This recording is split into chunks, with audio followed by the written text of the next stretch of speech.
And we are live. Let's fire up the streams.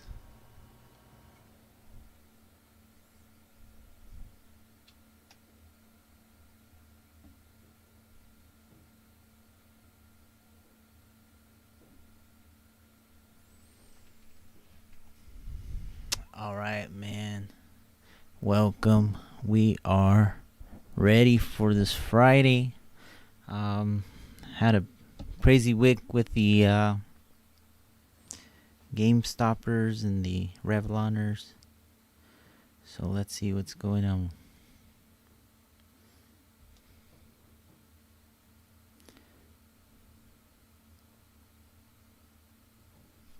Let's check a few symbols. We have the futures are up about 1%.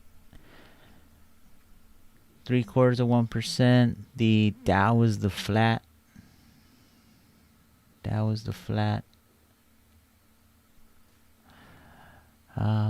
Okay, so market's about to open in 5 minutes.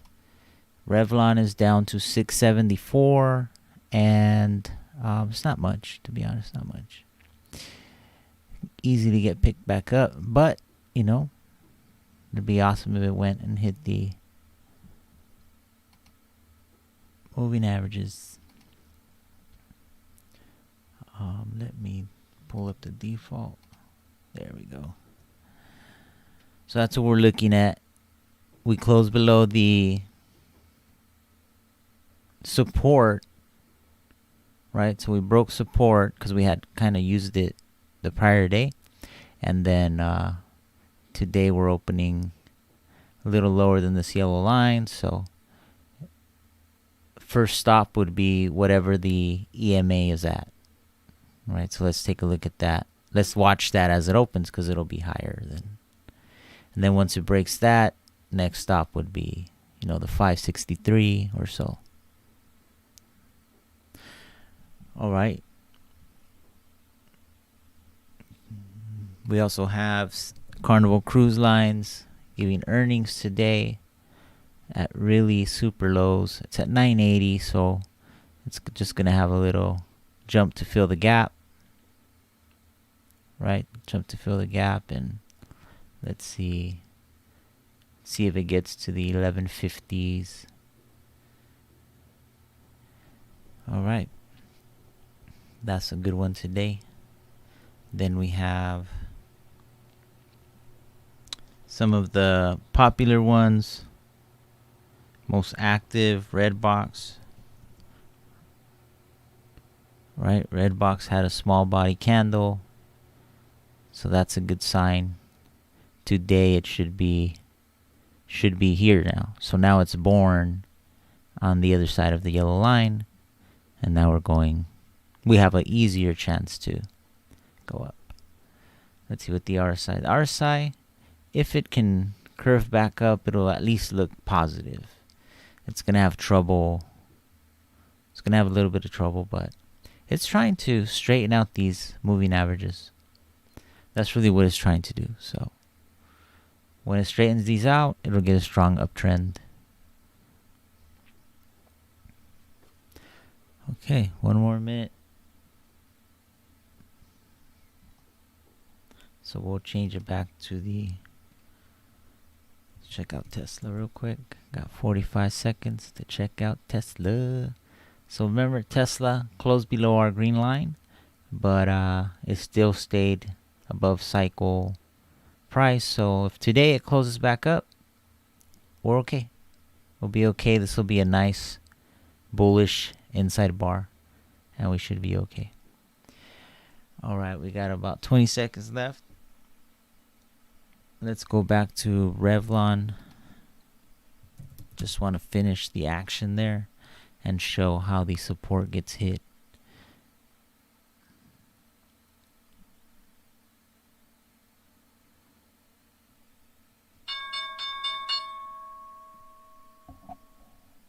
All right, so Revlon 674 open. It does have a gap to fill here, which is at around 612 or so.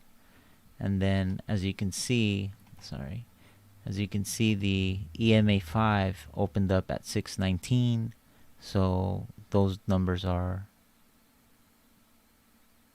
close to each other, right? Gap fill and the gap fill and the EMA 5.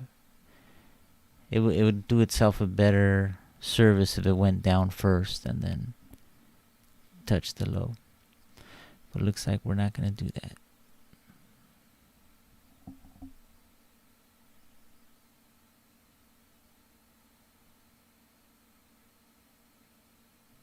So it looks like we're gonna fill the gap on the upside. Maybe touch the EMA 5 for the hourly chart. Give that a touch. Maybe not, but we're definitely in the areas of resistance.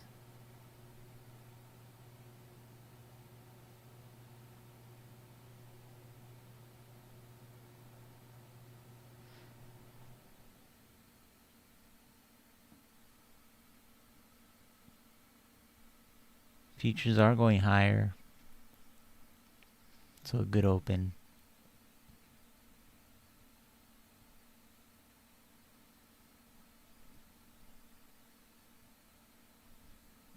Alright, so while we leave that rev line, I'm going to disconnect this chart here.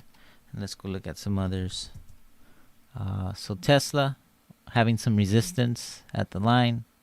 Have a little trouble, but we zoom in, like this support here is just helping it to squeeze up there. So it's just very helpful to have that, kind of like jumping a wall and having a friend help you out. All right, that was Tesla. Let's just take a look at AMC because it's getting a lot of hype. See how it's near its edge. All it wants to do is move sideways, and then the day will come when it's time to give us an answer. You can't even move sideways anymore, because if you keep moving sideways, you're going to be born on the other side of this line one day, and then alright, you made it. Or you'll hit the resistance, the natural resistance, and you'll fall. Alright, AMC, Carnival Cruise Lines, looking weak big time. I think a lot of people believe weakness in that just because of the times we're in. I don't have any specific news or anything. We're just not in get on the boat and go on a cruise times. BHAT. Boom. That one's crazy. All right, let's look at our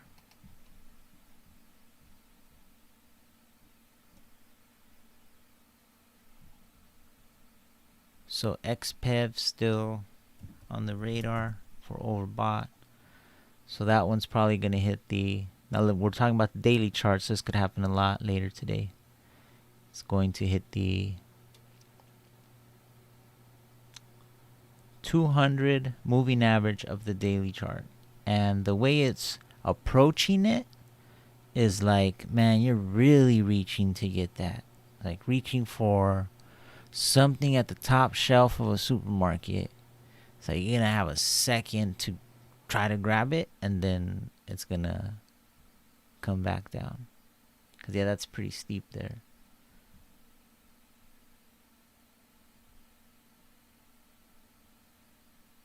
Yeah, it probably has till the 6th, maybe, to hang on. July 6th. So, yeah, Revlon went up, touched the bottom of the moving averages. Right? So, having some trouble with that. 717, 716 area. And that is the area that fills the gap for the hourly chart.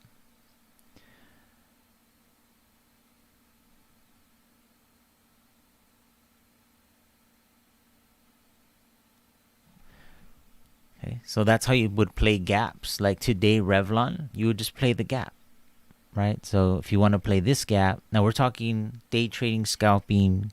This is not a swing trader strategy, but we didn't know where it was going to open. We didn't know if it was going to gap down or gap up, but sorry, if it was going to go up to close the gap or if it was going to go down to close the gap. We didn't know that.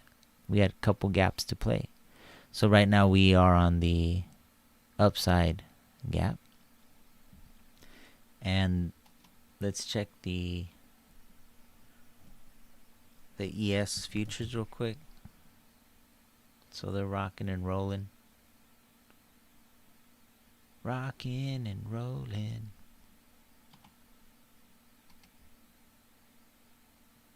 So we can break out of there maybe Monday. Fake breakout. I don't know. We'll see Monday. I just don't see a lot of you gotta close above this red bar high. Like that's your first sign of like, oh wow, okay, I see what you're doing here. But it still does not because you got that gap right there. So gap, and then the moving averages are really down sloping. Really down sloping. Let's see, what do we have?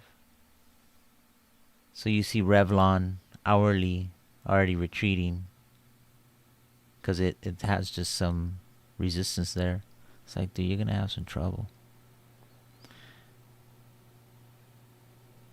All right. Where are we at? What are we doing?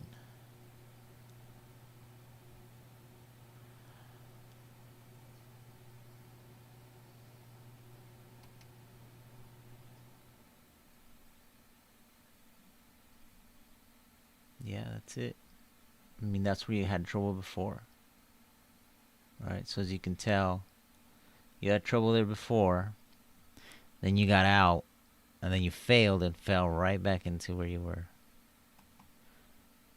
Sloppy, man. That's the true channel of this right here. Right, so these days were really dangerous, and you kind of saved us from crashing, took us out, made us think we were going up, but we weren't, because this was already downsloping really hard, and he fell right back into that same channel.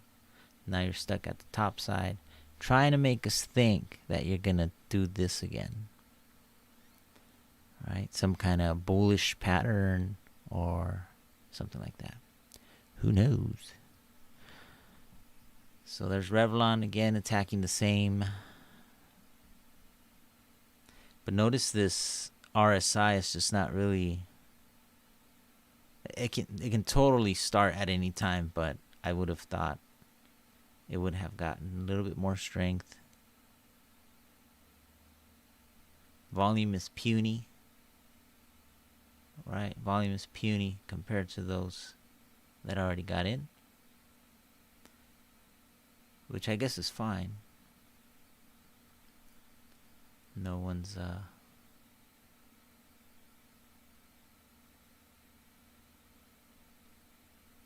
right, we had trouble here yesterday, so if we can do that again, maybe we could squeeze it out.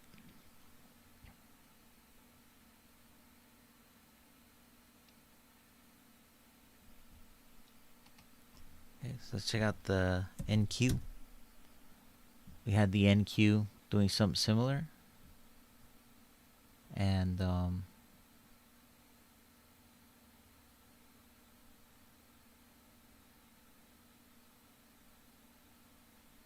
pushing up, trying to break that trend line that it has that says, hey, I got you. We're going up. Maybe not, right? That's how everybody feels right now. We're going up, maybe not. Oh no, wait, we are. No, we're not. That's where we at right now. Pure fake outs. So 10 minutes into the session, Revlon tried to attack the same level that it failed at yesterday. So there was some hurt people yesterday. It's not cool to get in Revlon and then have your money. You're like, oh, did I do the right thing? And then today you're like, yeah, I did. And then tomorrow you're going to be like, no way. Yeah, this is way too early in the session for it to be, for it to demonstrate the strength. It's just like, dude, you're trying to really exhaust yourself again. Like you already exhausted yourself yesterday. Now you're trying to get some sign of strength. But that's a lot of push. You just don't have it. You just don't have it right now, right? We're still in the same week that you did like 180,000%. So we're still in that same week. So it's like you having back-to-back games. It's like, dude, you're not, and going really hard, right? Every game. It's like, that's tough. All right, let's look at some overbots.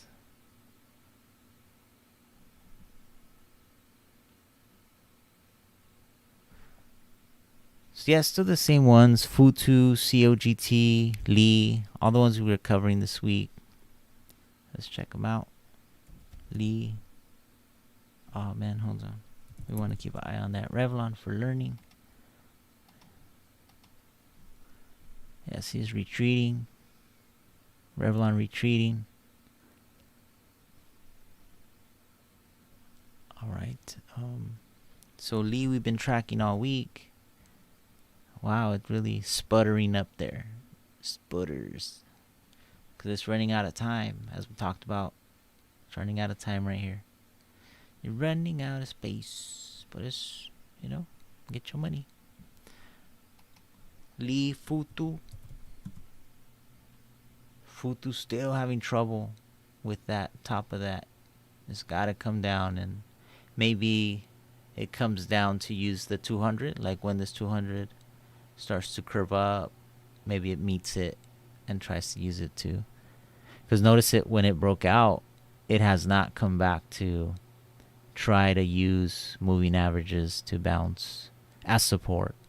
It's pretty much holding so that it can try to pull these up every day, right? That's what it wants to do. It wants to curve them up. Nice to curve them the same angle as the trend lines that it has. And it's having trouble, but it's holding so that it pulls them up, so that next time they're at least can be used as support.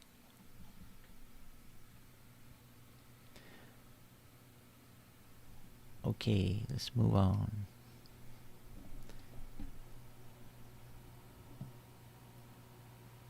Let me check the stock Twitters.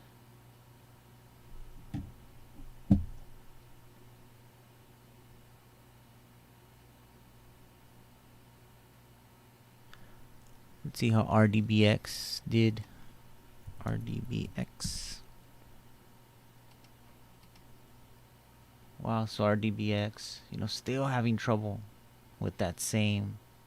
I thought maybe today was the day, but same trouble with the same trend line. It's just nature takes over and lets you know, like, whoa, bro, you gotta chill. All right, RDBX.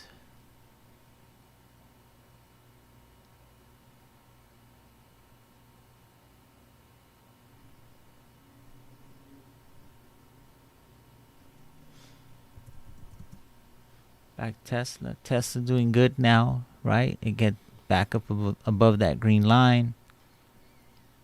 So, not too much. Hopefully not too much gain in Tesla today, so that it has a nice pattern for next week. That would be nice, but it's not up to me. It's not up to me. But yeah, Tesla has a beautiful pattern. I mean, it can set up a beautiful pattern. It's just, will it?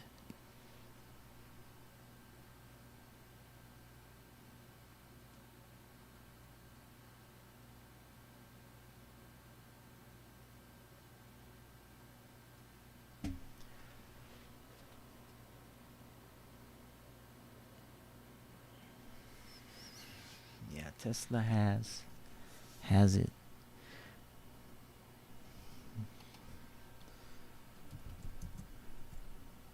So the SPY gaps up, right? So that's not really good for the session because the gap, let's see, take a look at the hourly to see what it has.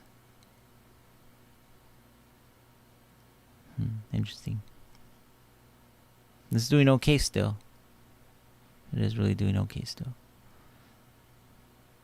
Starting to get overbought on the hourly, so we'll see. That's with the hour. That's how overbought with the after hours. Already set in there.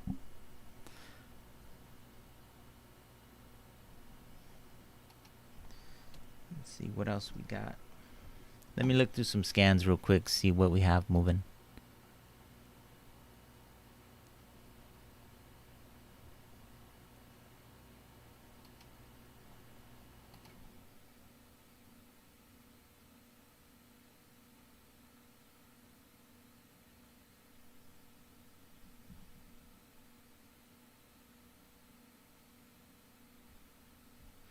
You know what I did see yesterday is dust.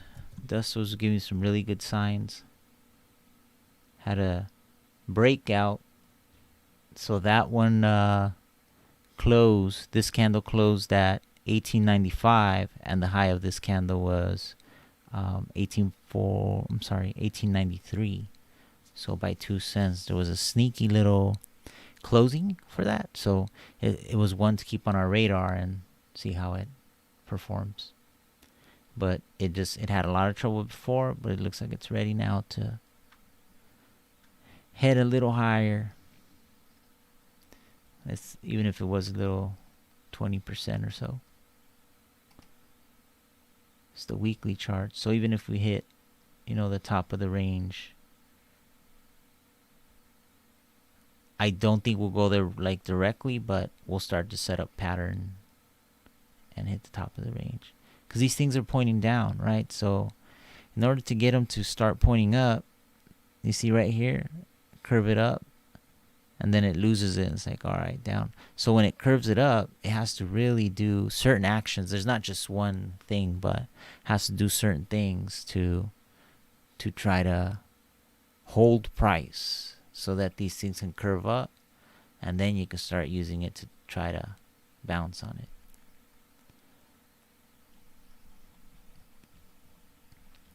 So yeah, dust was one. Let's check out blue. Blue's a funny one, so just kind of been going back to it. It's been trying again to get that rocket. Tried to break out, failed, but it's at a lower price now, so maybe it can do it.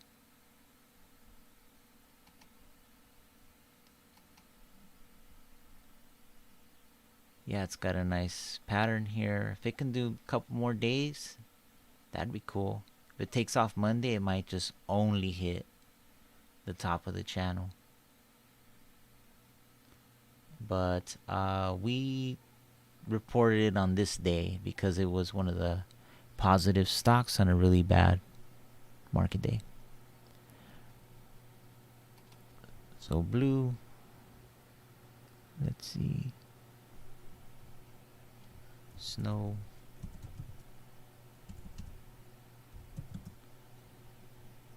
Yeah, snow up against the 50, right? So that's it for that. Maybe a Pierce. I don't know what snow is, but these are my stocks that should be hitting the 50 in this way.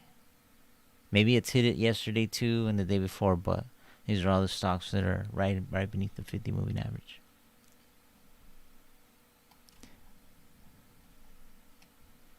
they're all pretty much some type of Fastly.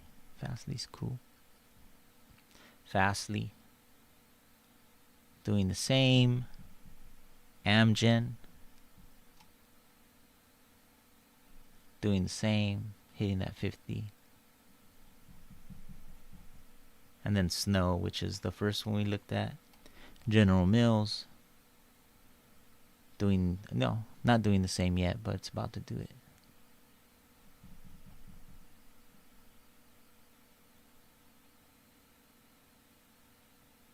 Yeah, no, General Mills should have done it, actually, but it didn't. So, not my fault.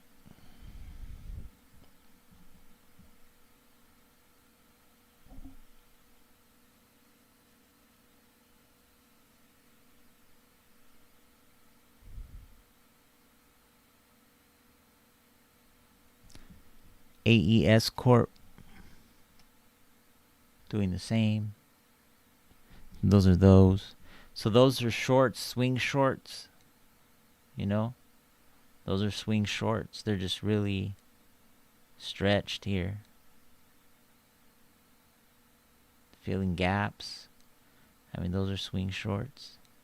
Right now they're swing shorts because of the weather we're in.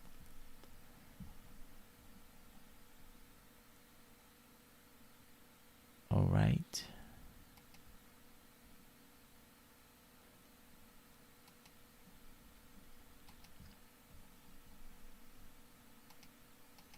Biggest percentage gainers for the day, over 5 million average. Oh, Revlon broke through.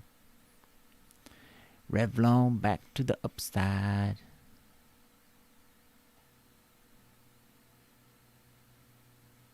See how this one using the support?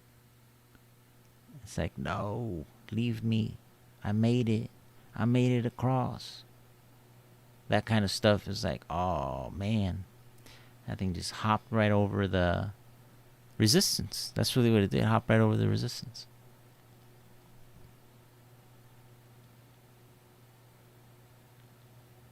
Sendesk. Blue Hat.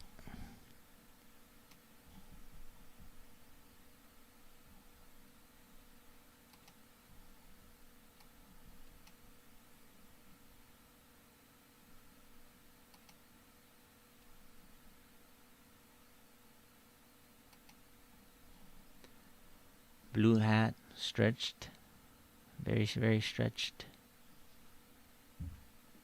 Still wants to go and see if it could reach that 200, which it didn't reach last time, so maybe it doesn't reach it again.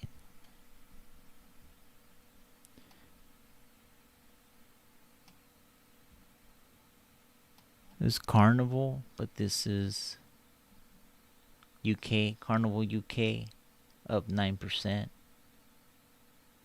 Right, so we were watching CCL, which is Carnival Cruise Lines. Oh, it's up 10% as well. Okay, cool. Carnival Cruise.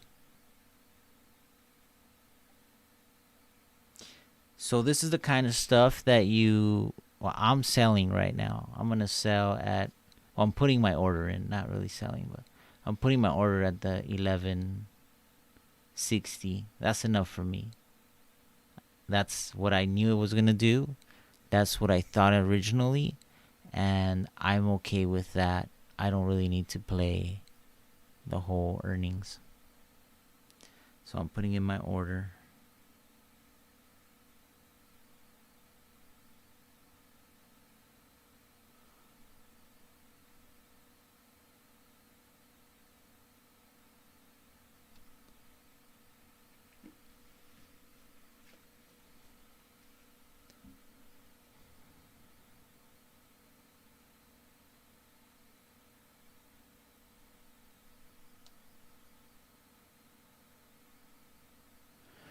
Okay, so that's Carnival Cruise. What else? Revlon, of course, up 13. So Revlon now is simply closing up the entire candle.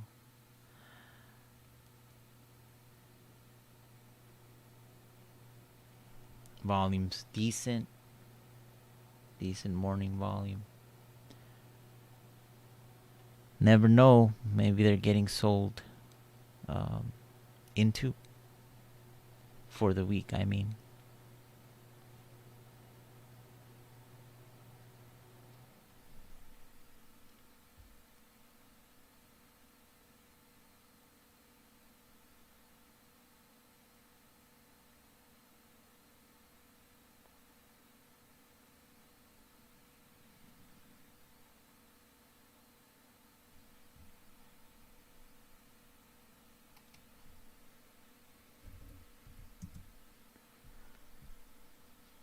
CCL rocking and rolling. So let's go with the gap fill at 11 bucks. Just gonna do it right now.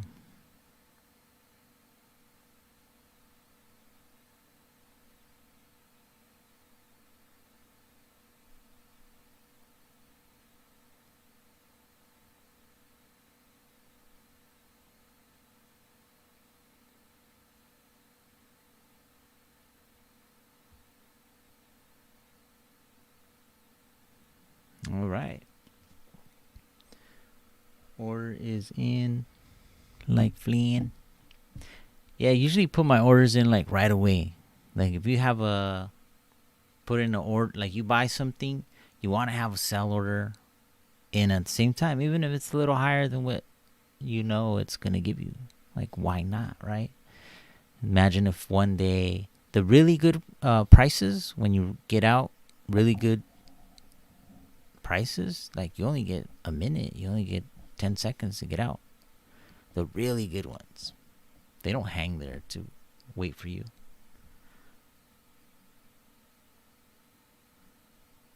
Okay, CCL. Let's see what is weak on the day.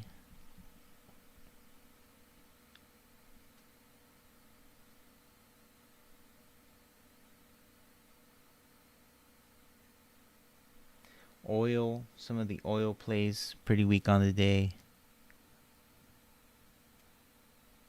Marathon Oil, Phillips. I mean, obviously these things are going to come back, but they're pretty weak on the day. Really good buys. The drops are steep.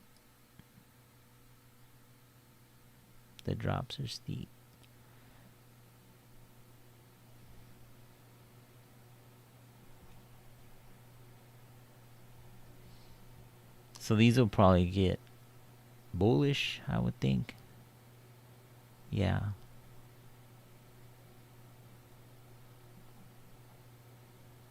Let's just take this same point that we've been using and just give it another whirl right there. So it's close to getting out of the oversold levels. So you could say that by Monday, end of Monday, your yellow line would have compressed the area that the dot can live in, and then just breaks out of it.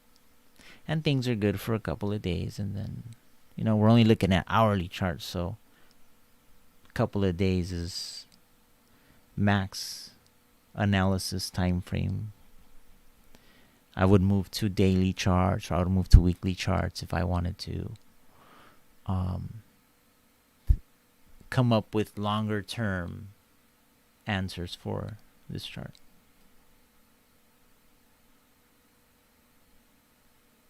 Activision.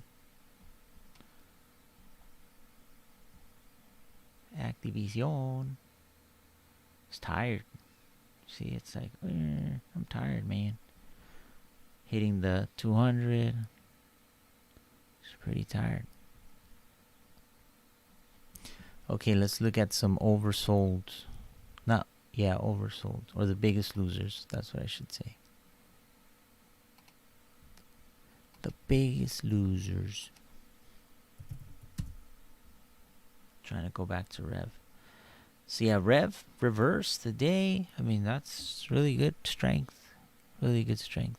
It's on volume too, so it has a backing to say, all right, this has some reality to it versus not.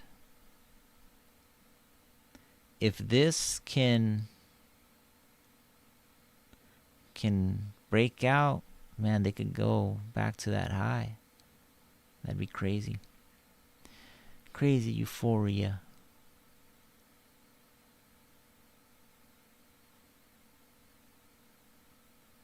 They're pretty much setting themselves up for the future. So if you look at this RSI that's rising there, when it starts to fall again, it's going to give us that major high, right, on the RSI, major high, that I always go to and start from and do my lines from, my trend lines. So in the future, you're going to have a drop, a rise, a drop, and that's going to give you your first area to draw that trend line. Because if you don't have a pivot, then you can't draw a trend line, right? You need pivots. You need these pivots to happen. So right now it's setting up to do the top side of the future. All right, so let's say that. Let's say this is this. All right, because it's pretty like, dang, you're just going straight up. And then in the future, drops, creates one little mountain, and then you can start to look at it for play. Now, this bottom one and this top one do not represent the same thing, so don't because the breakout happens here and you're like, oh, why do it keep going down? It's like this does not represent the same as this top one. They're different moving averages, so that's the difference.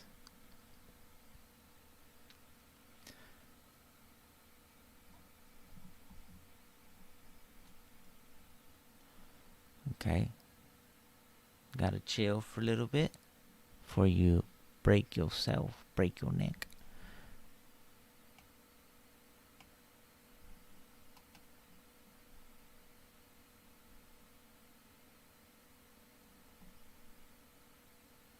Sidhu was one that was, let me disconnect the chart real quick. Sidhu, SIDU. So that one did the huge pop last Friday. Retrace. So it fell below the EMA. So I'm not super excited about it, but definitely was a big winner.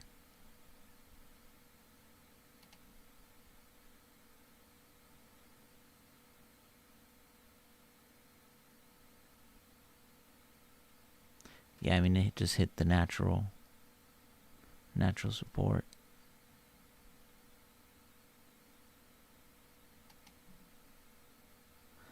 $87, $870. Yeah. Okay. Let's move on. So yeah, some of the weakest today, we were looking for that. Avaya, just percentage wise, right? 24%. That's pretty much it. Everything's less than 10%. Redbox, still having that trouble. So that's one of the big losers today. 4%. Now we're talking, 3 million shares and up. Everything else is not, for me, it's not worth looking at. There's enough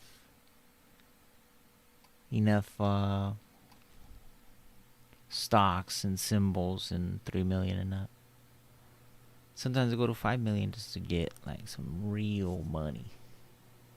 Not real money in my pocket. I mean real money in the stocks that are moving real money.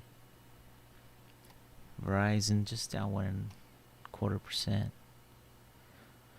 So you see Verizon went and hit that 200, and now it wants to set up a pattern, some type of a pattern, to try to break up. So Revlon still needs to find some more stocks. So we're going to look for stocks that need to get picked up. Okay, that's the best way I explain it. Like, there's no buyers, there's a bunch of sellers, and for the day they hit their max areas of their bottoms, I guess, bottoms for the day. So let's look for that.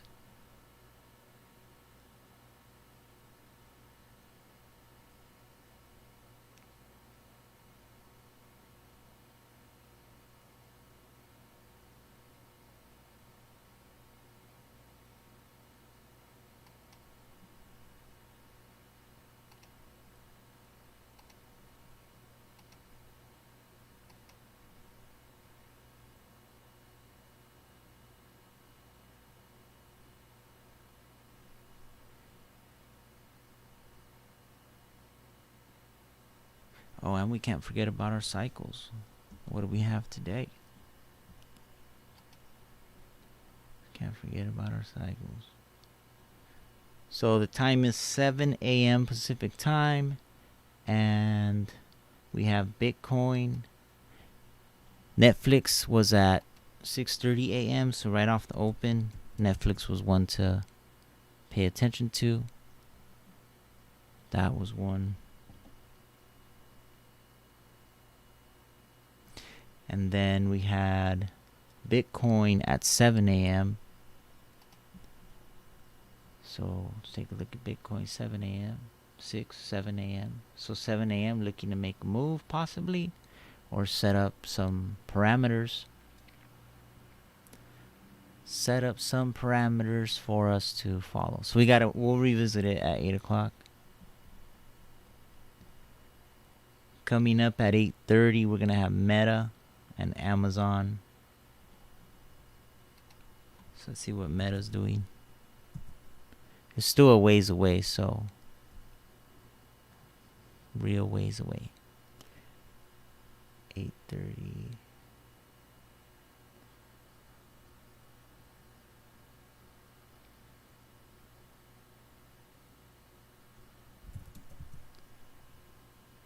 Then Amazon. There's Amazon.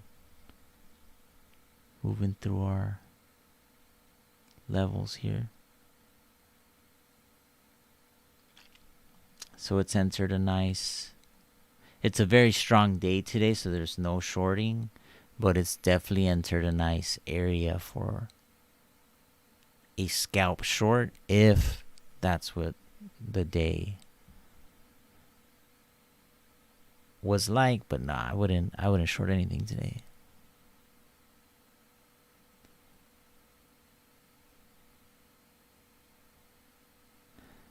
I wouldn't short anything that was not a weekly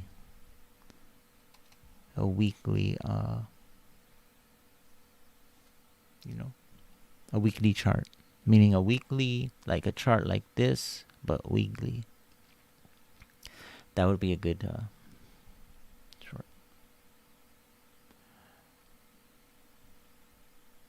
Okay, so Amazon.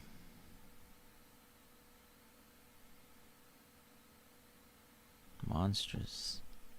Let's go back to CCL just to monitor. Sorry, Rev, not CCL. So Rev's got 20 minutes to close this candle. Candle is from market open to 6:30 Pacific to 7:30 Pacific.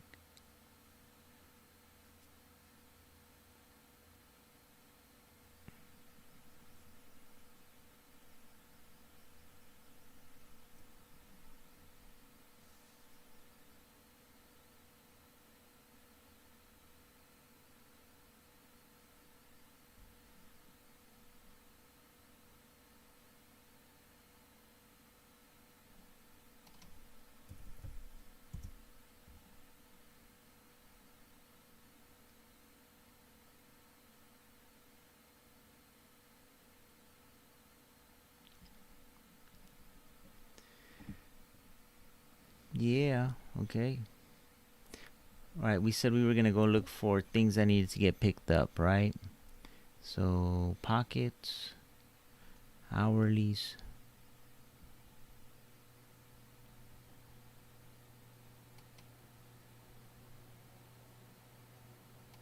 SARC. Let's look at SARC. So SARC is down 3.91%. There is, no buyers. Like, meaning there's a short amount. It's short buyers. And whenever you're short buyers somewhere, like, somebody's going to come in and buy it. It's like an empty room, and there's a lot of rooms that are full. So you're like, all right, well, let me go to the room that's empty, be there first, and there you go.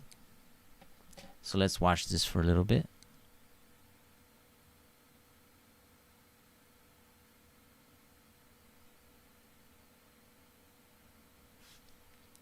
So that's one.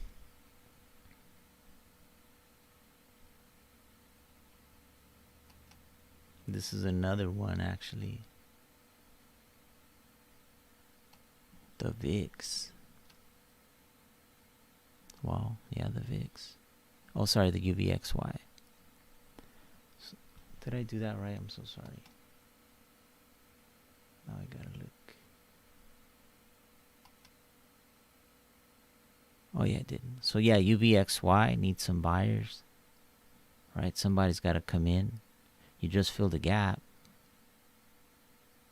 You're just filling gaps here. So, usually you get somebody. Right? So, like, when it fell here, you see how it got picked up. It's just there's a max drop area. And this is, well, you're filling these two gaps. So whether you get down all the way down here, you're filling the gap.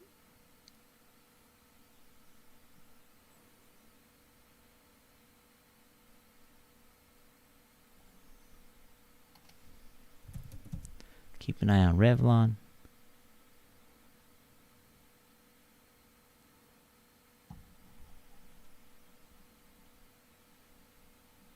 Let's go back to SARC. We'll come back to this UVXY. So SARC 5660, 66. You see how it's getting picked up? 69. It's just when you're day trading, you that's enough. Like 10 cents, or that's day trading's about. It's about getting those scalps and these bounces that are like, dude, they're money because it's nature. It's not, I mean, I don't know how else to explain it. I don't know who's buying it. I don't know if there's somebody physically buying it or not. I don't know the news on this chart. I don't know the fundamentals. I just know it's at the edge of, damn, somebody better buy this thing, or else it's gonna break its limits of its like a rubber band. Like, dude, this thing is stretching and you better buy it. And I know it's only 3.6%, but that's because it's like a natural thing. It's not like a crisis. Oh my God, it's falling. Those, I don't try to mess with those. I was like, you know what? I'll check that in a week. So yeah, this one went from 56. What was it? 56. Probably found that at 56.30. I don't remember exactly, to be honest. So let's check out that UVXY just to go back and show you that one as well. Should get picked up as well.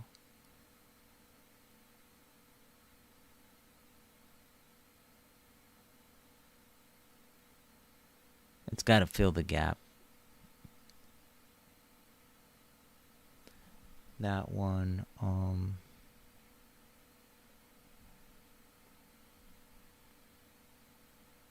those are pretty much it. There's not a lot that's doing that because everything is actually rising. So these are the only two that I see that are actually at a level that are doing something.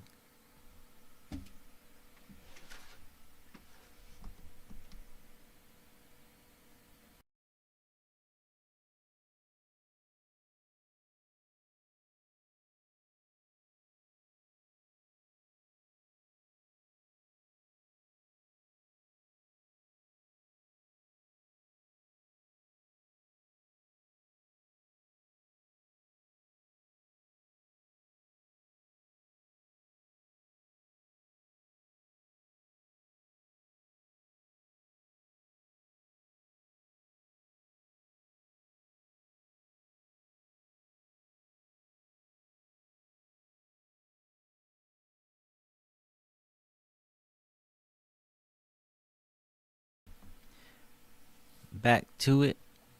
I just need some water. Okay, let's see.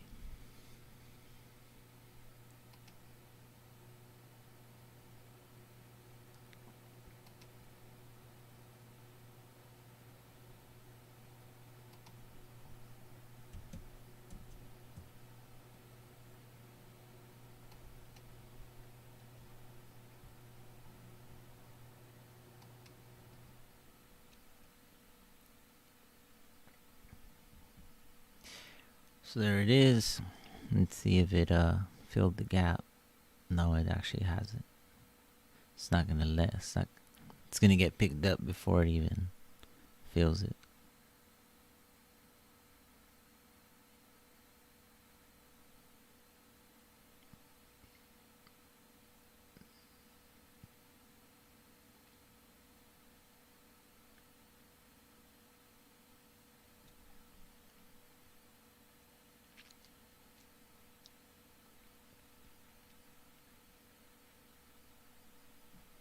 You see how Revlon is right at the EMA now?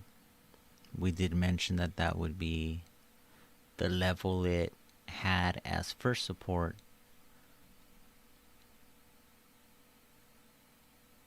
And it was probably lower than that at session open. But as the stock goes higher for the day, on the daily chart, it starts to pull it up. So it puts it right at the bottom.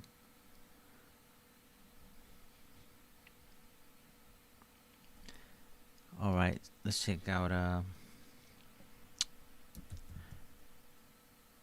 Sorry, I meant put CCL. Yep, Carnival Cruise, man. It's almost reaching that 11. I'm out at 11, so that's my spot. It's earnings play. I bought it real low. So I'm okay with 11. I'm gone. I don't need to worry about it past today. It's a really nice one though, and it has potential to the 12, to the 12.25. Has a lot of potential. Actually has potential to the 13 area here. That's probably why I have that line. Okay, let's look at some of the big daddies. Tesla. Sorry, let me link these charts. Tesla rocking back above its lines, but I wouldn't say it's doing super, but that is a good percentage. Like, keep it healthy. Keep it healthy. Because once you start getting crazy. So what would be nice for Tesla is for it to stay here and just build a pattern, and then at the end of the day bring it up to like around that 750. Show that you can close above this red bar high would be a great sign. There's so much resistance, so many gaps it has to fill. So that just causes a lot of ups and downs. Okay, so that's Tesla. Let's look at Amazon. Amazon still had trouble with that area. I mean, we didn't try to short or anything because it's a really strong day today. And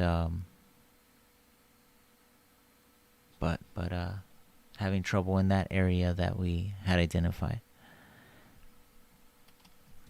Amazon, Tesla, Netflix. Netflixos. Let's get back to that 50 daily simple moving average. That's where it wants to go. 201, retest that 200 level, fill the gap. That's where Netflix wants to go. All right, Netflix, Amazon, Apple. Damn.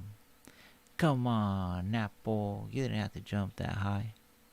It's only 2%, right? So you're like, oh, why is Apple not really rocking? That's why. It jumped right into hit its head on the ceiling. That's why it's not, doing it. So Apple needs to come back, chill out. This was our cycle time from yesterday, so it really rocked it. And today, what do we got? Is Apple on the charts for today? Nope. So, no times for Apple. Nugget. Let's see. Nugget starts a cycle today. And UGT. So it's rocking. So that's cool. That means Nugget could set a bottom for the next couple of days. Nugget. Oh, Bitcoin as well. All right, so Bitcoin. Watch Bitcoin around 5 o'clock Pacific time, 8 o'clock Eastern. Watch that chart. UAL.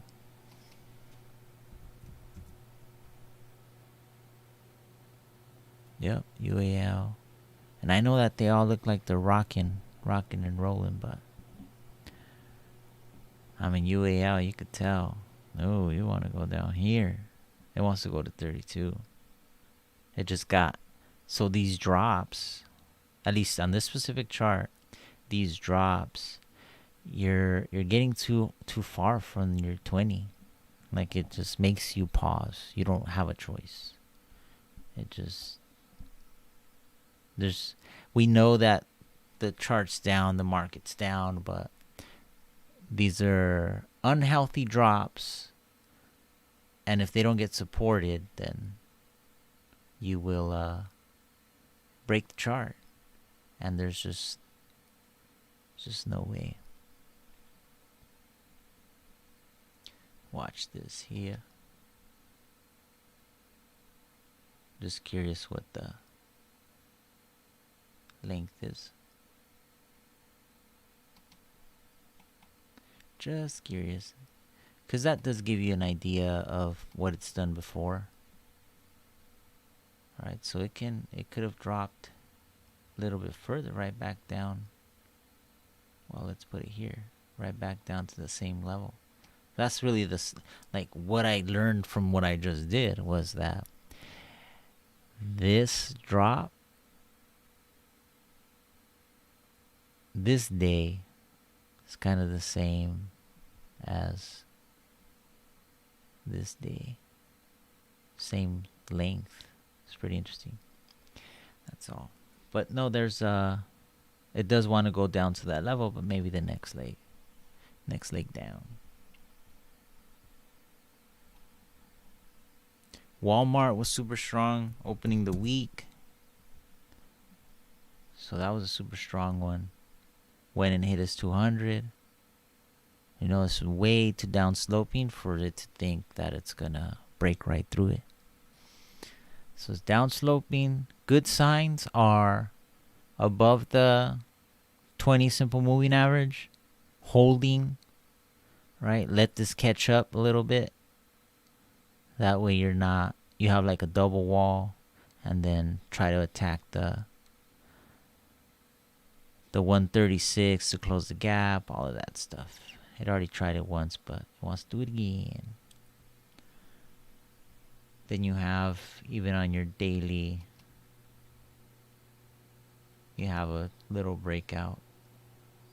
Alright, so I can try to climb. Do its climb. Says Walmart. JPM was looking weak yesterday, and I noticed it because after that Jay Powell meeting, it's like, wow, selling off. It was a good buy. A good buy for today, because I was like, why is it selling off? How's Bank of America not? How's JP Morgan Chase not making billions of dollars this year?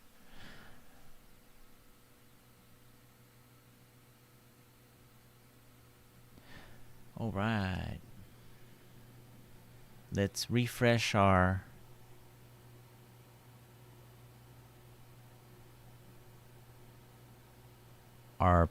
bottom of the barrel.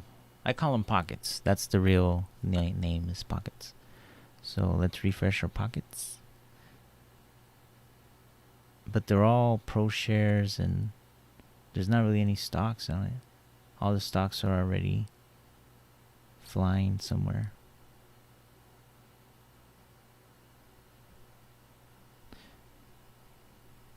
Okay, let's do something else here. Let's run another scan. So now we're going to look for stocks that the daily chart says today we're switching from bearish to bullish, right? We still need to let the session play out for that decision to be final, but at least the chart is already flagging us. All right, today we're looking to switch sides, and we're in the process of it today.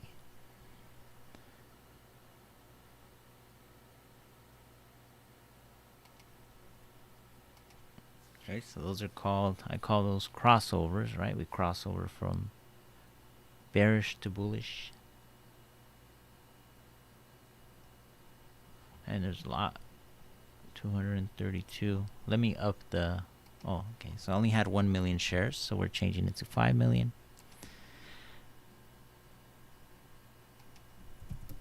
We're studying Revlon. So Revlon coming back in. 2 minutes on the candle left. Revlon coming back in.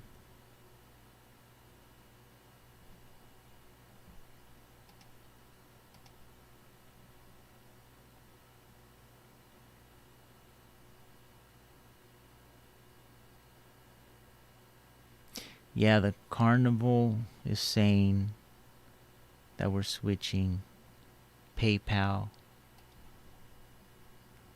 Let me disconnect this chart so we can look at some hourlies. PayPal is one of them that's saying, hey, for a little bit we're gonna, but I don't like it because it's underneath the moving averages, really close to it. Max move, $83. I don't know that they're gonna go for that 150 yet. American Airlines. That one is cool. It's got about a good 10% to try to squeeze out of it.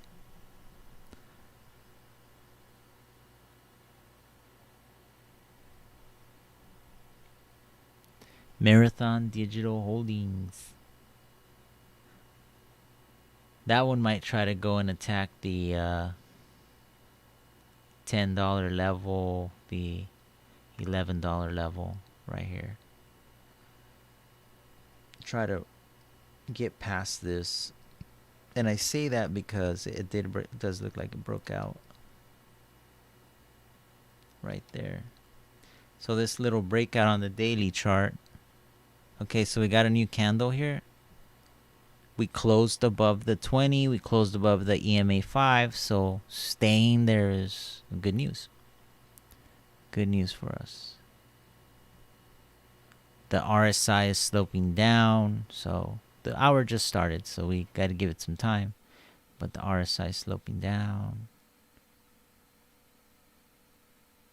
It's flat. You know, you would want some energy here. That's not a good thing. It's flat. Back to Marathon though. This is one of the ones saying, hey, I'm from bearish to bullish right now. And what's cool about it is it based sideways when it broke out. So it broke out there and it just based sideways, and everything kind of lines up, right? Breakout on the RSI, and then breakout up to the EMA 5, hold, try to break over this and try to attack. Attack.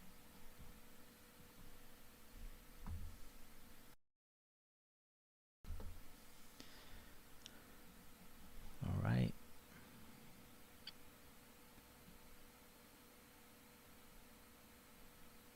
Ford.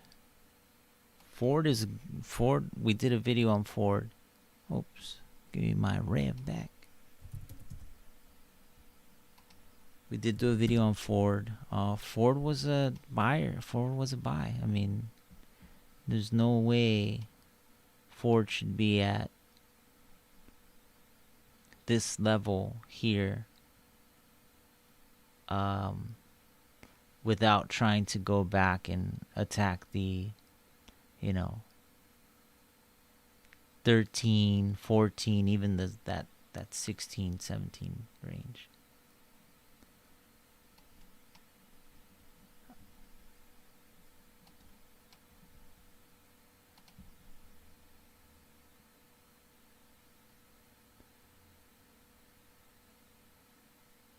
You're looking for a story. That's what I look for. Oh, tell me what you were doing, bro.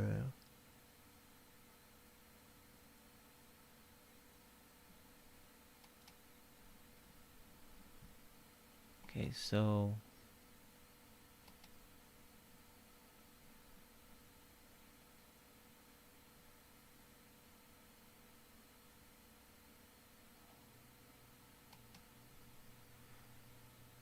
yeah, that's really its slide there. Even if we drew in the second one, duplicate.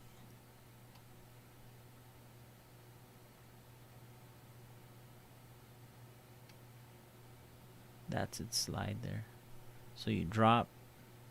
You should have stayed in here. Healthy drop. Very unhealthy drop. Got back in there. Super sharp drop. Would have had just sliding again. So it stayed, crossed over, slid off a couple times, slid off a couple times, slid off. It's just trying to get through to the other side. Trying to get over these. And then once it gets over those, then you can, it just really doesn't have support.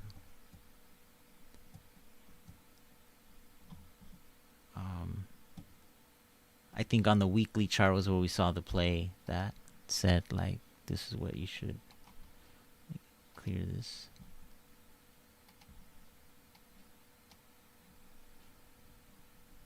Yeah, it was a 200 here. That's what it was. What was it? That's really what it was. So the drop into the 200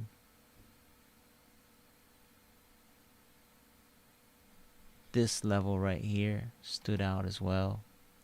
Like that was the level last time that it just has a lot there, right? A pattern, a breakout, a 200 moving average, a $10 price.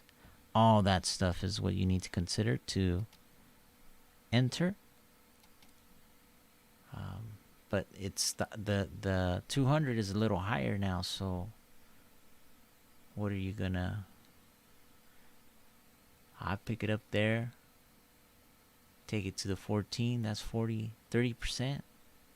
I take it. I'll take that. I'll buy that for $1.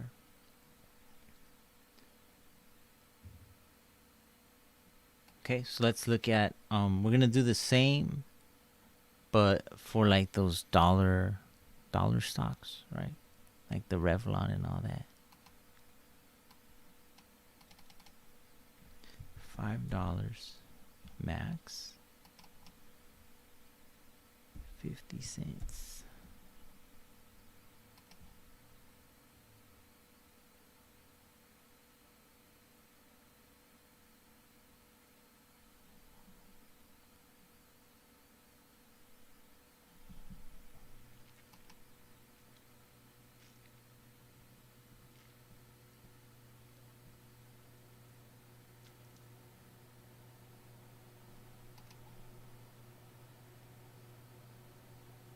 Yeah, so we only have two. Blue Hat, which is already up 16%.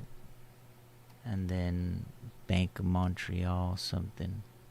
This one is a good one. Bulls. It's pretty new, but it's fallen to, oh well, it's, fell to 350. So this one's too, it's a good watch, a good stock to watch that has fallen low and is flagging today that they have crossed over and given control to the bulls from the bears. That's exactly how to explain that.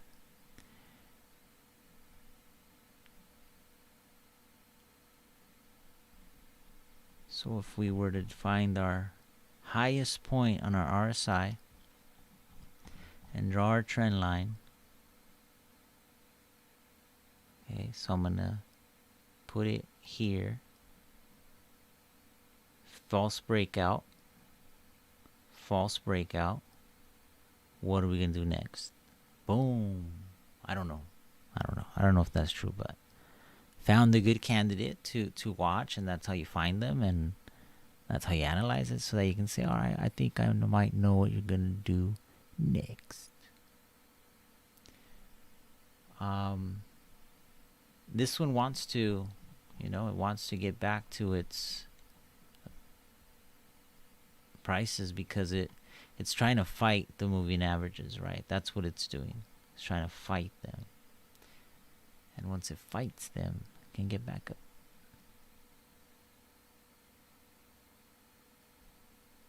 A lot of volume at these lows as well. All right, that's a good one.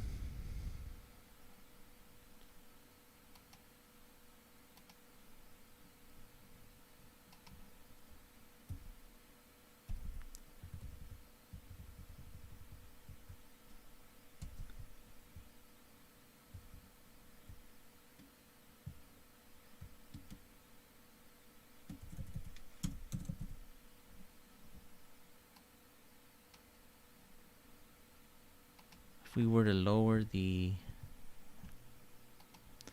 required share amount, we get a couple more tough built industries. Odd things up already, 87%. Tough built. So that opened up 87%. That's not fair. Didn't give us a chance to get in. Cano Health. Cano Health. Hopefully not owned by little Cano himself.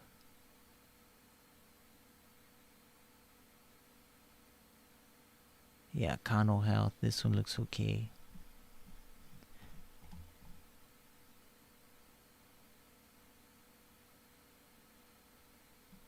Let's look at the weekly. Yeah, it's a newer one. Dropped to 381. Is that 5?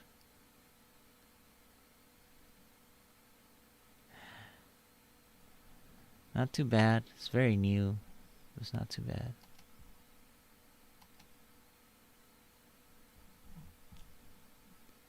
The RSI. Let's see what we got. So here's the high peak. Oops.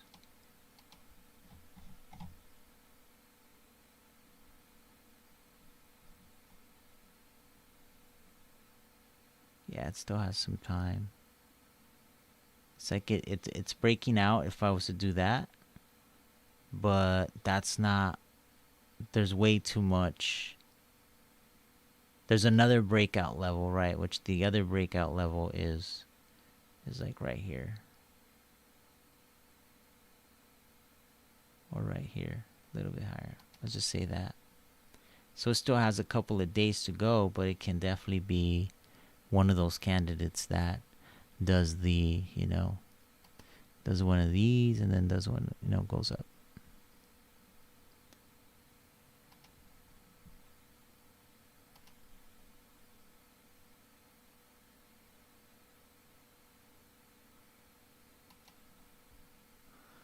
And then it just kind of,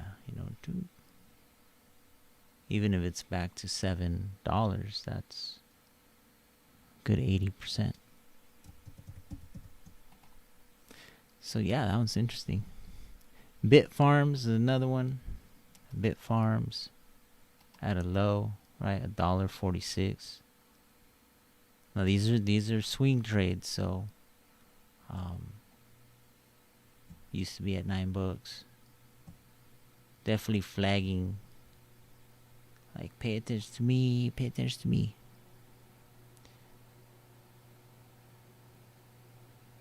Got that trend line right there. Bam. RSI trend line about to be broken out of. And that's where you get a little pop. Pop, pop.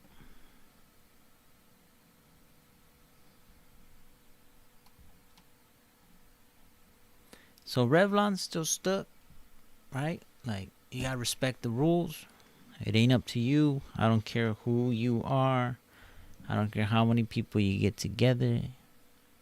At some point, the rules kick in, and you don't really have a choice.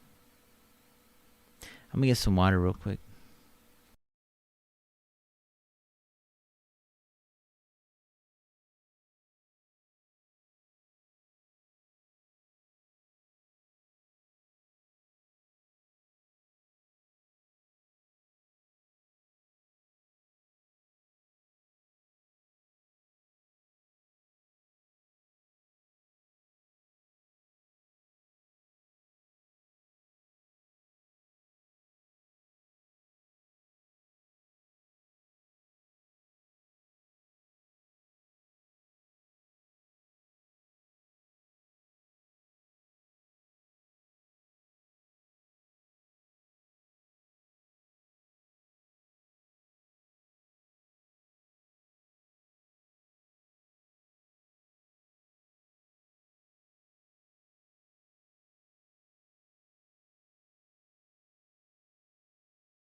All right, back to it.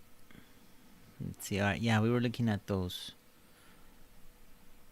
less than $5 stocks that look like they're pretty decent buys now, because there is signals that the bears have handed over to the bulls, and we are very early to the party a lot of times.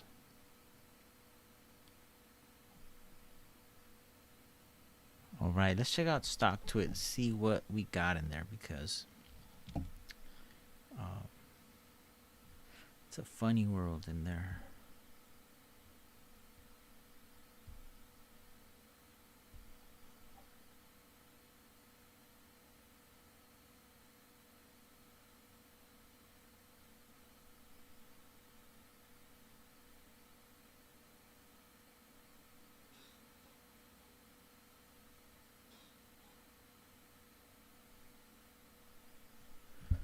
Stock tweets.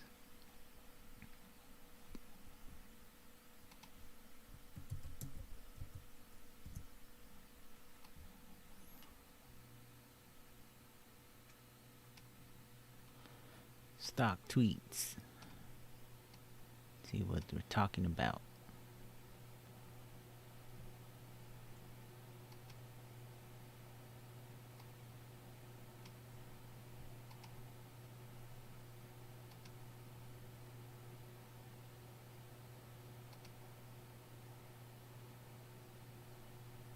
GGPI, SPY, RAD.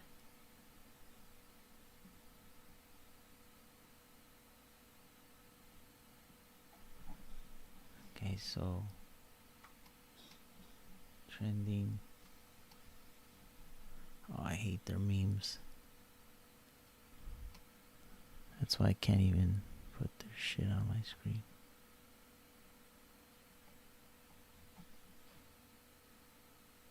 So RAD, let's see what RAD is doing. RAD, radical.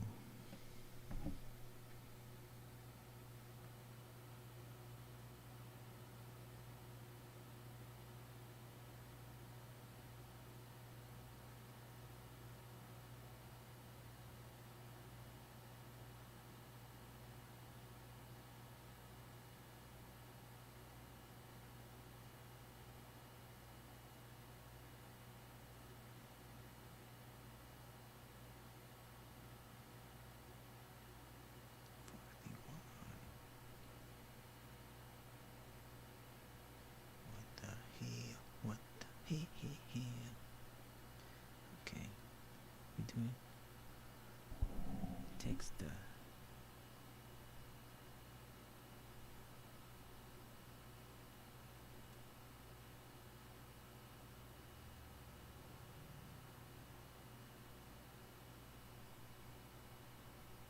so Express is another one.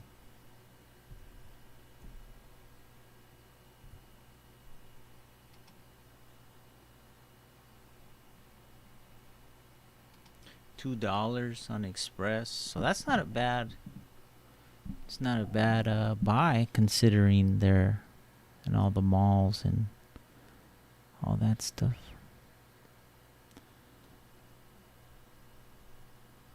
Espresso.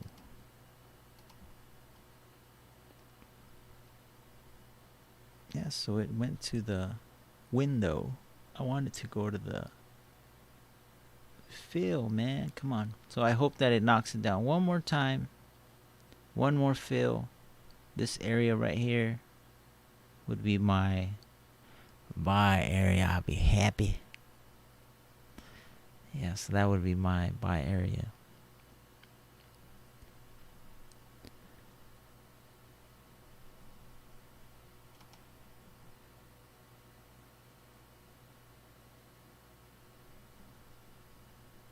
Let's see, SPY.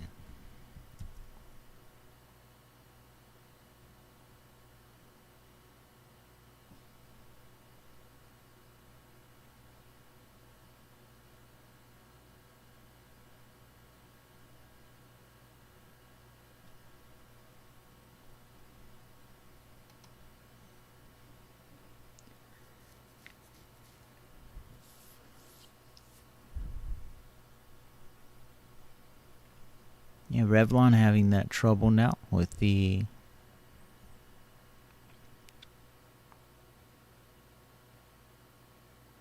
resistance that was created from a gap from weeks ago.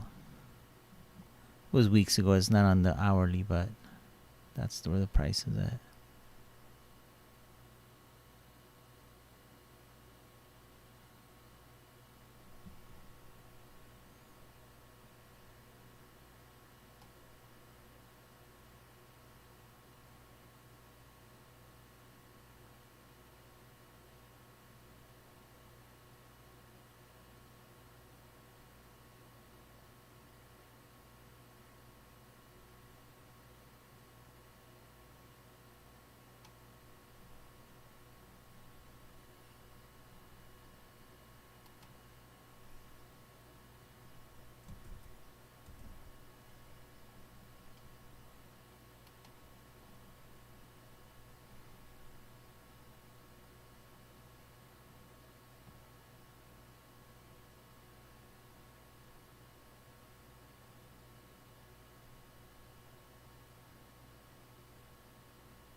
All right. Let's put out a Cano Health.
Reddit, Reddit, Reddit. Revlon.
Let's talk about two stocks that are showing up on the radar today. One being Kano.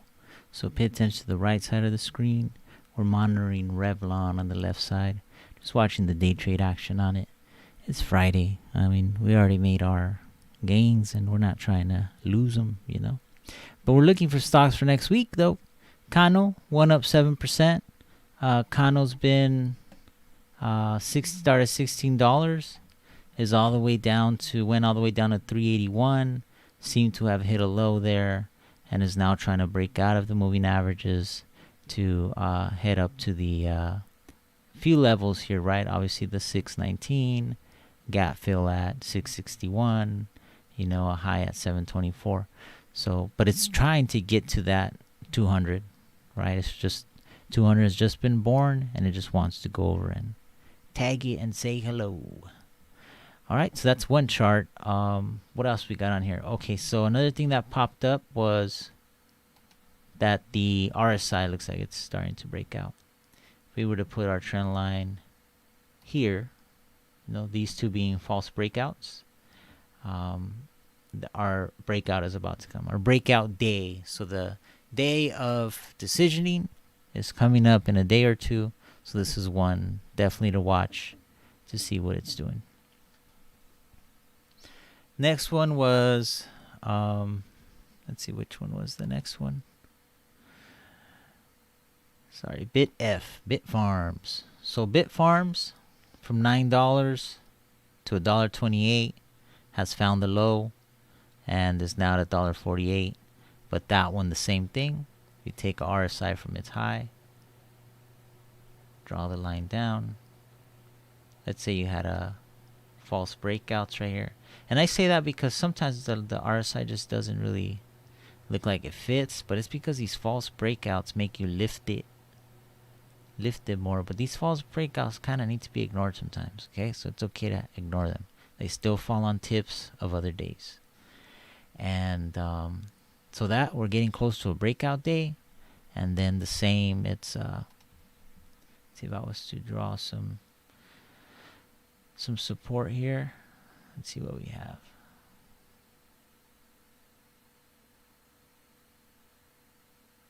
Right here is where you kind of got sloppier as a stock.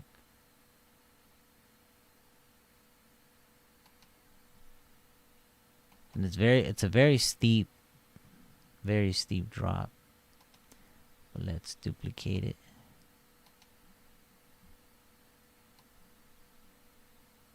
Duplicate it. No, that's not a good idea.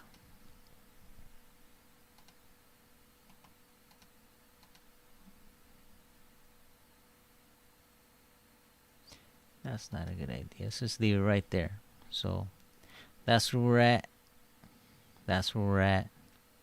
Maybe 492 where this crosses, maybe 425, but it definitely wants to go up and try to get some really nice gains. Even if we went to this gap windows 246, that's a whole dollar. That's like 70% or something. I don't know, something like that. Anyways, just wanted to share those with you.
So yeah, market's pretty much slowed down. The futures are up 2%, plus 2%, and they just don't want to blow themselves up, so everything's got to chill out. The SPY needs to chill. You know, the SPY needs to chill. That's way too much. You're already... I know today's bullish, but there's some pull back down to reality that's going to happen maybe towards the end of the session.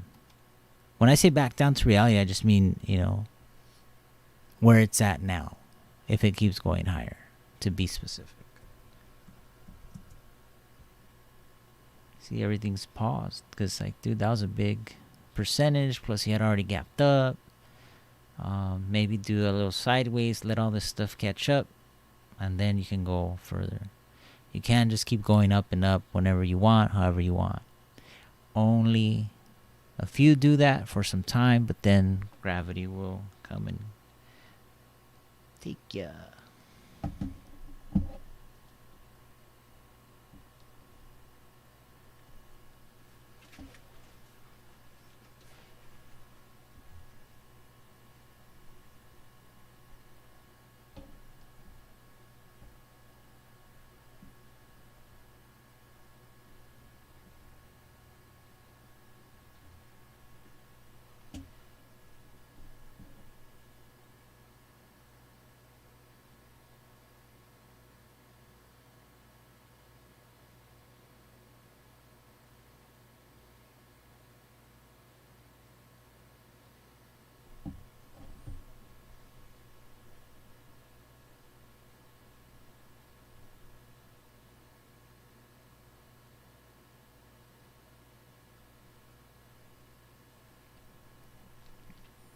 That was a SPY, QQQ. Same. DJX, same. Right, so you gotta pause.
So time's 8:16 Pacific time. Let's see what we had in our cycle work. Bitcoin was at 7 a.m. so we did visit that. And 7 a.m. gave us a down signal. Whoop, right? Down signal. Followed the downward path. And this head and shoulder pattern is still in play, but oh, sorry, actually might have even finished it off right here. I didn't notice that till right now. I did a video on it last night and did not notice it till now. So we can actually delete this. So yeah, that was it. Completion of the shoulder, head and shoulder pattern, down to the back to the downside. Remember, check out Bitcoin today at market close, which is 5 p.m. Pacific.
let's get back to the Rev stock of the week, Revlon.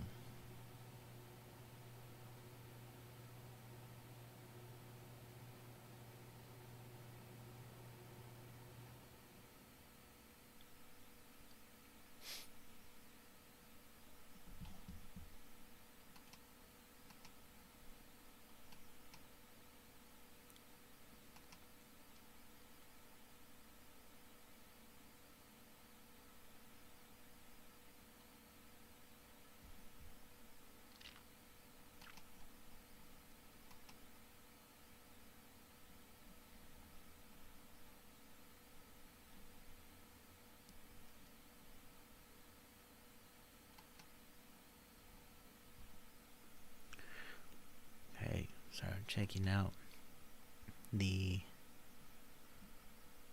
different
Kano and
okay, so finally Revlon showing some signs. Finally can get up there some. Had a lot of trouble. So we have 7 minutes in this candle.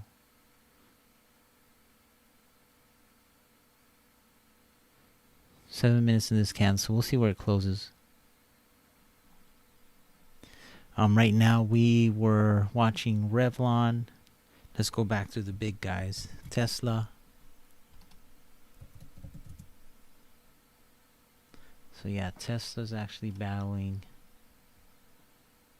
Want to stay above this green line. That's what we want to stay above. And if it can do that, then we can go and attack the 790 area on Monday, Tuesday. I don't know, one of those days. Amazon. So Amazon,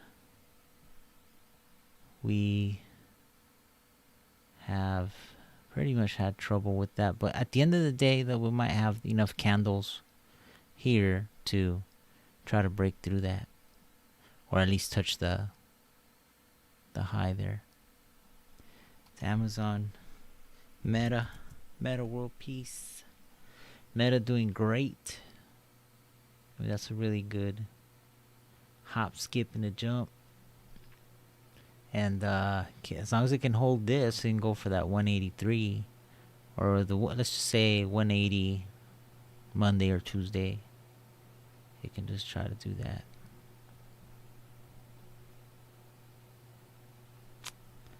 Yeah. Even if it did it on a false breakout, like it did here, or broke out, but it's falsely broke out, we'll take it. We'll take it. We're just trying to get the money anyways.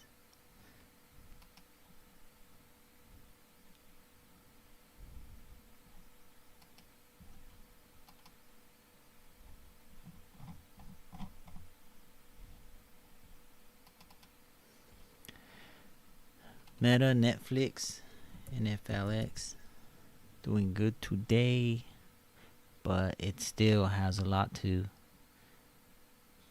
work on in order to get to this day where it dropped about 40%.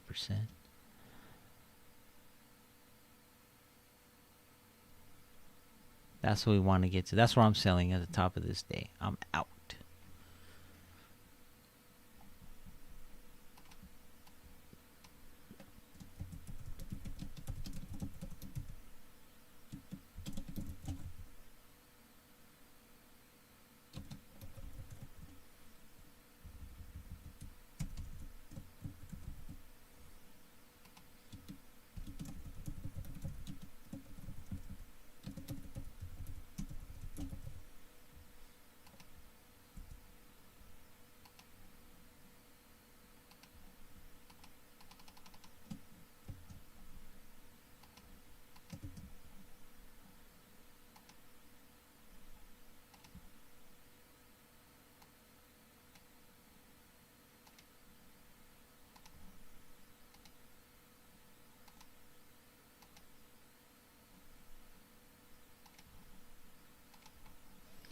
All right.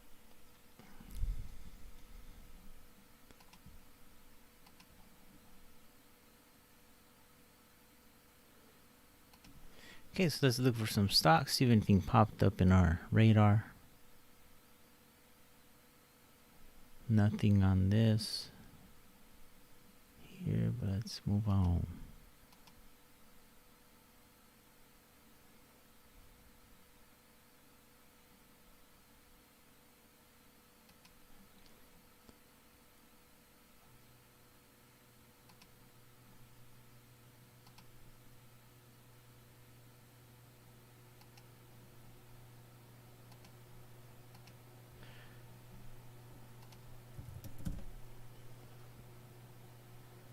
So Revlon, 3 more minutes left in this candle, and well, it made it.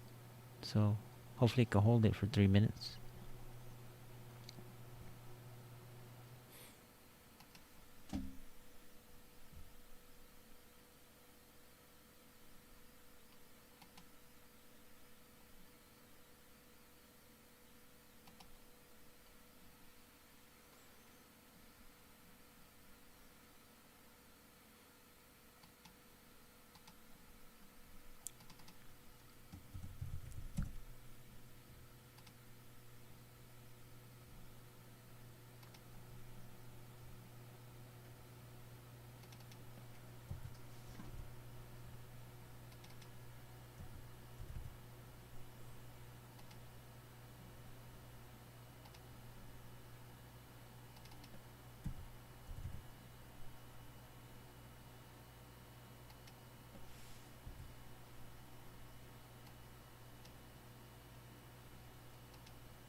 So at 8 a.m. we had the Dow futures cycling.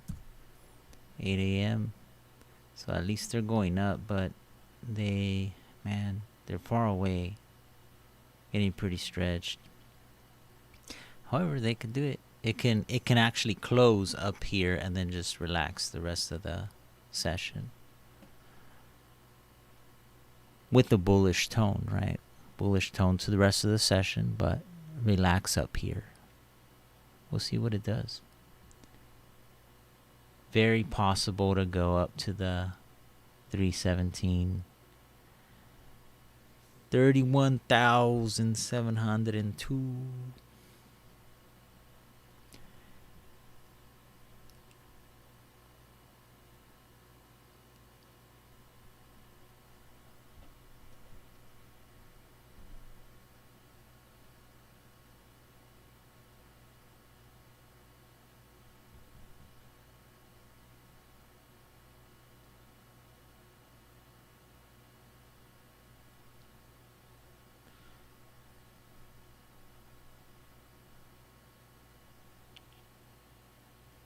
$37,000.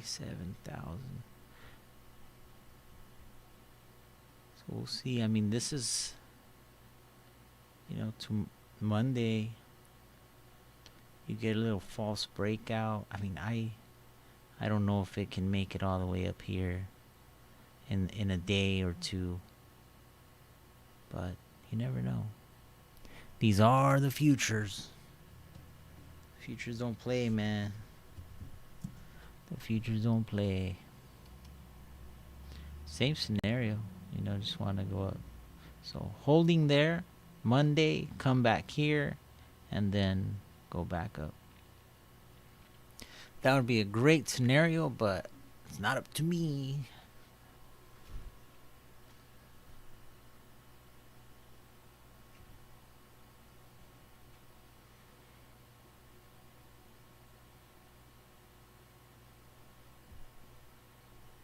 It's not up to me, man.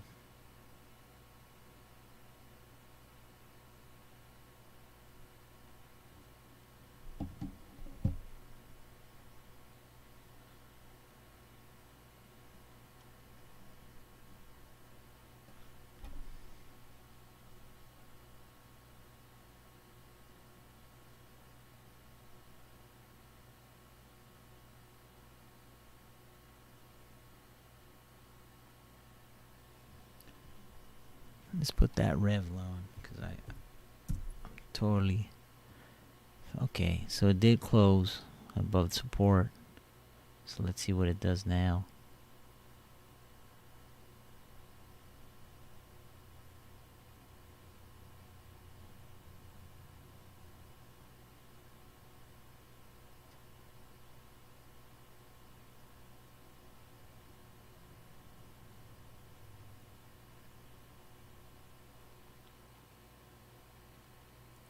Yeah, it might not, might stay bullish until Monday.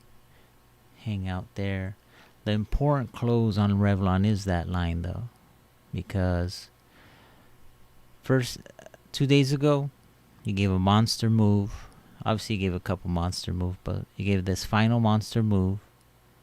Then yesterday, you proved that you don't have that strength anymore. Had you closed at the same level, you would have proved that, okay, you have some strength.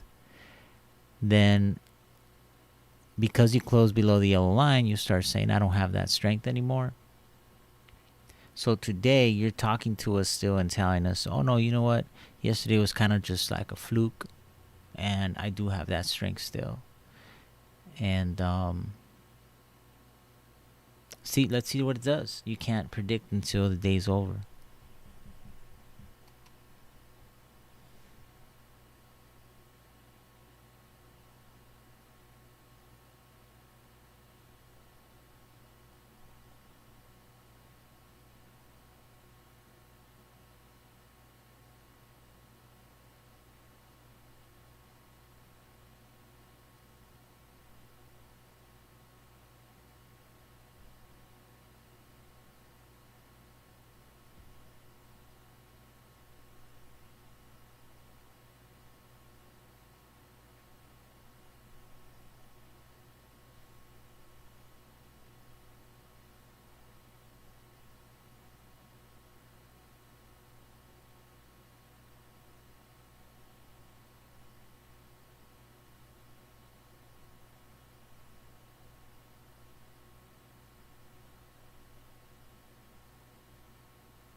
Rev Lon doing its thing. Really trying hard. It's trying hard. It has a chance, all it has to do is try to get up into the overbought levels, but like we said, it's flat. It's flat. It's scary flat. The worst part is that when it's flat, it should be flat. Right? So when it's flat and it's going a little upward, that's a little different story. It's like, nah, you're flat. I know you're rising, but you're flat.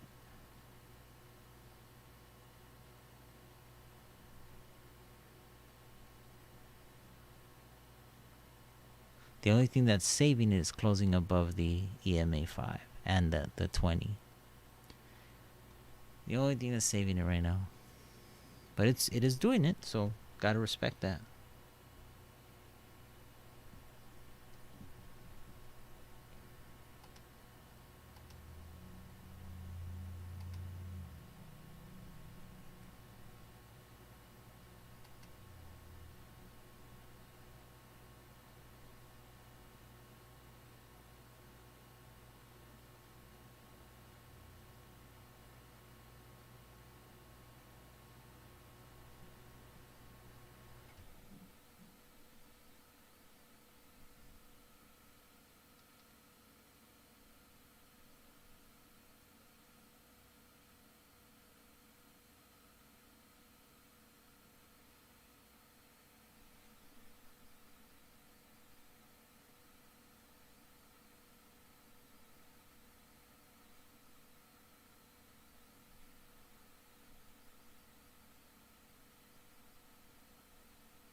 Hey, let's see what's going on.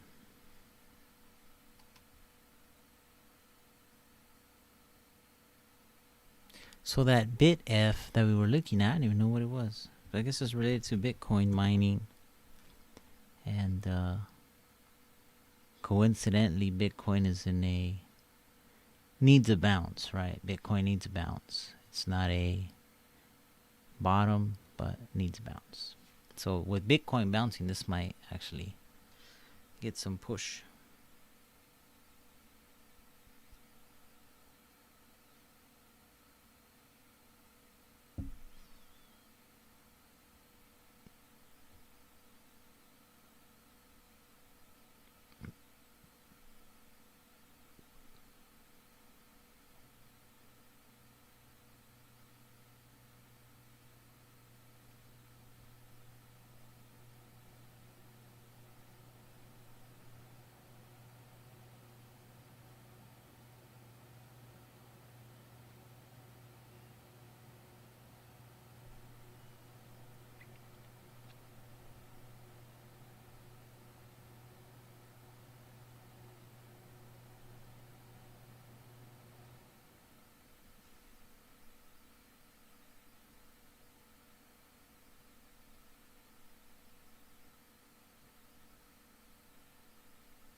Carnival Cruise Lines, that's the one that had the earnings, so, or has the earnings. I don't even know, to be honest. I don't care. I just know when the chart is found, it's in a good position. For example, we found Carnival Cruise down here. It's like, dude, really? Are you kidding me? And did the reversal the next day, set up pattern for 3 days, which if you were buying it and you're like, wow, I was supposed to take off this week because of earnings, and you miss that there's a pattern set up, like this textbook pattern. Okay, don't ever forget textbook pattern. 1 bar, 3 bars on the side of it. Let's go. Right, so that's does not trigger on 3 all the time, but that's a sign of a bullish pattern. Let me find, these bars. 1 bar, all these bars here are all inside of the price from that day. Like GameStop, people say, yeah, GameStop got ripped off, GameStop, whatever. But GameStop, when you go to a weekly chart, it had that big move. This one here. Okay, so, and we've been pretty much, well, actually it's a monthly. Let me go to the bigger.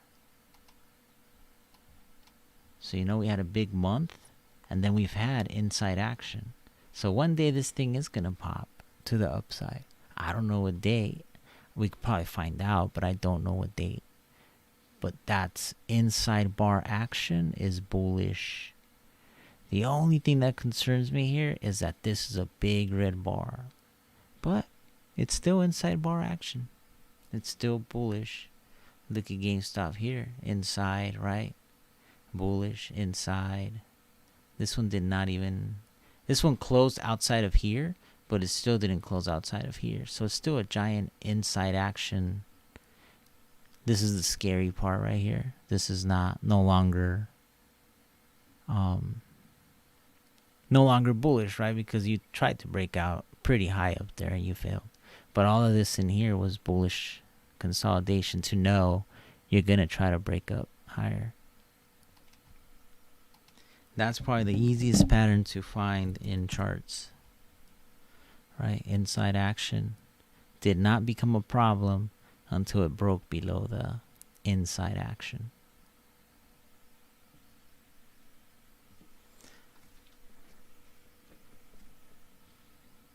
Some of them are like not even easy to, like this bar, it's not easy because you look at this stuff like that's ugly.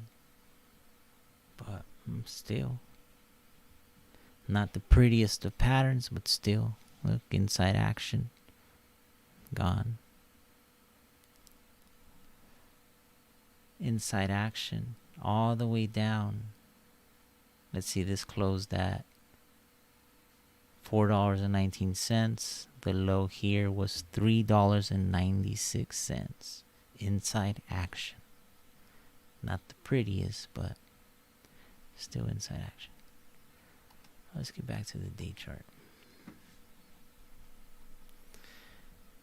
So, okay, 8:30. Things start to slow down in the market. 8:30. There's no Dixie. This is the worst chart. UVXY. So UVXY, we had looked at it earlier for a little bounce. It does not look like it did that. I mean, it did for a couple cents. I would never pick on this chart, ever trade this chart, ever, just because it's only 50 cents worth of jumps. But you did get what you got. You got 14.21 to 14, let's see, 28. So let's say 6 cents. Let's even chop that. 6 cents you would have got.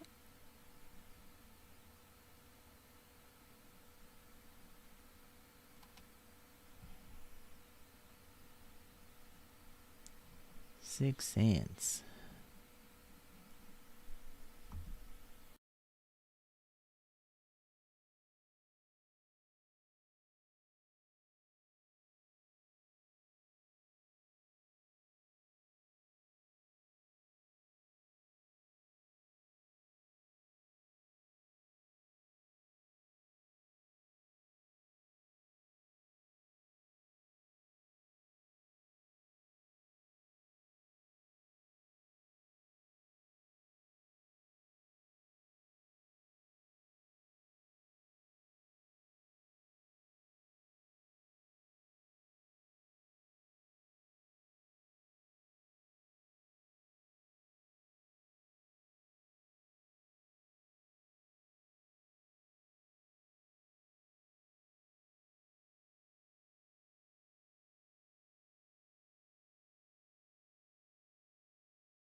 All right, back to it.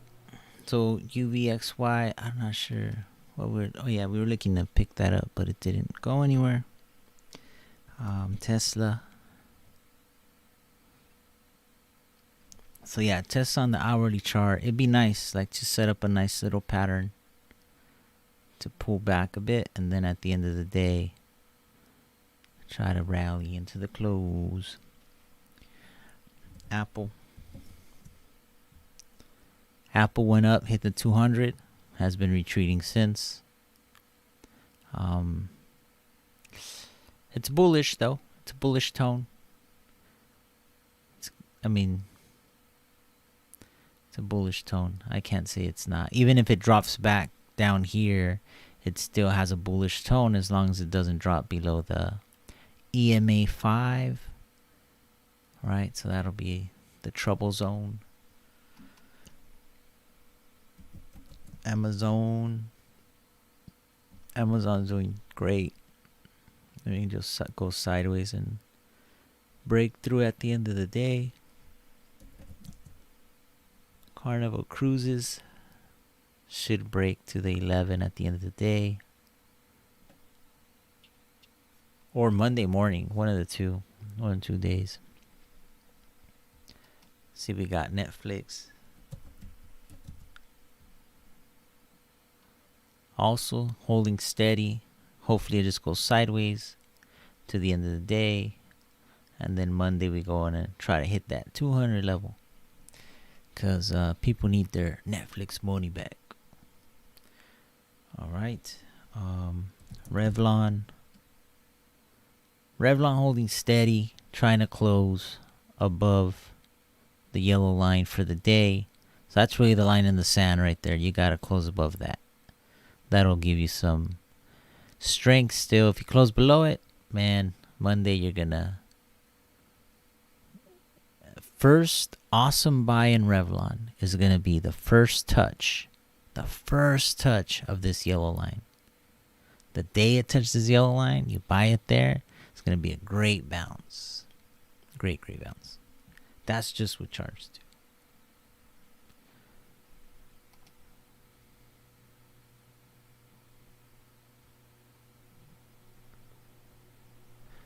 Yeah, that's just what charts do. Let's check out the rankings. See what's hot right now. Trending PSNY. It's new. Yeah, very new. Lee Auto. We've been watching Lee Auto all week, and we've been surprised by its climb, but we've indicated it needs to get back to the channel. It's kind of an unhealthy climb. All it's going to try to do is this again. Ride the top of the channel until it can't, and then it'll just fall back into the channel. So maybe it'll ride a couple days, but at some point it's going to fall back into the channel. XBI, which is top of the channel. So showing some weakness, but the climb was nice. Then we can try to attack that, but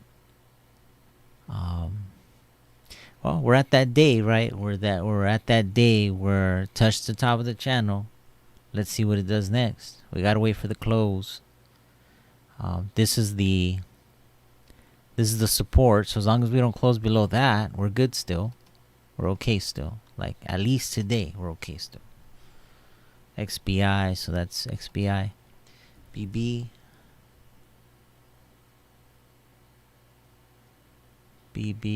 wants to go up and hit the 573. That's BlackBerry for now. Trying to see if I could see any patterns. I mean, this might be interesting, but I'm not sure if it's not. I don't like the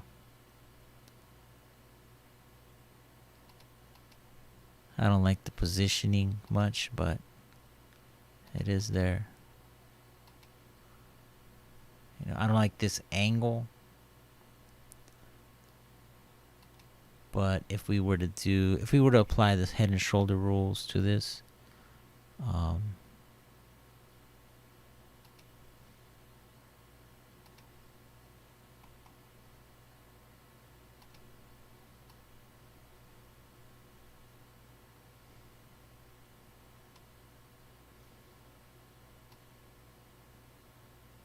yeah, sorry, I didn't do that right. I don't like the angle of it. I don't like the angle of it. Sorry, I just wanted to see if it fit, because if it fit, it would give us a price, target price, but it doesn't really fit. I don't want to force it. But still, target price, probably close the gap, pierce of the 573.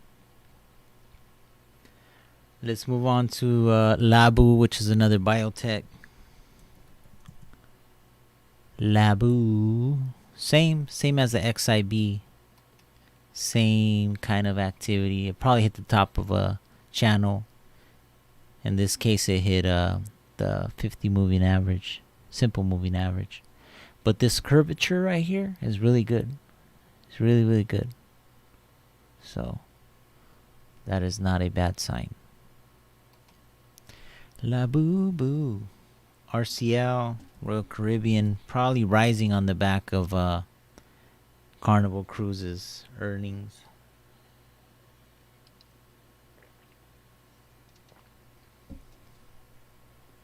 Zen. Well, that one was a lot. 27%. But the only thing to note is that it needs to stay above this 20. If it doesn't, then you didn't. It's like crossing a river and not getting wet, and then all of a sudden you put your feet in the water. It's like, dude, you didn't get wet, and then now you're all wet. So it has to stay above the 20 moving average for the close to be a good candidate for a bullish setup. BAC. This will be the last one of the trendings. BAC. Trending just means they're talking about it a lot. Talking about it a lot. That's a nice reversal off the lows. Let's look at BAC on the weekly. See what we can do. Yeah, that's a decent reversal. I wish it would have gone down here, but still. This weak bounce. So this drop here right into the 20 is a weak, really weak bounce, right? But sometimes, when I say sometimes, because you got to be on your toes, right? You got to be like, okay, how can you fake me out? So really weak bounce, but maybe that was because it knew it wanted to complete the fill, or sorry, the actual support here, support level where it reversed last time, and maybe people just didn't let it get down there. But these two are good, along with the actual full reversal for the day and a full engulfing of that candle. So let's do some work on this chart. It's a very steep drop. Very steep drop. So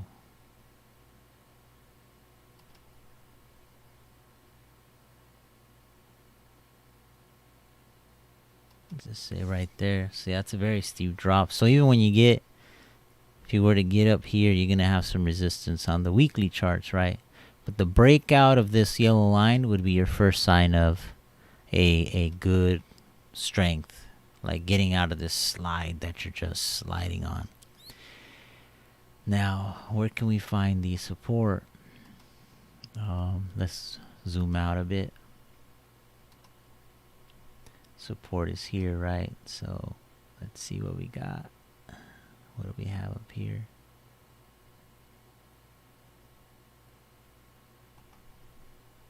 Zoom in a bit more. Trying to read the candles. So that's cool there, but I don't really see that that is the magic number.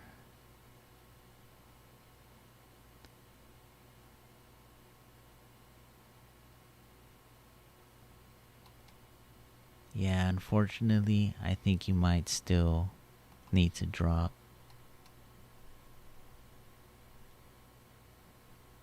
I think that might be it there. Yeah, I think that might be it there. So we might not have any real strong support. Even though we do have this support here, it may take some time to get to that, small drop before we take off. Just trying to visualize what it can do, right? That's what these charts are all about. Visualizing what they can do and making your best decision off of that. So we'll come back to this, but it was definitely a nice chart to analyze. Okay, now let's go to the most actives. Most actives for today is the SPY. Obviously, everyone's buying the calls on the SPY. AMC, we ain't gonna look at the SPY. We already know what it's doing. AMC had the big bounce. I guess we've drawn on this before.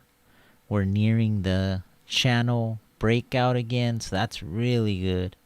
Next week could be AMC's rise to 12, from 12 to 15, and if it breaks that, head over to not in one candle, of course, but I see some potential. Again, it's about finding the chart at a good time, right? It's not about just finding the chart. It's like, okay, we're looking at this chart. Is it gonna do something next week that we should keep looking at this chart? And why? What is it gonna do that we should look at? What should we look for? Right? So we that's what we do, is we're good at that. We're good at finding charts that are about to do something. Even if it doesn't do it, right? You can't guarantee that it's going to do it. But it's about knowing, what are you going to do? And why are you on watch? Why is everybody all hyped up that they should be watching AMC?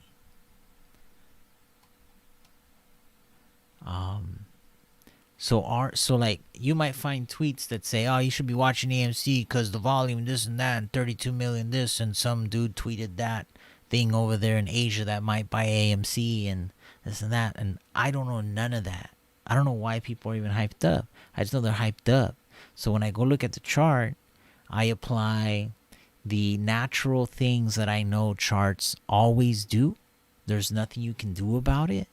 There's just natural rules to charts, like there's natural rules to life. Like, you can't fly. You can't fly on your own, right? You might be able to fly, you strap a jetpack on you, but there's rules to life, and you have to follow them. You don't have a choice. So charts have the same thing. And in this case, it's near that 1 week away from letting us know what you're doing next. So that's why AMC's there. Redbox, RDBX, we've been watching that one all week. We nailed that one in terms of analysis. We told everybody, hey, I know you're all hyped up, but there's going to be this wall of price wall that, like, you can't easily get through because you've exhausted yourself. And I actually didn't expect this much resistance on that wall. I just kind of thought, hey, you know what? It's gonna get through it at some point. But it ended up being really strong. And nothing but natural, like nature, right? Nothing but nature. I don't know how else to put it other than we don't do fancy trend lines that are my opinion of where things should go. We apply the same thing to every chart, and it tells you the same. It talks to you, okay? Mullen, MULN,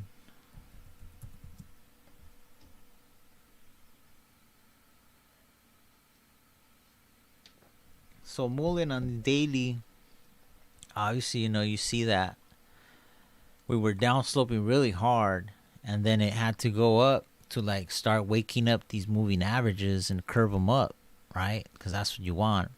You wanted a crossover, and then right here it would have been nice to like continue that, but it's so hard to do that when you only whip the first time. So you got to whip a couple times, and it's tried, and now it's got them close together, and now you can start whipping up again so that this thing actually rises and both of them start to curve up. You almost got it right here, right? You almost got it to curve up, but you never popped again. You needed one more pop to like keep it curving up. And then so it would be like you came down here, you got it to curve a bit from this pop. So this pop here got it to curve, right? So got it to curve right here. And then you just needed another pop to like get it to curve more. But you didn't. So it ended up sloping again. Now you're back to trying it again. But you need a pop, right? Another inside bar action. Right? This is textbook stuff here. When I say textbook, I just mean it's a pattern that is pretty. Like, that's what it looks like in the books when it's all nice and colored and drawn out for you. Okay. But all it is a bullish pattern. It's not, forget those fancy names. There's not fancy names for, I do head and shoulders sometimes, and I say the pattern's bullish or the pattern's bearish. That's it. I don't try to give you a name that you gotta go research and figure out what it is. Let's see, Mullen was the one we were looking at. If we were to work on Mullen, do a little bit of work on Mullen. Let's jump to we'll do it on the daily. So this is that high. Gosh, you have a high at 20. We'll just take that high right here. Take this high. Of course, you want a Fibonacci tool. You want to have one and throw it on there from the extreme high to extreme lows. That's how you use this fib tool. So yeah, 436. It's matching up with a 25% retrace. And then we take. Let's see if we can find some trend lines. So let's see that. Oh man. Yeah, I mean that's where it wants to go. That's pretty solid. That's pretty solid right there, so it wants to go and retest those levels.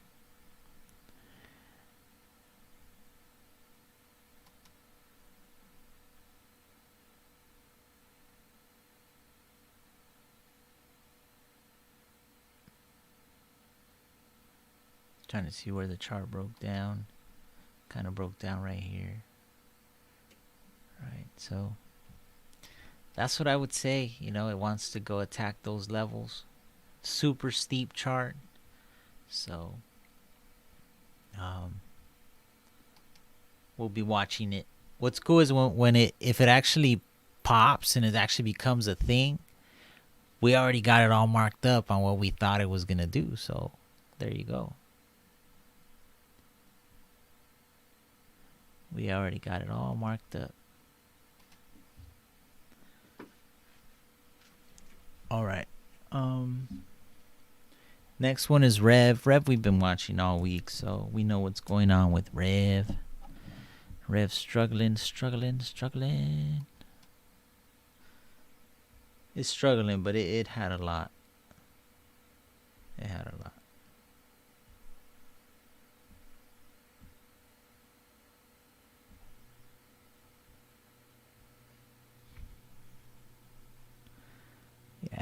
lot. BHAT, we looked at that one a couple times this week.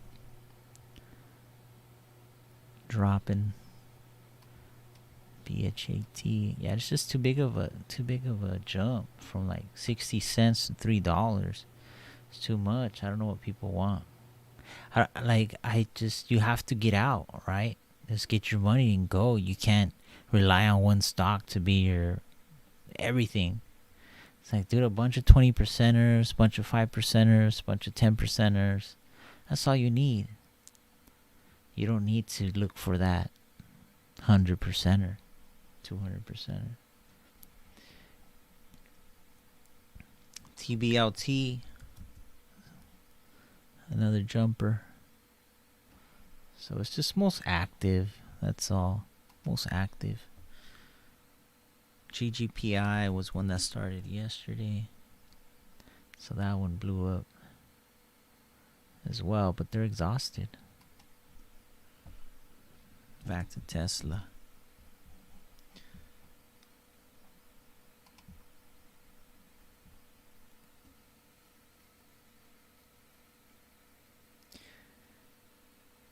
Yeah, there's also a list of most watched stocks, but honestly, people put stocks on a watch list not too late, but once it's already like giving you that sign that like you're gonna do, like you're actually doing something. We look more for stocks that are gonna do something, right? We don't want to find something that's doing something. We try to take a step back.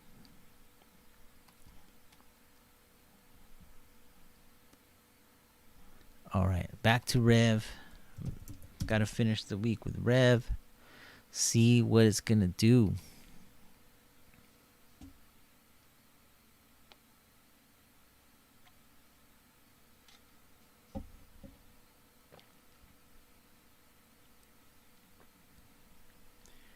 All right.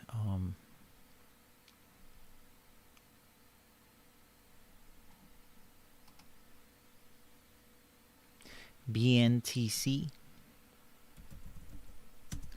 Benitech Biopharma. Oh, that thing already left. That thing has left the station. Yeah, went right to from oversold to overbought. So you can tell like it's a very small play. It got 40 million, but on the average day you're only getting 25, 30, 40,000. So that's why low float stocks. Probably. I don't know that, but maybe low float. Low float just means it doesn't have a lot of shares floating around. So when it starts popping, when it starts like, you can, it's like not having enough shares. So people start reaching for higher prices on those because there's not enough shares. It's a weird thing. I don't even think people know that that's what they're doing, but they're buying something that has low float. Low float stocks. Low float, right? So you go on here, and the float is very low.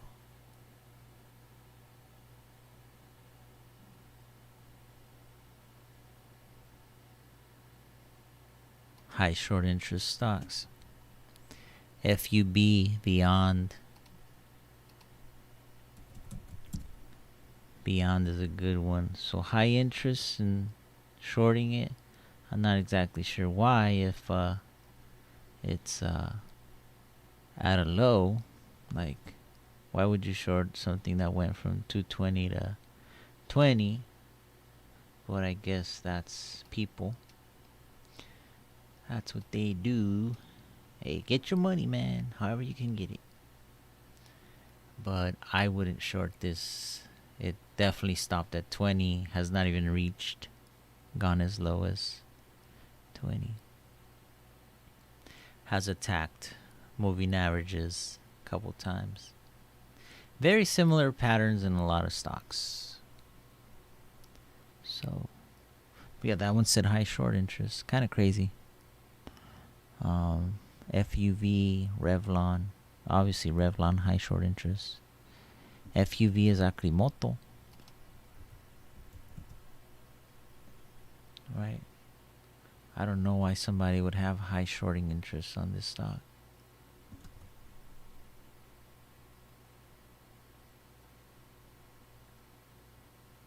But anyways, we're focusing on low float stocks. Low float stocks. SEB. Let's just go with that. There's pretty much the lowest float. SEB.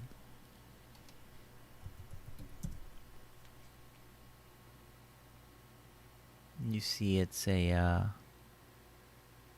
look at the price, right? Who wants to buy that? Nobody. I don't have no $4,000 to buy that. I ain't trying to buy that. But that's how low float, right? They're not even... This one specifically is probably a private, smaller company that just has lower number of shares. But let's see who else is on here. HMG.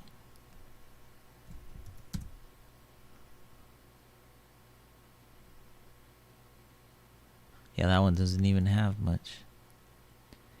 Maze. Let's find something that's a little popular.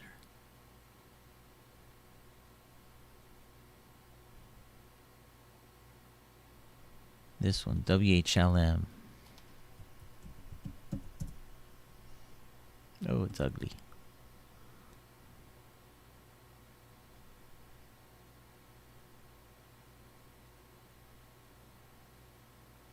Seneca Foods. Seneb. Yeah, those are low floaters. They're not fun. They're not that fun, but I just wanted to show you that there's a such thing as low float. This is just, honestly, this is probably not a good website. I wouldn't be recommending this website. I just kind of just Googled it and see what came up. There was a low float. I don't trust any scan, really. I only trust my own scans. I don't have a low float scan, or else that'd be cool. I do have a scan though. Like, let's see. Let's get to a scan. So I do have a scan that's finds things that need to be bought up. So we can do that.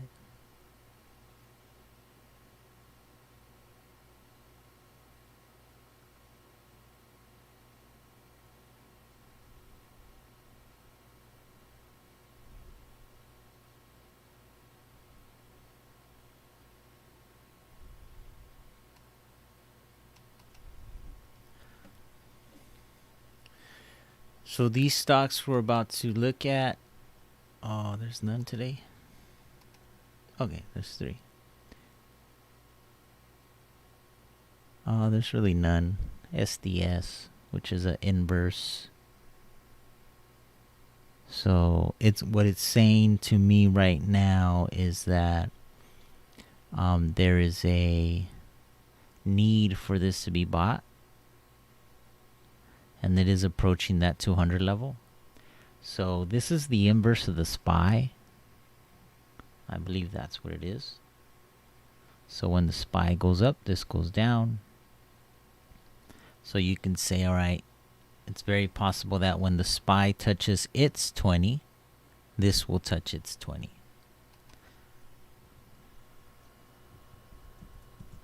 So SPY touches its 20.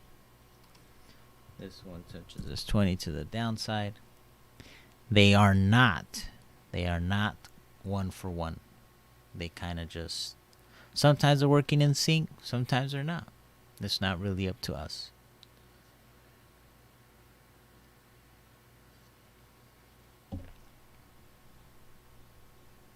Okay, SDS. Yeah, there's not a lot of that. Let me go down to 3 million shares.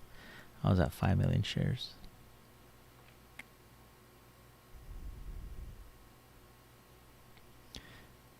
$3 million shares, same, nothing different.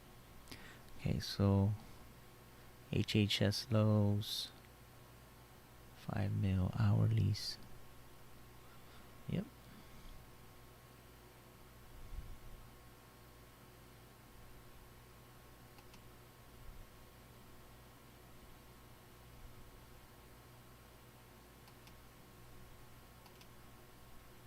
So this is the opposite. So this is going to be stocks that need to get sold because they're pretty much have a lot of buyers in them and no sellers. So some sellers have to come in at least to balance the buying and selling that exists at this time.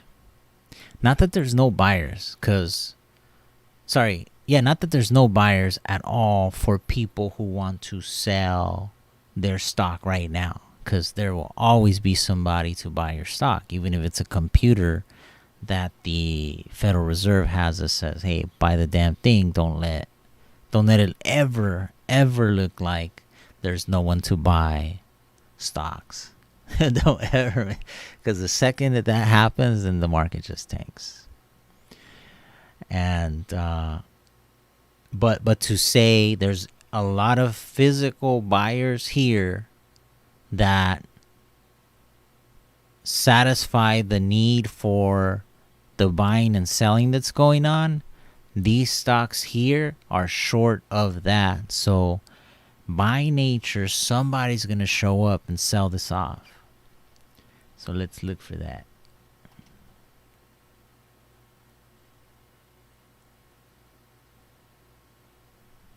Which, of course, there's a lot, right? So let's find the best examples.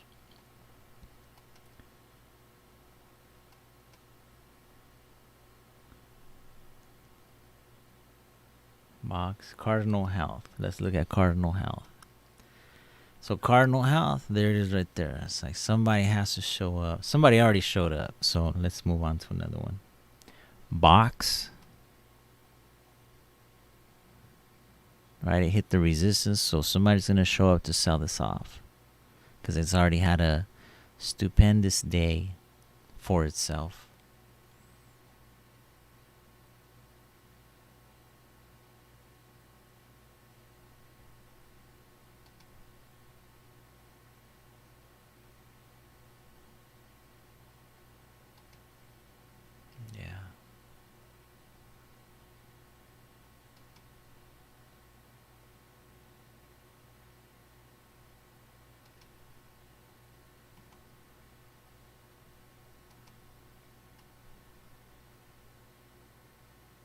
That right there. That's crazy. I get fascinated with that stuff. Super fascinated with it. I mean, it's a Head and Shoulders. It's just not. It's there though. It's just really weak shoulder right here. Really weak. It would look really weak. Then this shoulder's like here and here. But hey, the symmetry worked out, and that's always fascinated me. That's what changed my trading style. I'm like, you know what? I don't think these charts are what people say.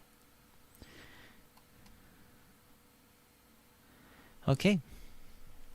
So that one, let's look at another one that we can say, hey, you know what? There's like no sellers here. Y'all better come and sell this. Those are some of the worst ones, but let's go down to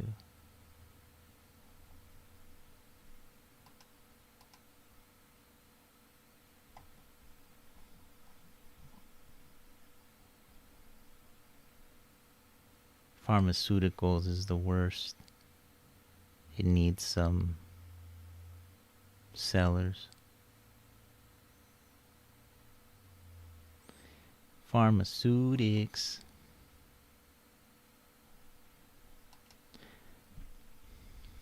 Yeah, pharmaceutics is this one.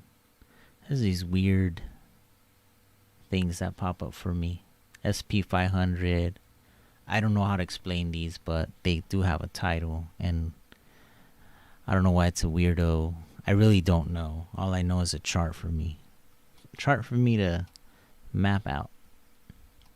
And I know what the chart is, but these symbols are super odd, so I can't say that I know what they are, other than it's the SP500 pharmaceutics. So you would go in here and you would just start looking to see who is part of that thing. Components not available. Yeah, you would want to know who's part of this industry, right? Pharmaceutics industry. So, let's see. Pharmaceutics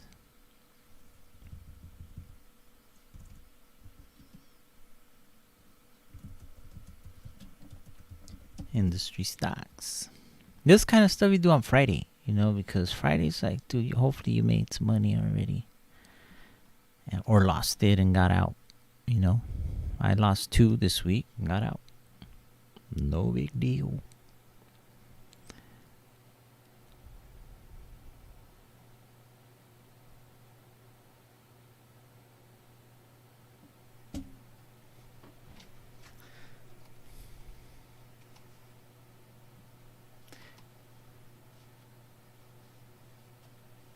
I mean, you can tell when I looked it up, the companies that show up, right? But what I want to do is I want to find a ETF. Okay, pharmaceutical ETF, pharma ETF. And then I want to find who is part of that ETF. I want to know who are the biggest weights. Daily fund holdings. That might be it there. Oh, here it is. Okay, Catalent, Beatrice. So let's look at Catalent. Catalent.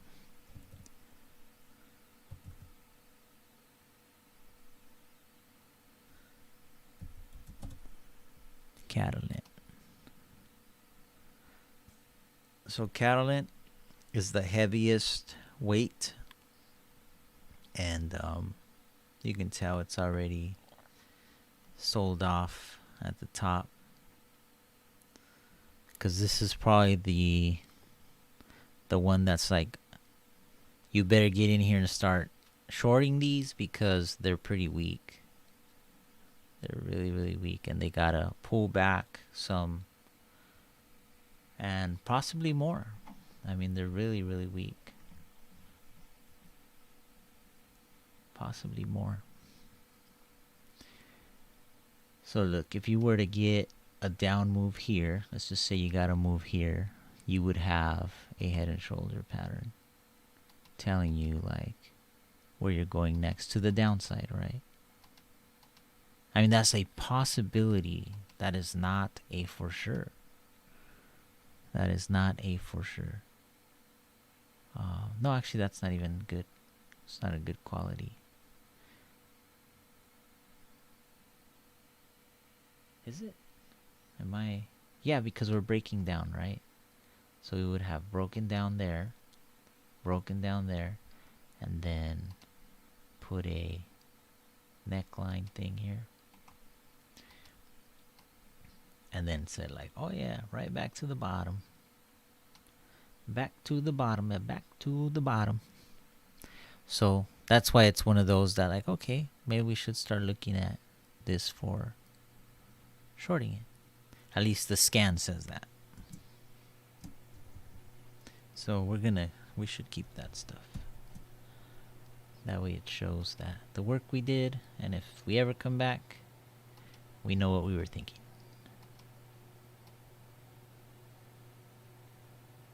Okay. All right, so CTLT was 1. Beatrice.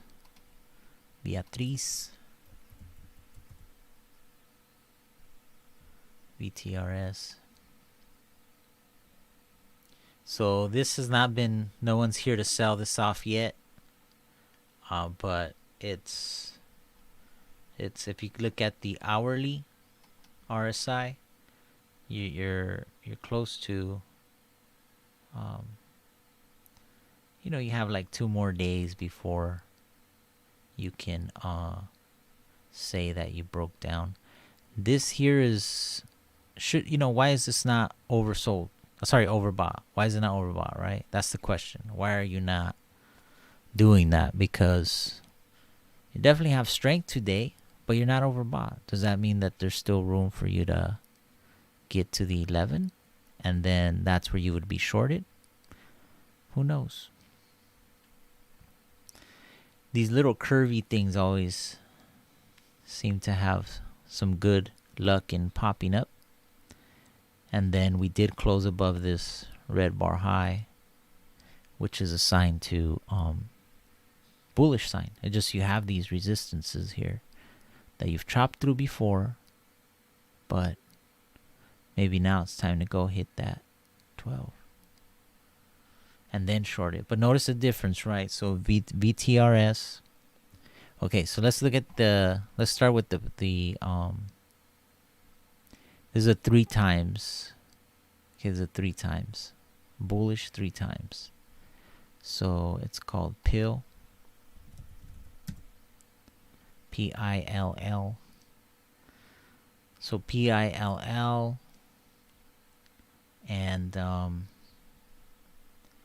same, the hourly is starting to crack. The daily, this daily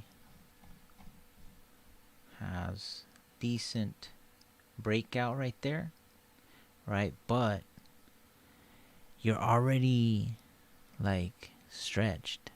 So hold here, right? Hold here, and then stay above this blue line. That's one scenario. Hold it for a couple days up there, let things catch up to you, and then take off some more. Or that's it right there, and it's time to short back down to at least that $10 level. Anything below this green bar is the first sign of trouble. Your very first sign of trouble. Below this green bar. Maybe it does a flag. Who knows? You never know. It's like, what is the possibility, right? So let's just do that. What if it does that? Then it says, all right, time to roll. You never know. You also see a W pattern. Right, these are patterns you see on a lot of stocks. W pattern. W pattern is a pattern of strength, but it needs to get higher than this first, right? It needs to do that first, because then it's a W, or else it's just like a, I don't know. I don't even know what it would be. But W patterns are pretty strong, and to me, it's really W pattern is just a bounce 2 times on support, letting you know we're respecting the support. So the fancy names, throw them out the window. Okay, so that was an interesting little side thing that we did. PILL, showing it's like pretty extended, and then showing how its Catalent is CTLT. Catalent is also pretty extended, right? So it's starting to sell off today. And then Viatra's maybe needing a day or two before it's at the same levels where it needs to get maybe sold off a bit. Now we're looking at daily charts. So daily charts are a couple days, right? We're not talking about weeks and months and for your future. It's just daily charts are for the next couple days. Next couple sessions. Okay, let's see what else we can look at.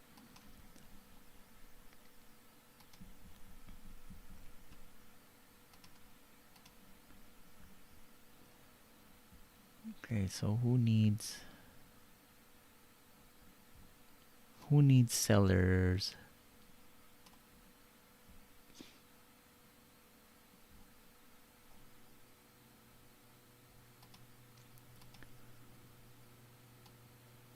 BCE Inc. Nope, not that one.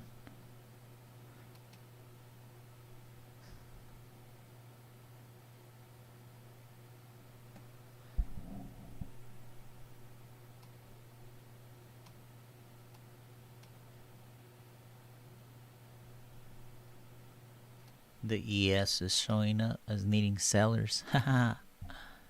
That's a spy, like the ES futures. ES showing up. We're needing some selling. It's got to come in a bit. Okay, so just showing up on the radar saying, hey, you know, for today, just for today, sorry, for the hourly chart, for today, your hourly chart's getting a little out of control.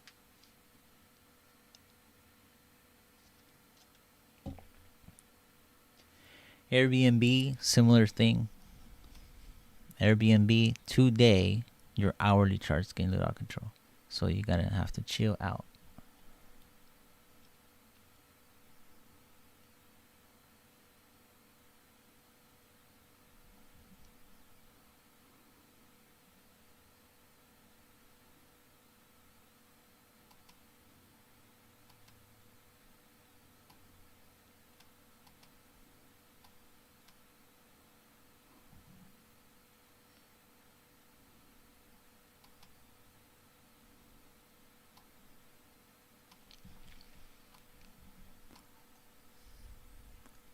Same here. You gotta chill out. This EMA 5 has to keep up with you. When it doesn't keep up with you, it's like, dude, you gotta slow down. Not every time, but I want to say 99% of the times, yeah. Like, I can't say that about Revlon. That's why I say not every time. I can't tell Revlon, like, hey, Revlon, when you take off, you know, like this, you have to chill, right? Like, look how far it got away. Revlon's in a whole nother world right now with a lot of euphoria, especially when it was doing this.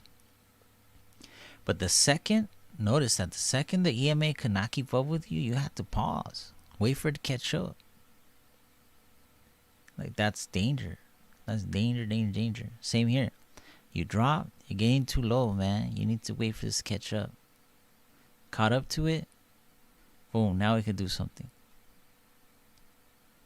So that's something that I've noticed over time. It's just like that EMA 5 is your guide. It's like a magnet.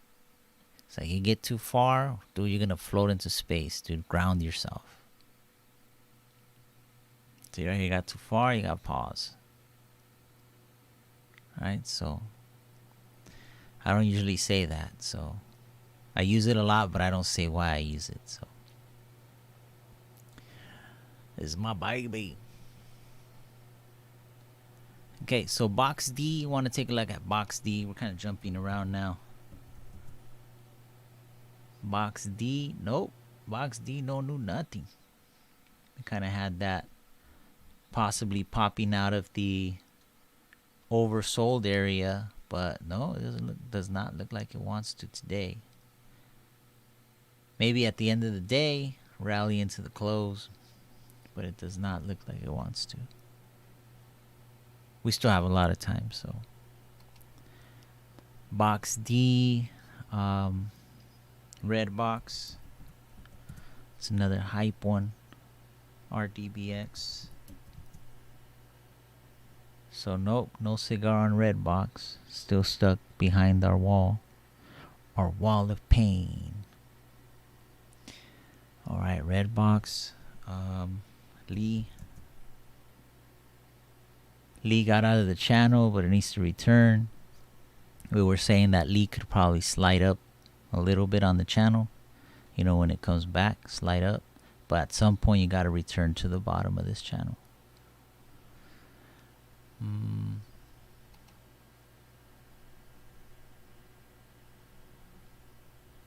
So it was Lee.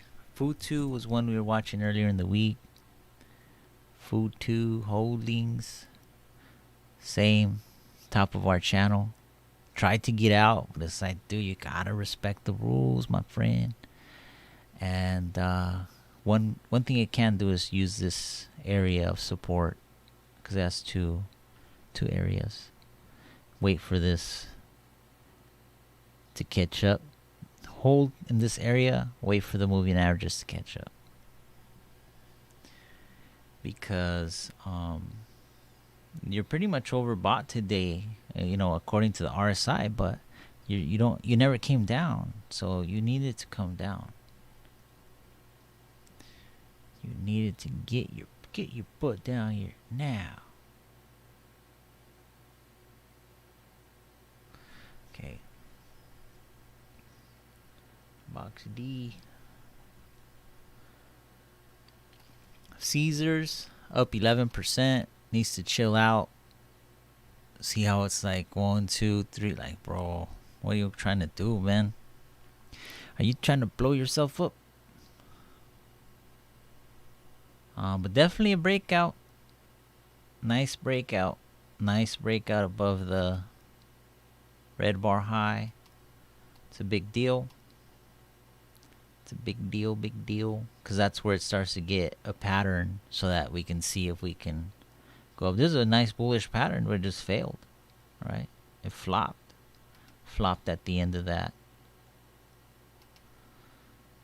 Flopped on the end of that, but now we're proving that we can break out and try to go and attack this level again, attack this level, which attacks the 50. This is not a problem. We've done it a couple times. We've broken through that line a couple times. I don't think we'll have a big issue. But for the hourly chart, you need to chill, man. Come on. Relax yourself.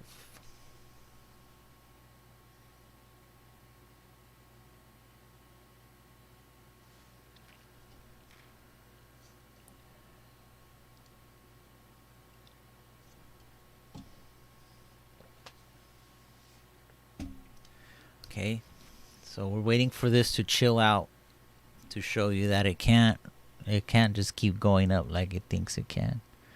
You gotta chill yourself, my friend, because or else when the whole market's going up later, what are you gonna do? You already like wasted all your up moves.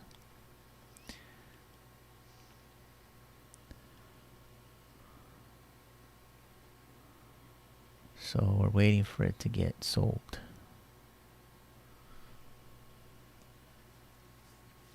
What time is it? So we're at 9:41 Pacific time, and we pretty much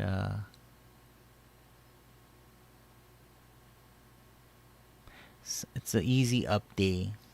That's the feeling. It's like, okay, whatever you have, it's pretty much going up right now. So if your stuff's not going up, you know, hang on to the profits you're getting and then figure it out from there.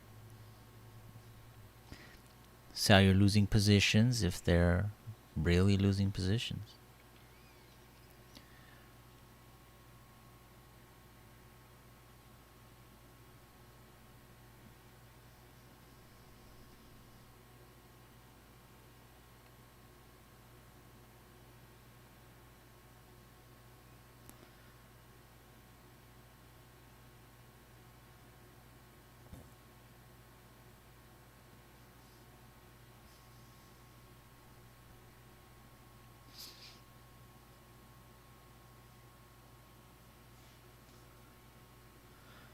Okay.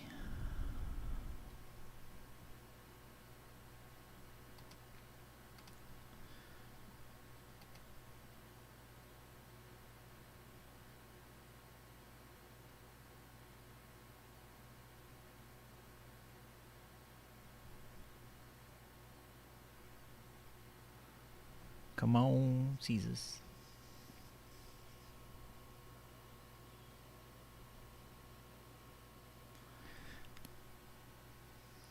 It thinks it can do it, but it can't.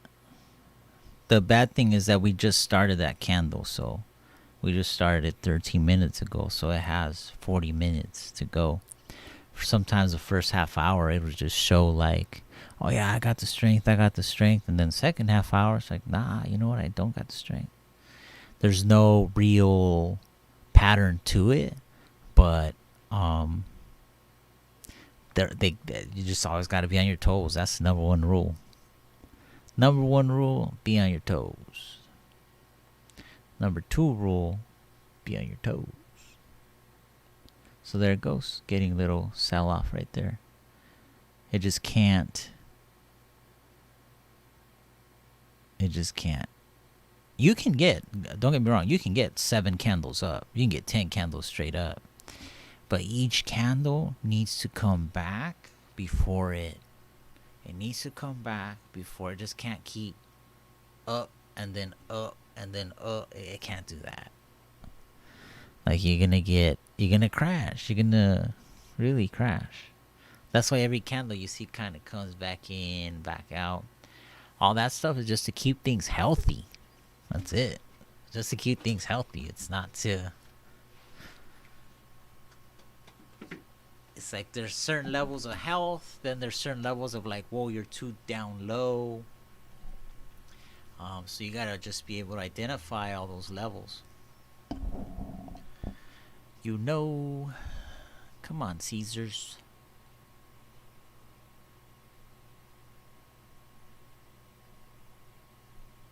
See, 43. I need to turn red, and then we'll move on. Turn red, and we're good.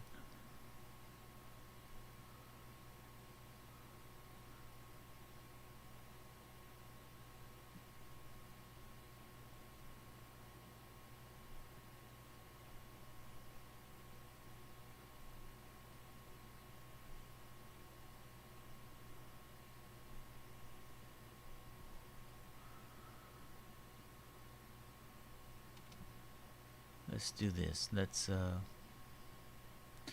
me bring up Revlon on this side. And Caesars on this side.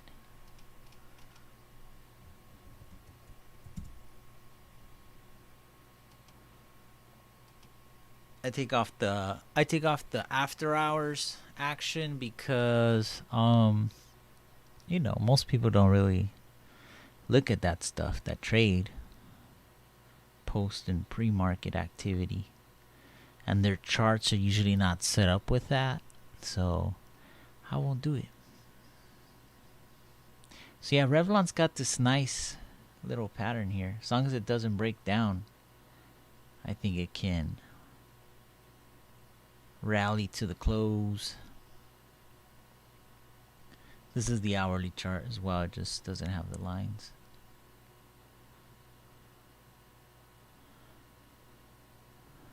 Yeah, I mean, Revlon's having the trouble here, but it's still good. It is still good, especially because these guys are all pump.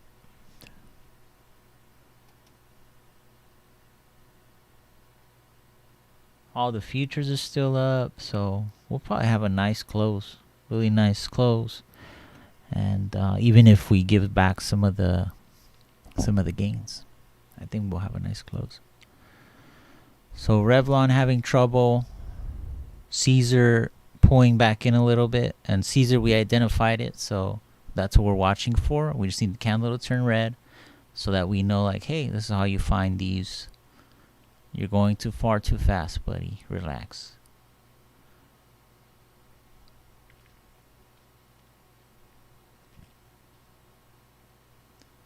And you might say, oh, well, the whole market's pulling in, or whatever you might say. That's okay. I mean, you're right. The whole market is pulling in, but we're at the right place at the right time to take advantage of the market pulling in, right? I think that was the goal, is to be able to find stocks in a scan and know what the chart's supposed to do, and mostly like what strategy you apply, right? In this case, I'm telling you, the stock goes too high too fast, and these get scalped for shorts. Yeah, it's up 10.88%. Personally, I'm not a scalp short kind of guy, but I do know that. I do know math, and I do know that 10 cents on $100,000 is worth it for me. It might not be worth it for most people, but I'm just trying to get the money and go, right? As long as it's a good percentage, a win percentage, meaning the odds of you winning are good, then why would you be afraid to drop 100,000 in 10 seconds and get out with 10 cents of, or a half hour. A half hour, 100,000. You left with $1,000. Big deal. Or you left with $3,000. I don't know. I mean, let's say it was this candle specifically was the range is 28 cents. So we were at the high when we found it. So let's say it's 44.08 to 43.81. That is 20 cents. Let's just say 20 cents. 20 cents on 100 grand is enough for you to have a good day. I don't even know what the answer is, so I'm going to find out. Times 0.20. Yeah. Oh, sorry, I did that wrong. No, I didn't do that wrong. 20,000.2.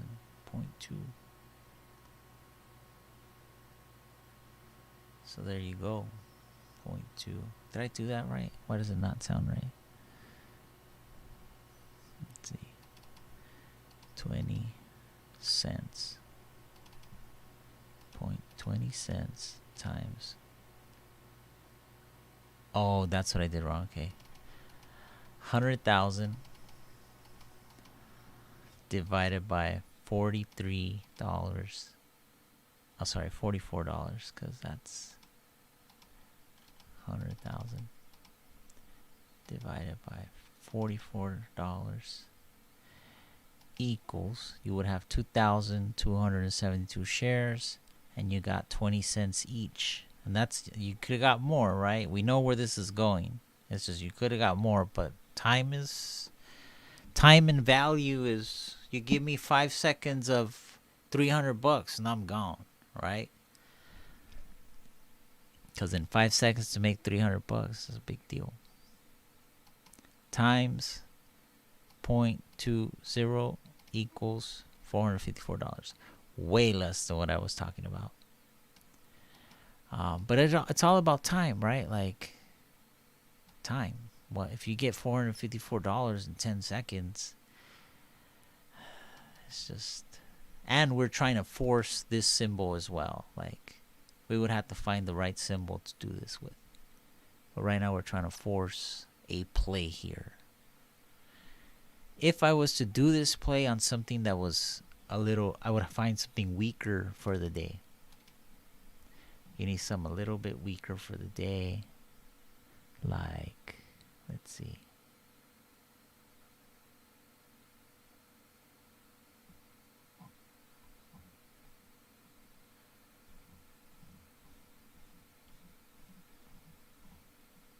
Everything's pretty strong right now.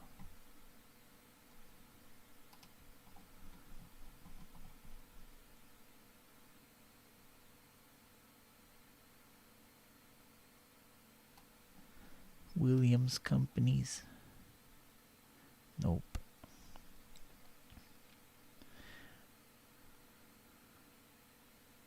Yeah, everything's pretty strong. Shorting today is not even advisable. So that's why I can't find a good example.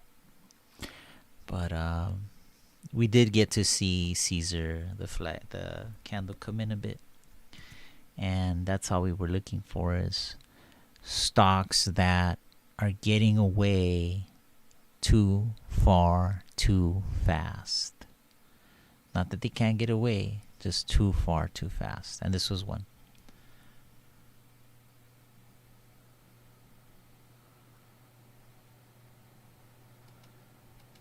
So that was one. Let's find another. Dish.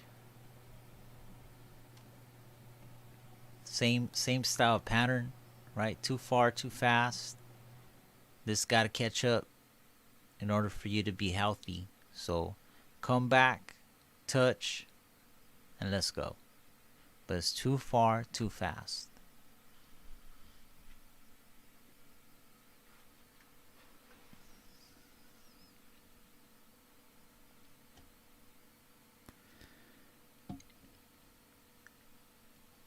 Market is coming in a bit anyways. We're going to end positive on a strong note, but market is coming in. Which is healthy, right? That's what we're saying is today was if we were to look at the SPY, on the hourly. See, this is healthy, right? So it got away too far too fast and said, well, I better chill, let this catch up. Because if you don't do that, you're just, why are you trying to blow up today? Just chill, and the end of the day, go. But let these catch up. Let these catch up. First sign of trouble here, right? Still a good inside bar on Revlon. Still a good inside bar. It's not like it's broken down. It was able to save itself today. So a new low will be trouble, but still okay. Still pretty good. I wouldn't be excited about it, but still got that bullish tone to it. We go to the daily. Still hanging in there, but we said it has to close above the yellow line to say that it should be looked at as having strength still. Maybe the end of the day rally can take it back. So we were looking at Dish. I think Dish was our chill out. Dish is again up against this, so that's where reversed last time. And that's probably where it might have its trouble. Not in this candle. I don't think so, but maybe in a future candle. Going right up into it with this candle is a for sure, like, you're done. You're done for today. Like, that was your high. And that would be where it needs to get sold off and all of that.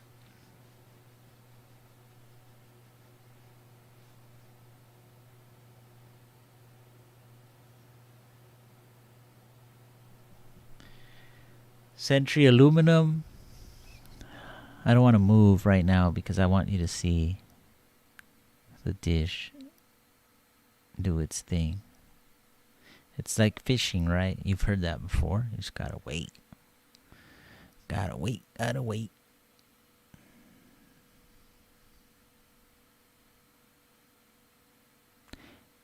So the same thing you do the upside, you can do the downside. So you could look for stocks that drop too fast, and then somebody's gonna come pick them up because it's just nature. They're not gonna crash.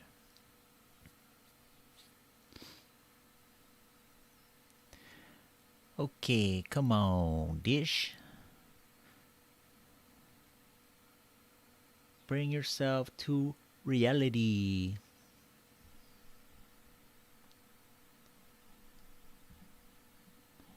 Oh, sorry, let's go back to the hourly here.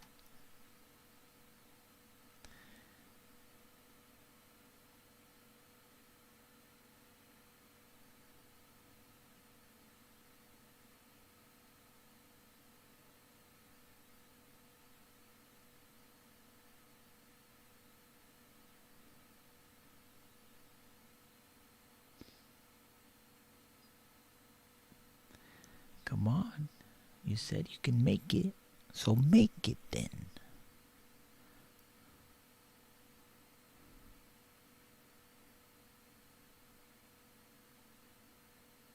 There it goes, reaching for it. Reaching for it.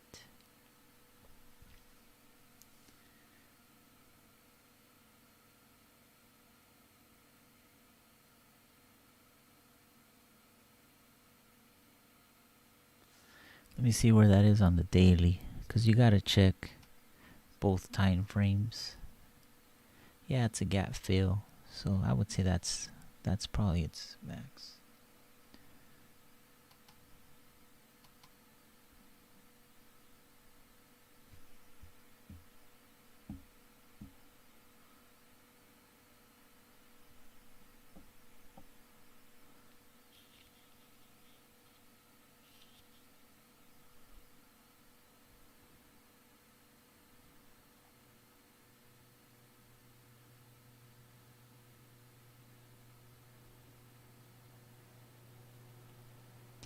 There we go, reaching for it.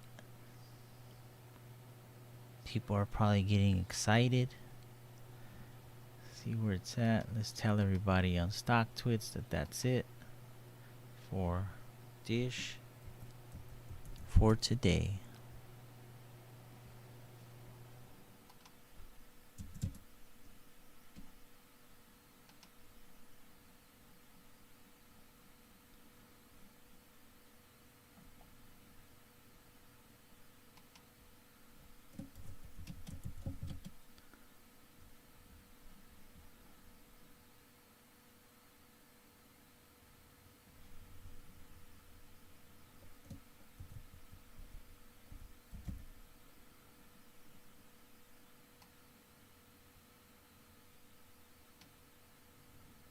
Okay, 1865. Sometimes they don't really reach. You know, they don't go all the way. It has to do with volume. I mean, let's look at the volume today. How's the volume? Volume's not high. It's not unusually high. Okay, so when volume is not high, then it tends to not make it all the way. That is the relation that I've seen for years, and I don't even see it any other way anymore. There's just no like true excitement behind the move. It's more like no one is selling today, so everyone's just kind of buying it up with excitement, but not it's not a move with conviction is what I call it. Meaning like, yo, this is for sure. A lot of things backing it up. So come on, 1866, 1871 is our target. Sorry, 1870 is our target. 1870 is our target.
All right.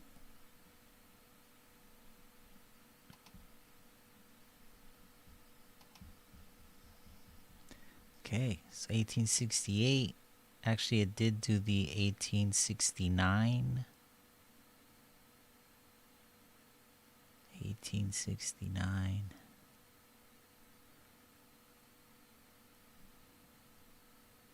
Right, so it didn't do 1870, but it did do 1869. This was 1870. Just making sure again. 1869. We started looking at the stock just because it was one of those high flyers, but too far, too fast scenario. And when we find those charts, we find the candle that's active is about to get sold for some reason. In this case, it was because it hit the gap there, the fill of the gap. So now it's about to get sold off right now. Sold off in a gentle way, not in a hard way. But you want to be part of that, right? If you want your money, you want to be part of that.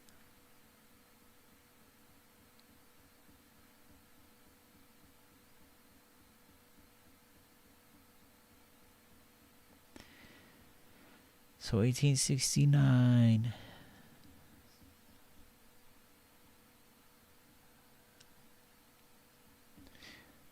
One more push.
$18.70. Boom. 1867. 66. 65. 64. 63. 62. 61. No, so there it is, 1870. So you can see it retrace a little bit. That's not the retrace I'm talking about. I'm actually talking about it really retracing off of that. It's got 25 minutes left. So let's see where it goes. 25 minutes left here. Notice that last time when we crossed the EMA 5, we were not able to make it back, right? And then we said, psych, we can. All right, psych, no, we're just playing. We could do it. And then it said, no, we can't. And then it said, yeah, we could. And then it said, no, we can't. And then it said, no, we can't. Okay, so we got two no, we can'ts back to back. That's what's called confirmation. Okay, when you hear that word out there, oh, we got confirmation. It's either two we can'ts back to back or two we cans back to back. That's confirmation. What are you confirming? I don't know. In this case, we're confirming that it can no longer hold the 20 and the 5 EMA. All right, it's giving us the first back-to-back. No, we can't, and that's very important to note. Doesn't mean that it's over. Doesn't mean that it's. But you're always gonna have a first sign of everything. First sign, red flag, right? That's your first red flag, and it's a red flag that you haven't gotten for some time since the jump here, since that 80% day.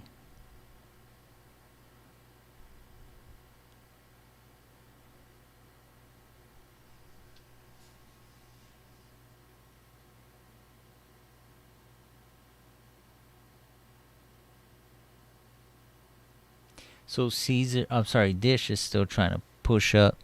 Let's check Caesar real quick because we were on that one earlier. Caesar remained a little reddish candle. Nothing bad about it, but the next one could come down and just try to relax a little bit.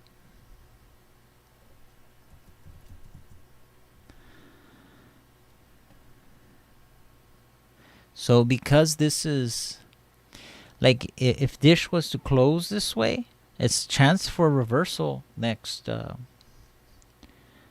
hour because it needs to back off that line. I just don't know what else to say other than it needs to back off.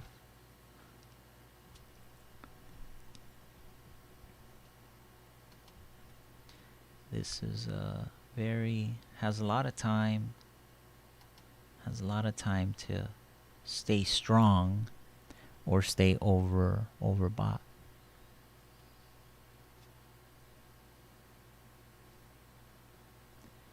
Has a lot of time.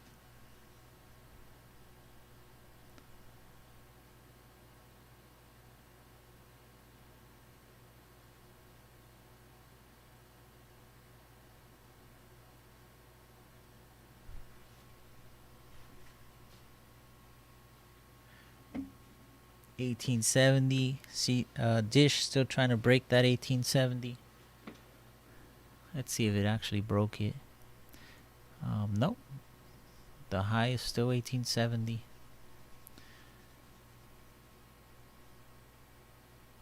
Light volume, but everything's in its favor. So, yeah, 1871, 72. Just broke.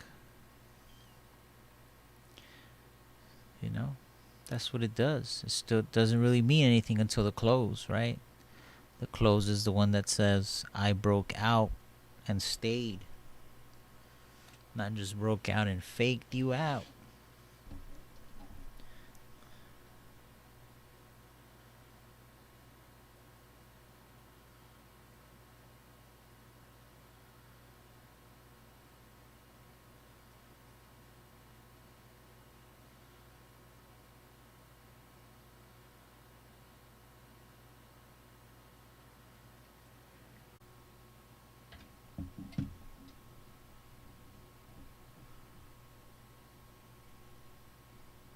All right.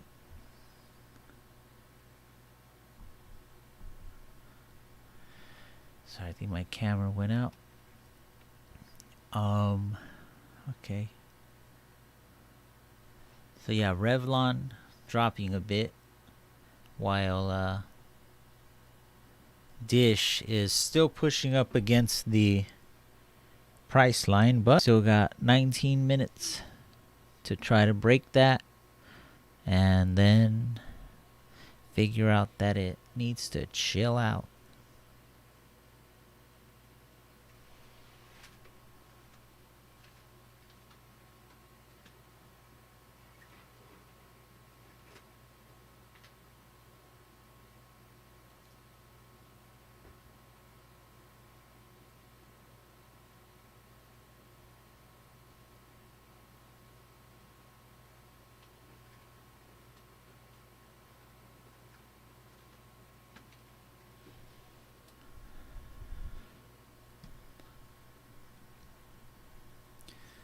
Let's see how the SPY's doing,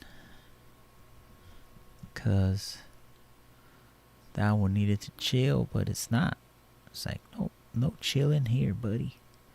And it's got that pattern that I'm telling you. Like, hey, when you see these patterns, these high bar, three little tight ones, those are nice, right? These are nice right here. All this consolidation inside of this bar, those are nice. These are nice right here. All this consolidation inside of this bar, those are nice. I mean, they're very, very nice looking. Where it's not rare, but on the fly, it is rare that I get something that I could show you to give you a really good example of what a bullish pattern looks like. That's the easiest bullish patterns you can identify. Then boop. Right? What is it that you can expect with these is just a second bar of the same. Right? So let me put the breakout. And you say, oh, well, it went higher. Right? Well, it did went higher. One day it's going to go a lot higher. But what are you getting out of it today? Okay, so it's breaking our 1872. Break 19, copy. Breaking our 1872 because the SPY is pretty much, well, this one's a NASDAQ, so the QQQ is probably doing the same. No, nice little strong bullish pattern to try and attack something later.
So there you have the new candles forming. Revlon. Then we were looking at, forgot which one, Dish, to see, it broke out, and now it has to. We had said it had to like come back and try to touch some ground. Doesn't have to come back much, but it needs to come back in.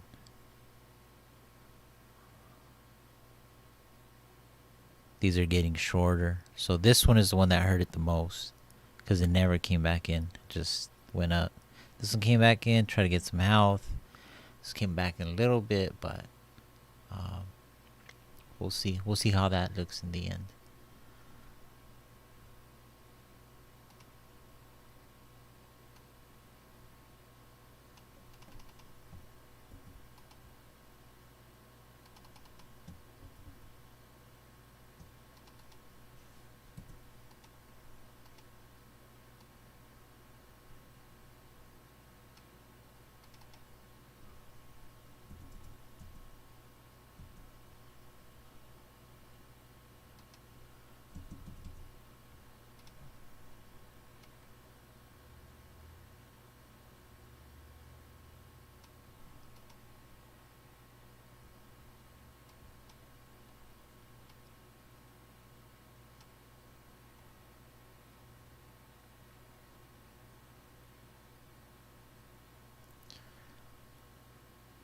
Dish.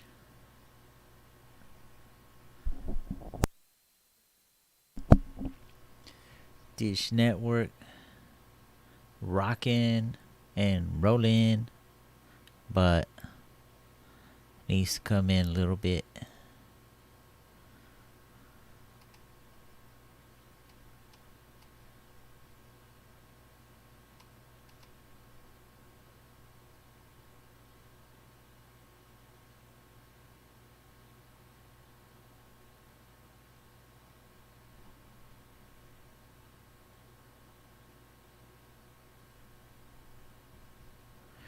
Everything's gonna end strong, so I think that's what we're gonna end with.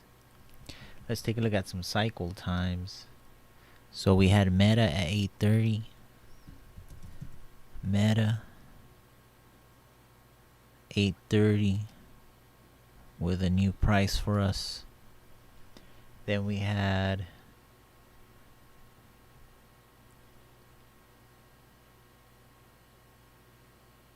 Amazon as well at 8:30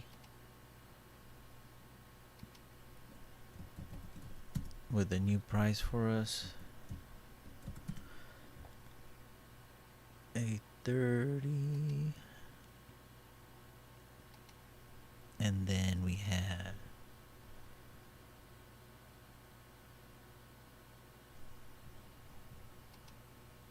that's it. Netflix at 6:30. 6:30 a.m. So that one right from the start.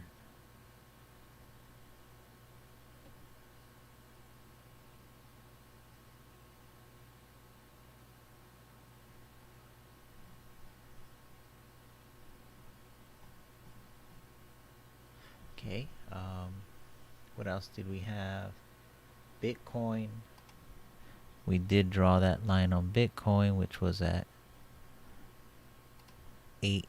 Was it 8 a.m.? 7 a.m.? Yeah, 7 a.m.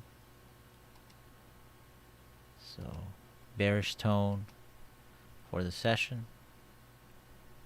But we did say, hey, pay attention to it towards the end of the day because it's a important day coming up for Bitcoin. Let's look at the daily chart of Trickcoin. Alright, so we hit the 18,000s reset chart.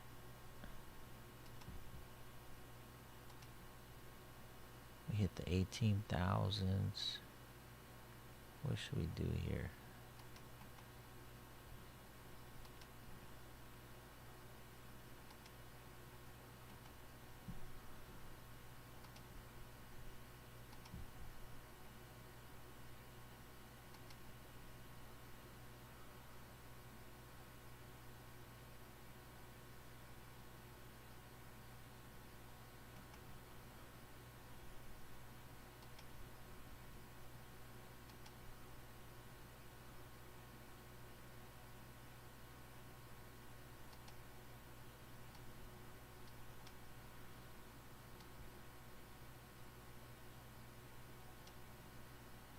There we go.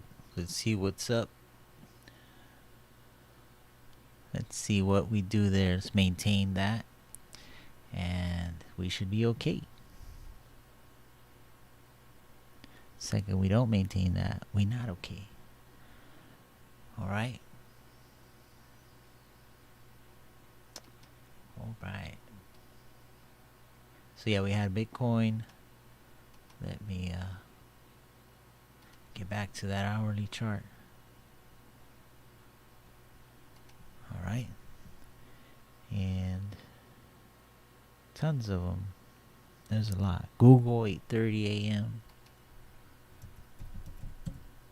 Same thing, right? Looking like a tight.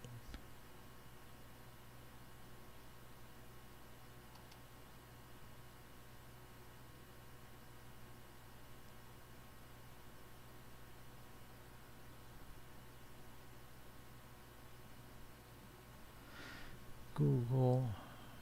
So there are levels you can rely on as your stop outs and all that stuff.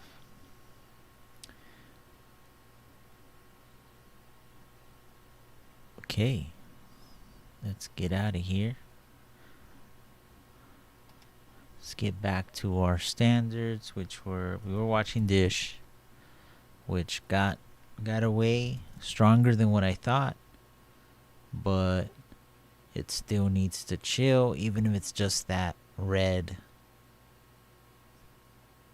small body candle.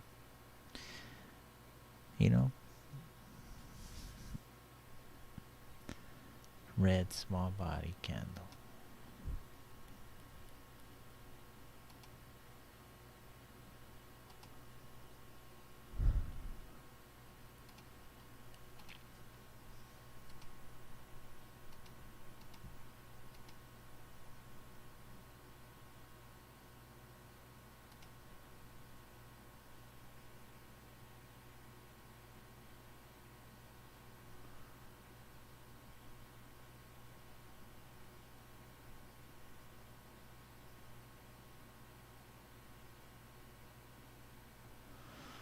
Okay. Let's move on. Let's look at some of the high flyers for today.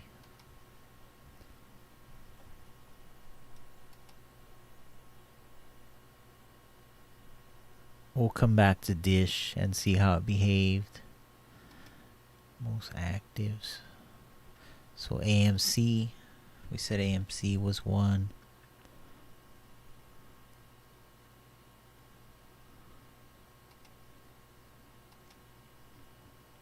Yeah, AMC was one that was getting near its channel, so we want to be watching that to see what it does next week. Maybe 12 to 15. I mean, that's 25% increase or more. Who knows? It's just got to get out of that channel. That's the big deal about Redbox. Redbox still stuck behind their wall. Our wall of worry on the daily chart, right? So that was our resistance wall, and it just respected it. What other one? Mullen, MULN. So that one we talked about how it's pretty much had its moving average fight, right? So moving averages. So now it's trying to do that again. Try to lift this moving average, curve this moving average up, and we can only do that with those boosts. Oof. So this one looks like it's getting ready to do something like that. Mullen. Bat. Oh no, Bat's up way too much. Oh, it's down. It actually went down. BHAT. Oh, it reversed off that high. Yeah, so that one was pretty high up there. That was a flyer this week.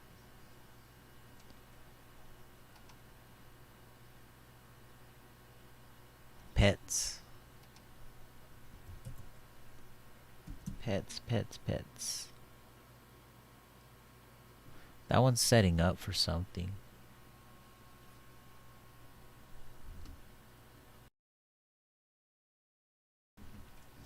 I couldn't say what, but let's move on to the daily chart, see what it says.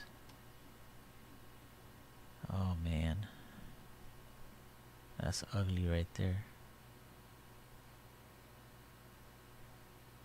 You know, it's just a bargain. Honestly, it was just a bargain. It's even if it goes to 5 or 6, it's really about buying it at that low. 188. Take it to $3, 50%. 350.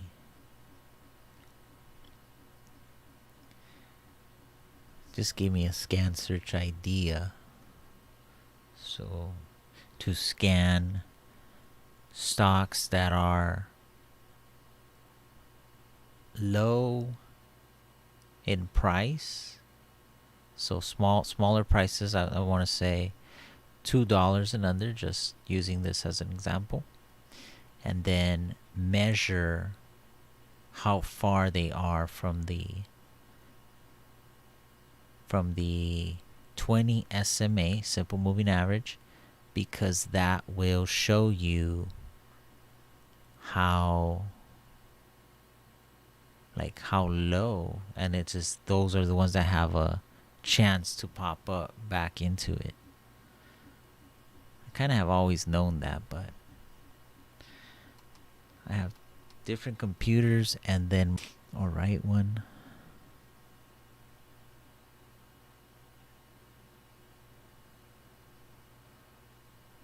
Right one or wrong one.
Okay.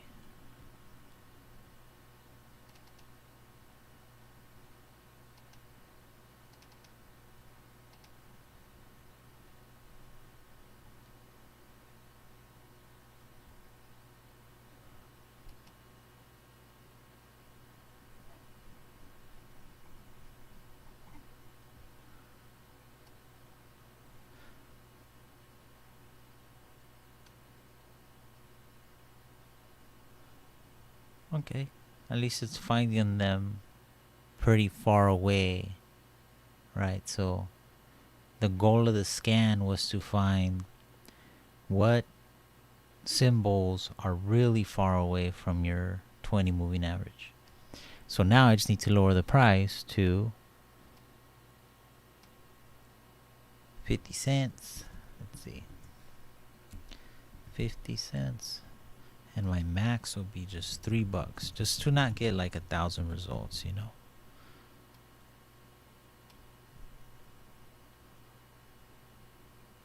Okay, so I got 26 results, and I have a column that says how far they are away. So this is the first one that shows up. Oh, sorry, that's the wrong side. So Flip it. That's the right side. Okay.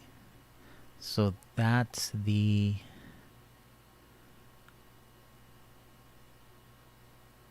furthest one away on the daily chart. Then it would be this one. No. So there really isn't. Make sure I did everything right.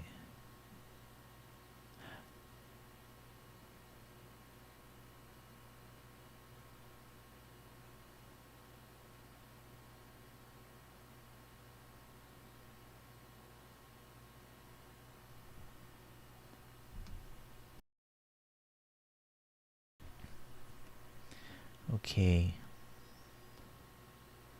Make sure I did everything.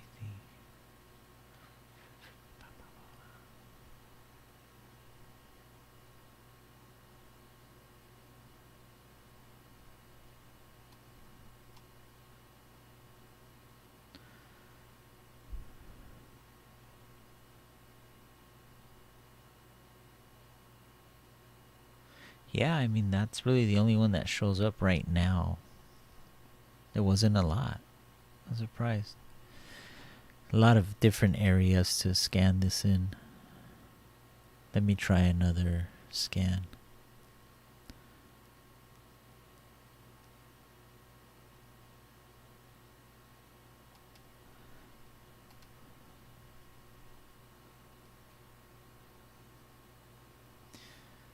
Okay.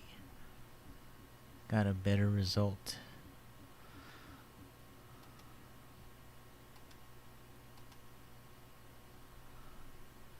JD. Nope, that's not right. It's Grayscale. Bitcoin. Boom. GBTC.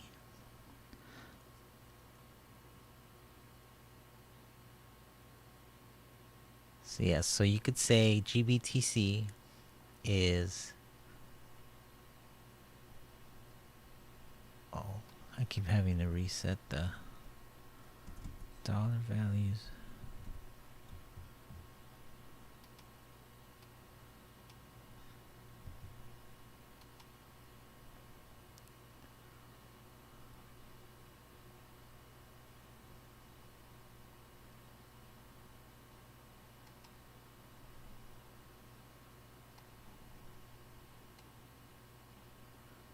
There we go. That dropped to $1.20. Could go to $1.90, or let's say $1.75. That was $1.29. Went up to, $3.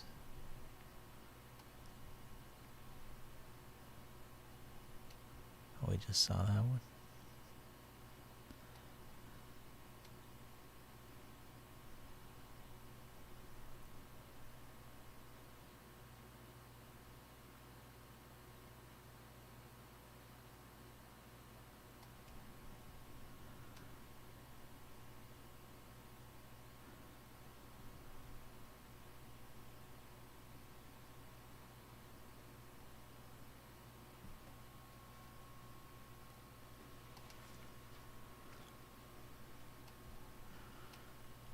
Aspira Woman's Health. Looks bullish. See, up, down. Looks like it wants to break the...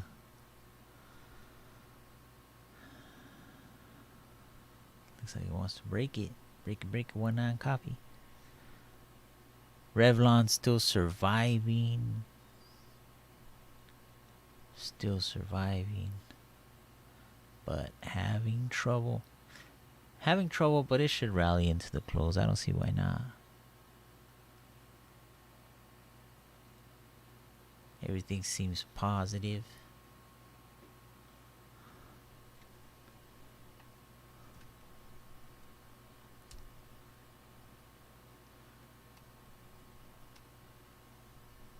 This is a good one.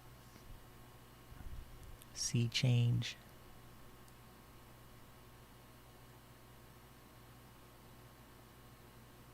downtrending for sure, but it already went 30, almost 50%. It's got a nice little bar here, trying to get it to 67. Then maybe to 80.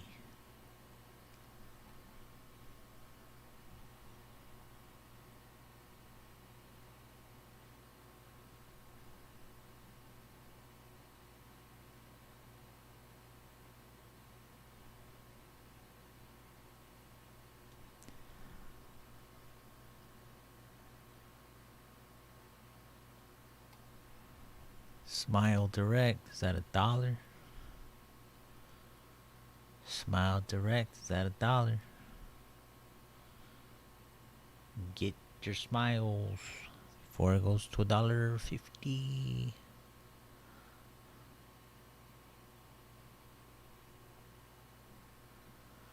Smile Direct Club.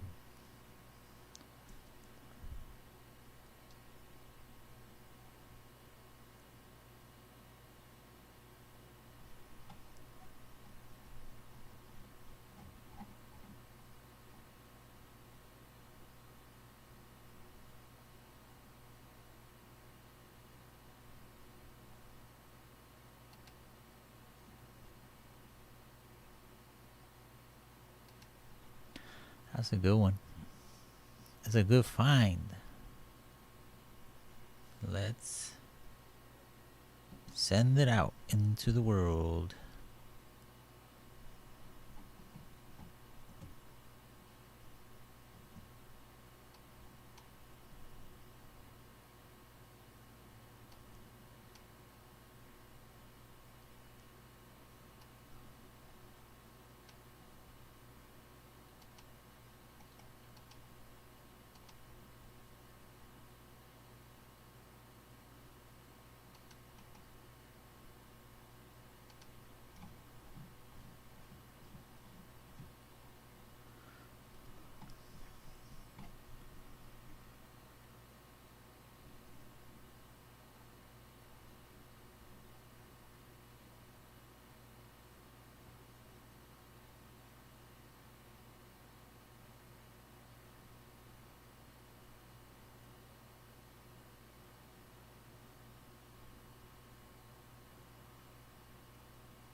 Nope.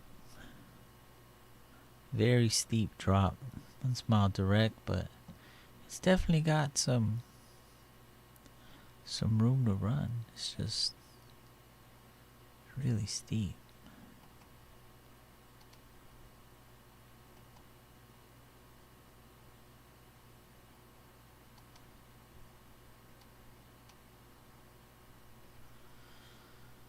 Smiles Direct Smiles.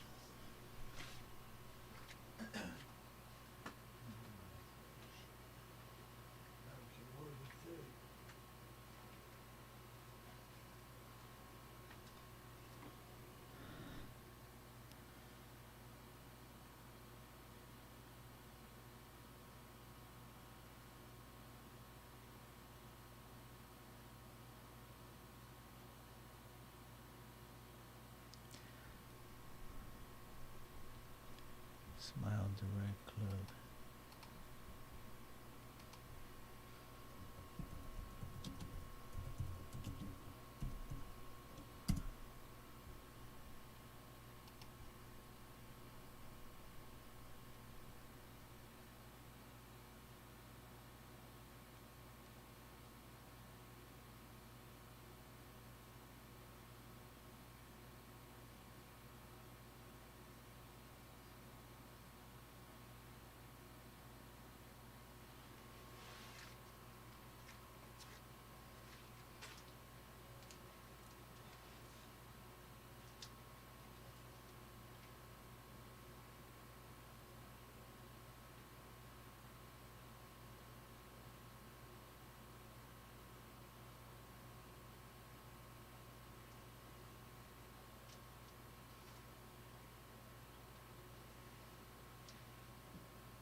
look at the weekly chart. Smile.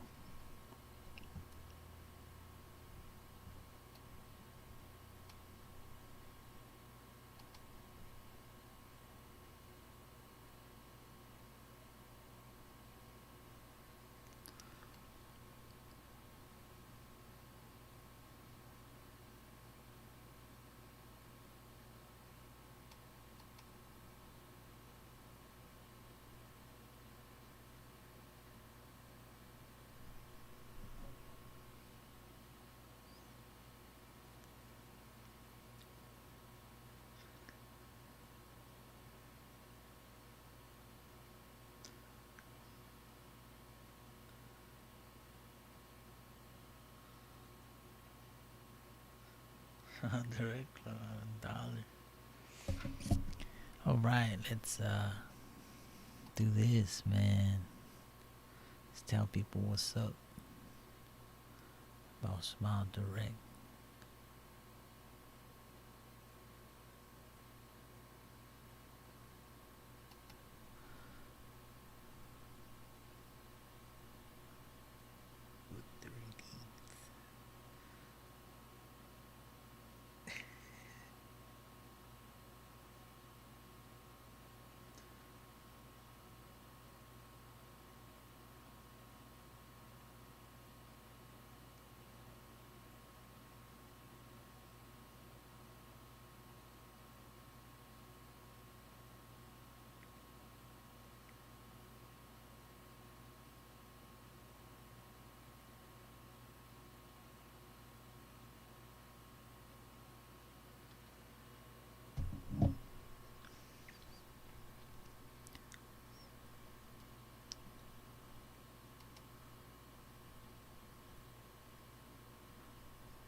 Just wanted to do a quick video on Smile Direct Club.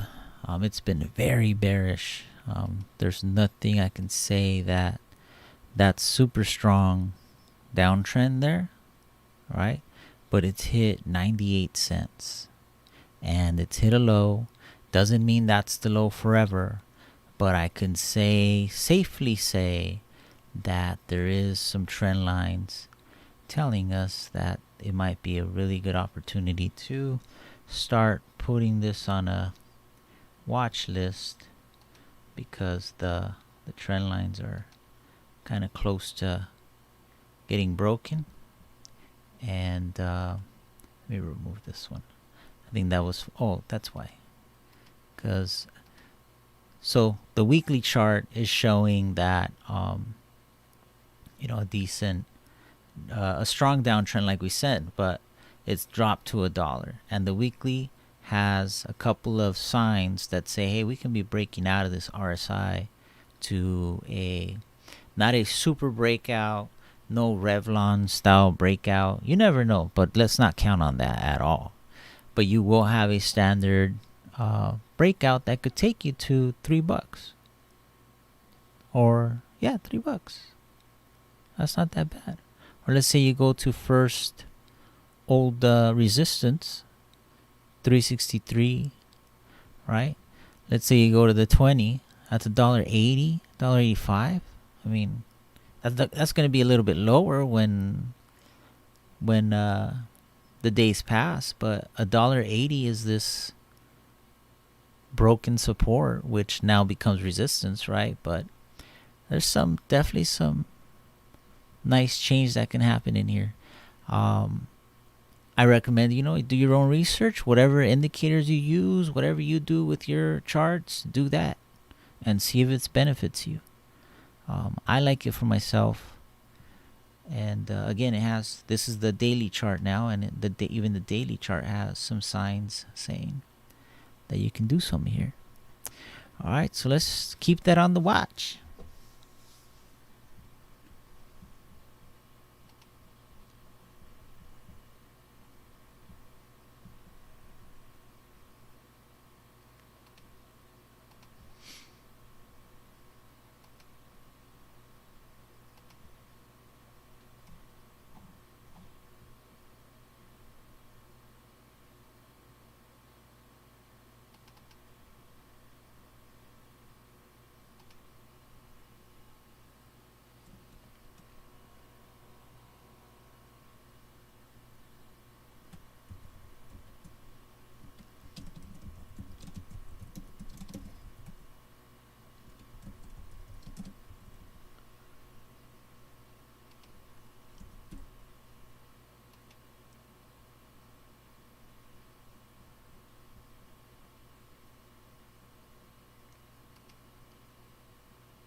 Smile direct club under $1.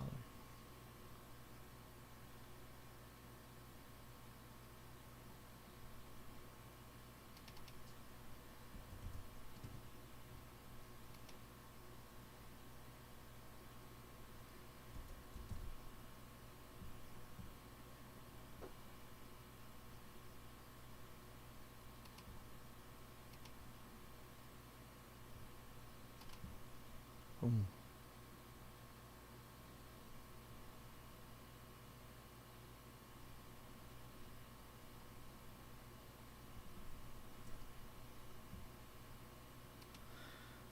Sorry, I was doing the Smile Direct, getting it.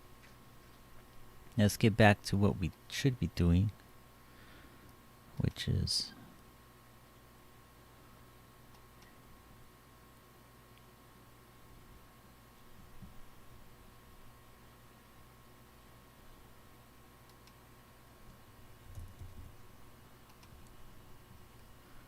monitoring Revlon.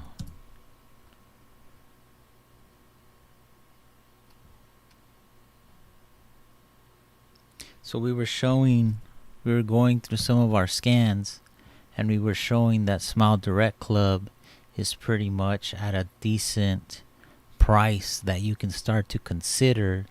I mean, it's at $1.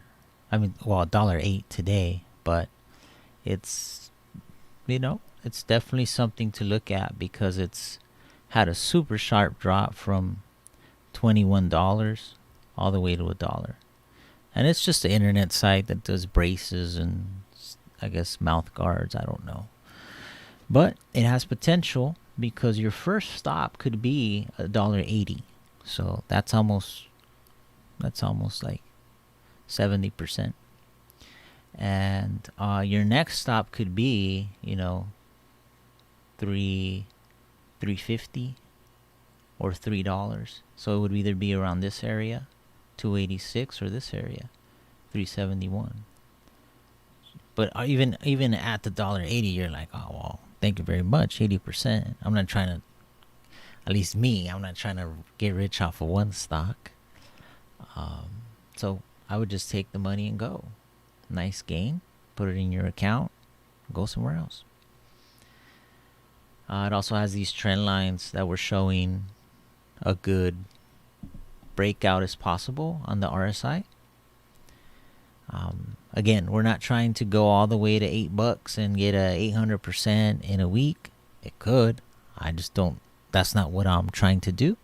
I'm more just trying to find the first exit that is possible, and then see how much percentage that is that I can get from that. In this case, it's a decent percentage. Even if it ended up being 30% in the end, it's a good percentage.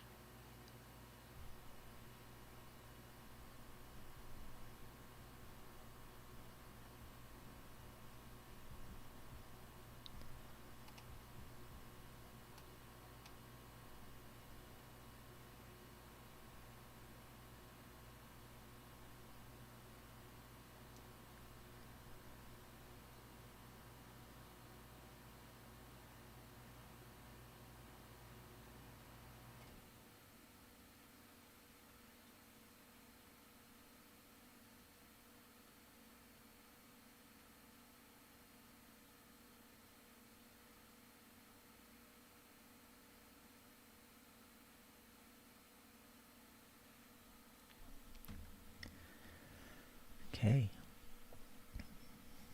Let's move on. So we were searching for stocks like that since the market's a little bit slow. When I say slow, I mean everything's going up. So what are we, like me telling you, yeah, it's about to go up? It's like it was already going up. So we're trying to look for stocks that are standing up. At the same time, we are monitoring Rev, because we're learning a lot from we have some lessons from the hype. So I'm gonna leave that there, and we're gonna play with the other side.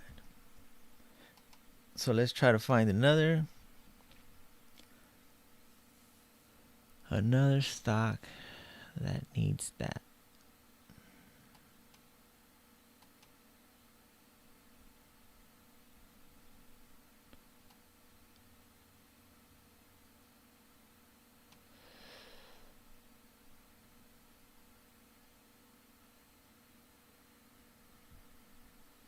Sea change has come up a couple times. Sea change has come up a couple times as a, maybe we should pay attention to sea change, because it is 38 cents, but, and it has, it has the, like when we look at it from here, it has the breakout potential, right? So that would be the big breakout, and then the little breakout would be there, right? That would be the little breakout, still giving you a good 50, almost, oh sorry, it's at 59 cents, so still giving you a good 25%, even more. I'll just remember, first exit is my initial thoughts, but even more is possible. Starting a downtrend, though, that is the warning. This parallelness, I guess you could call it, that parallelness is a scary thing. The way it starts to get really strong and parallel.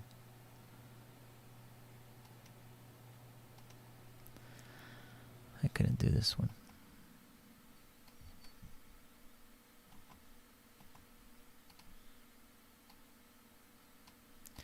That stuff.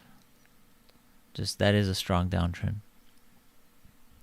On the weekly,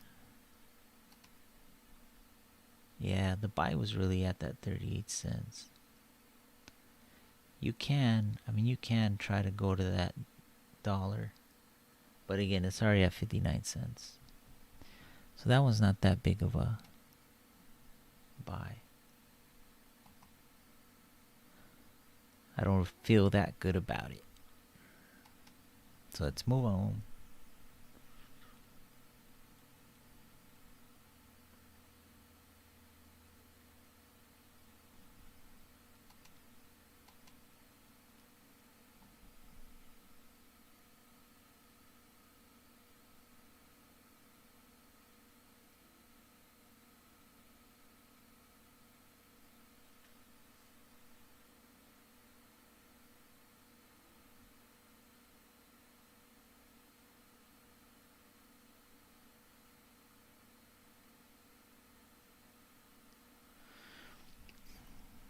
So, okay. Let's check some stocks. I don't see another symbol that we can try to analyze. So we're watching Revlon on the left. We're going to check some daily charts on the right that we're looking to make sure close properly. This one's good. Trying to close it above the green line. Then we had CCL, Carnival Cruise Lines. We're trying to head to 1072. So we're trying to head to 11. Since we got in at like 9. So 9 to 11. Again, it can go higher. It's earnings. We're not trying to play high risk with earnings. Although it looks good. Like the chart looks great. The chart's at a low. So where it's like, alright, if the company did bad, how low can it go before it says it's priced in, right? It's like, alright, well, if COVID, when the ships completely stopped, the price was down here. We're kind of back there now. So, and the ships are not stopped, right? So, I'm like, all right, well, it's a good look. It's a good pattern first. It's not that I would go off the news like that.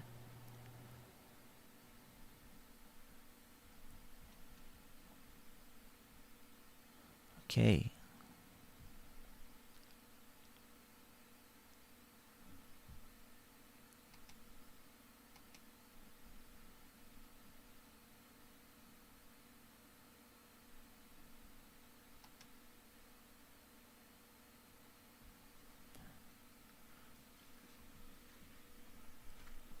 And down.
Okay, let's get back to it. Nothing to it but to do it.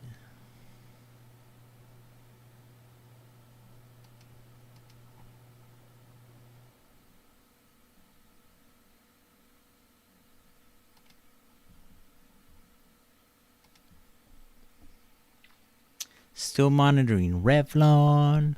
Trying to get back up above the 20 simple moving average. But having a little trouble. Little bit of trouble.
take a chart.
In the end, you will want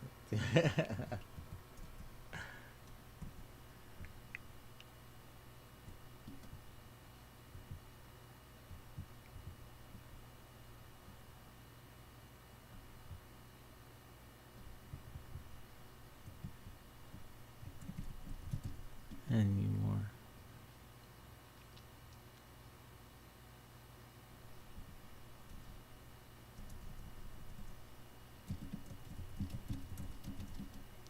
Some kind of knowledge that just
So Revlon did manage to break through and close, and like we said it would be a positive day for the market, and it was kind of hard for things to really collapse or have anything really happen.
Carnival Cruise to 14.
with the chip in your hip.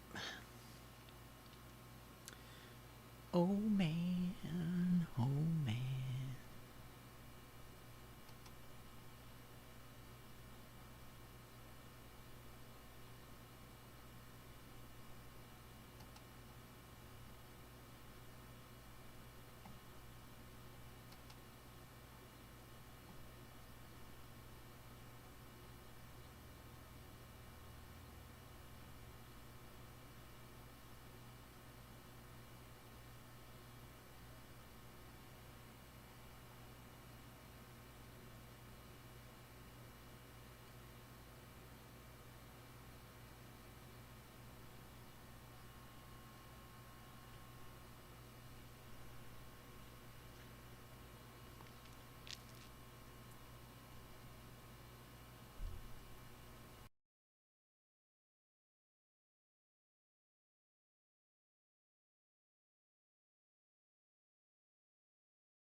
Let's be looking through the scans. The scansers. So, you know, market up. Market just doing well today. Not really any issues. It's Friday. Ain't got no job. Ain't got shit to do. So that's really what you're seeing.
There goes Revlon. Go up, up to the sky. So, let's see on the daily chart. Okay. Yeah, I mean that's a good sign for the chart.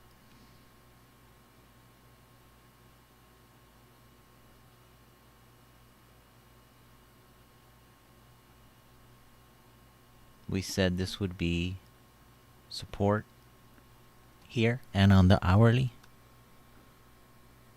Right, so kept recapturing it.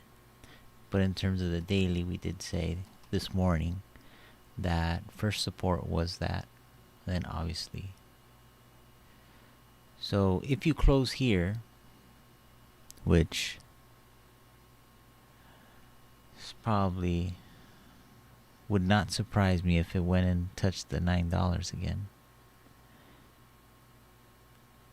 That is still, look, this is no type of a tail, but this is a candle that tells you that there was, a lot of sell-off right there, right?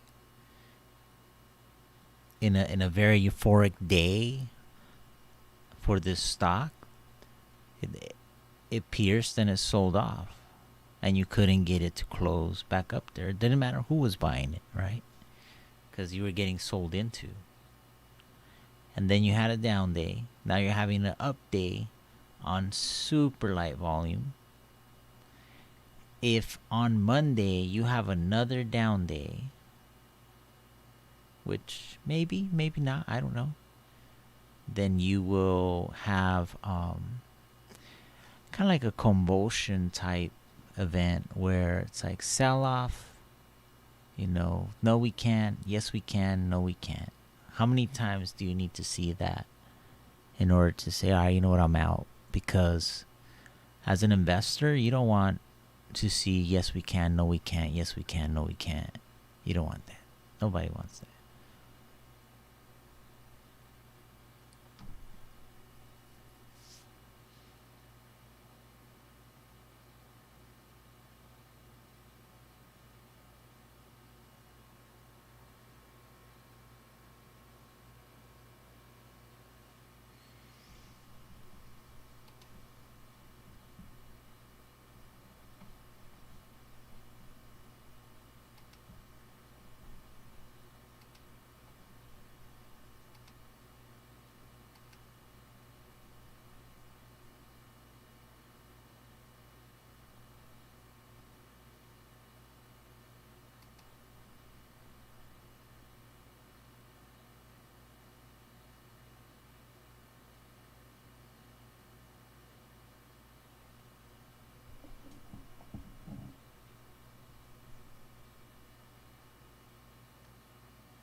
Yeah, I mean, Revlon not really doing much other than maybe trying to head to the 200 moving average, which is the piercing it did 2 days ago.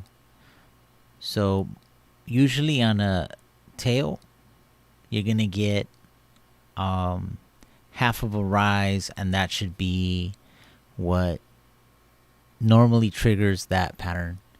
But this is not a good looking tail to say that it's a tail. But on Monday, if you get another down day below this yellow line, that would be the next negative. There's nothing positive about closing like this because there's really no volume. So no one's, you got people that are getting in because they didn't get in the first time and now they're getting in again. Because there's not a lot of volume. So on Monday, if you close below this yellow line, then that's the next signal of a no. Like a yes, a no, a yes, and then a no. That would be it.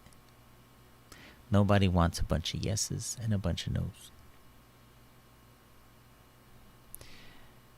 The other thing we were looking at was the big guys, Teslas. Tesla will be closing. I mean, we got 40 minutes, but it's pretty much on the daily. Recovered the green line, which is, something that it tried to do, or it failed to do yesterday, but recovered. And still headed to the 790s, 800 levels. Maybe even further. It's just for now, that's what we're looking for. And which other one did we have?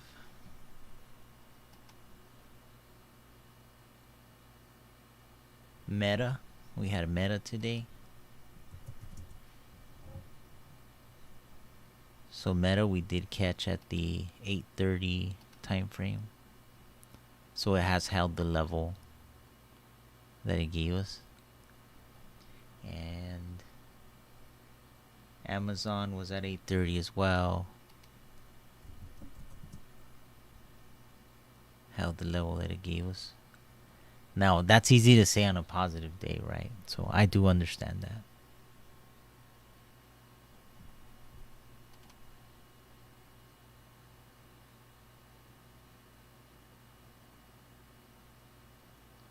Oil at 1 p.m.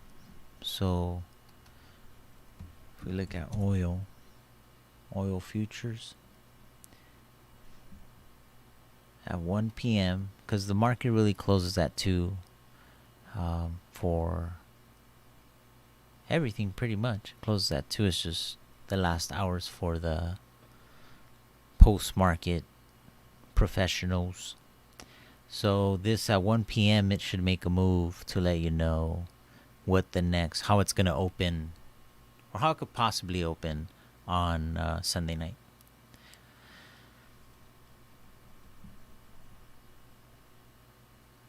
Tesla was at 11:30. We actually missed that one. But on the hourly at 11:30. Oh, which is right now. So we got to let this candle finish, and then it'll give us some prices that we can use. Prices.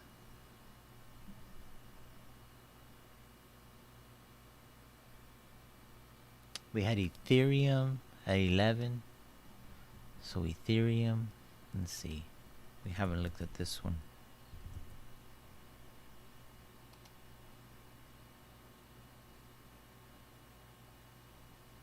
$10, $11. So we would have a cycle price where you could trade the 11 o'clock hour, and for the rest of the session, and then use that price as your stop out.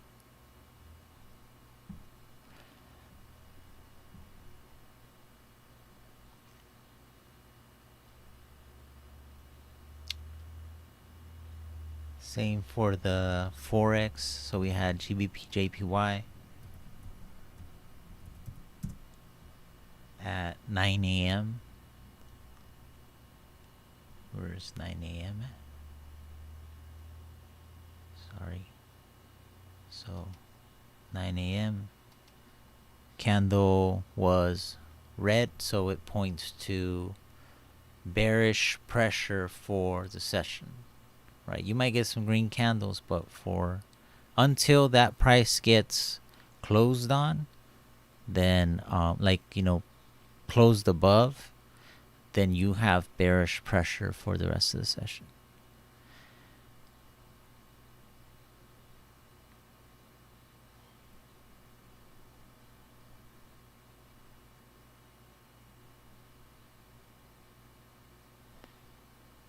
All right. Okay, let me look for some stuff. See what's happening.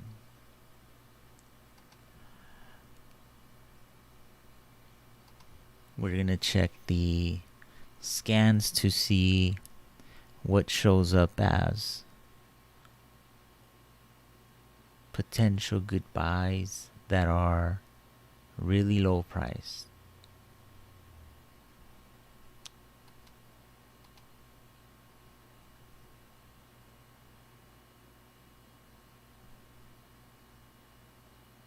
We already showed this one, I think. No, not that one.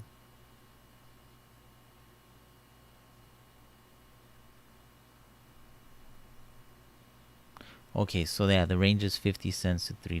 So that is one of them. So let's look at the cheapest stuff. Aspira. That does not look, not on that.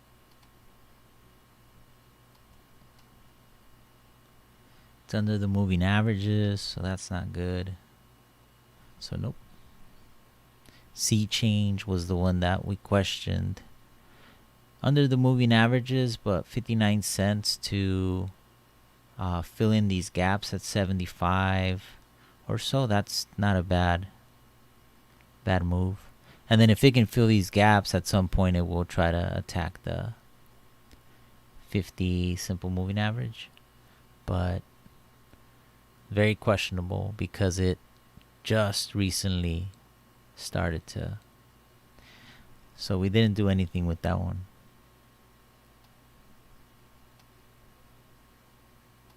Hammer Battery Technology. It's on the downtrending, but it's battled the moving averages enough to say it's gotten through them a couple times, right? So once it starts getting through them, that's when you can say, okay, we're in another phase. We're not just trapped under them, right?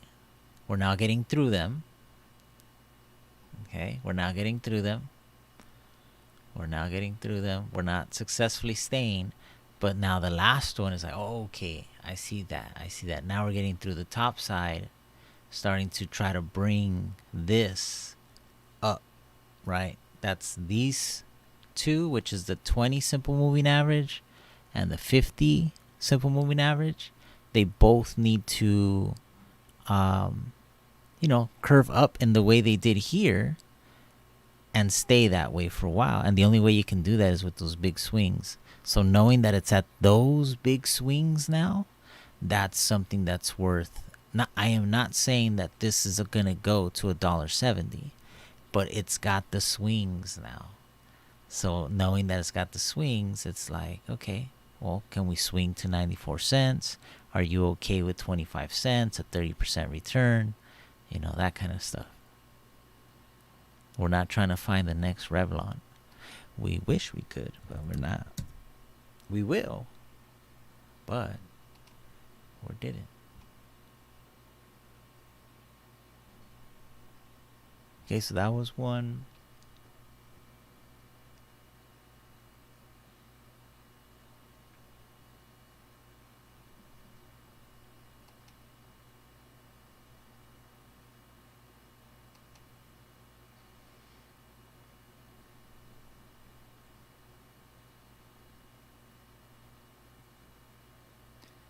This one's pretty interesting.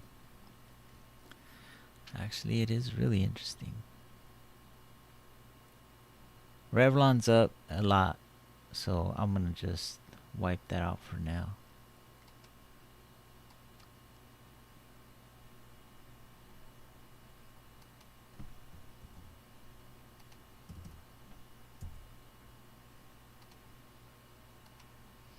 Yeah, this one's actually pretty good. It's at 75 cents. It's downtrending. It's battled the moving averages already. Been able to wave them up and down.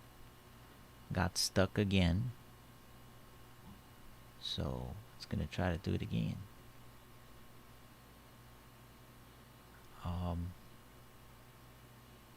Let me look at the weekly chart.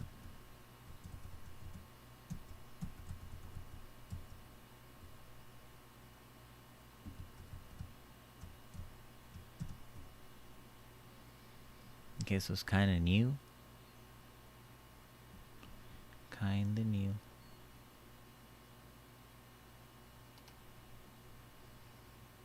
Ooh.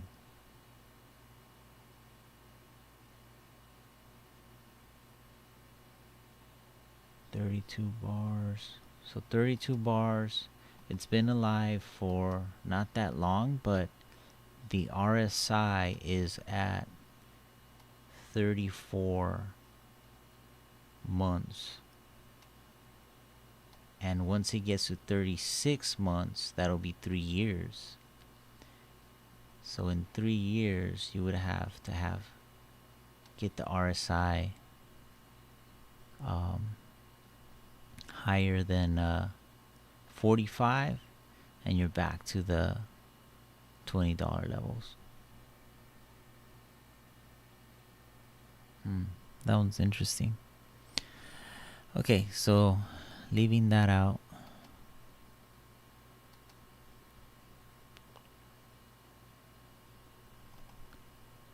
The weeklies.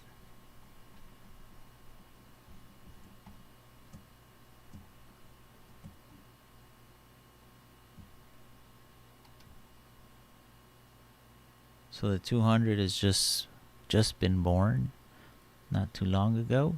So this is a new stock. What do we do here?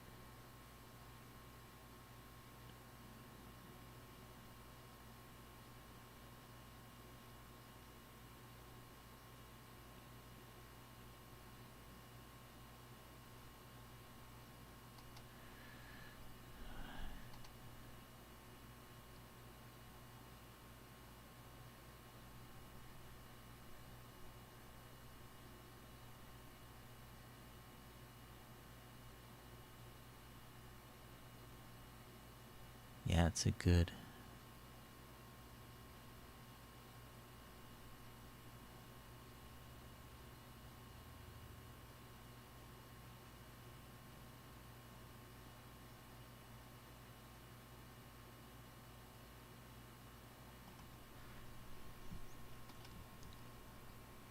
Yeah, newer stocks are harder to figure out like that, but they there's definitely some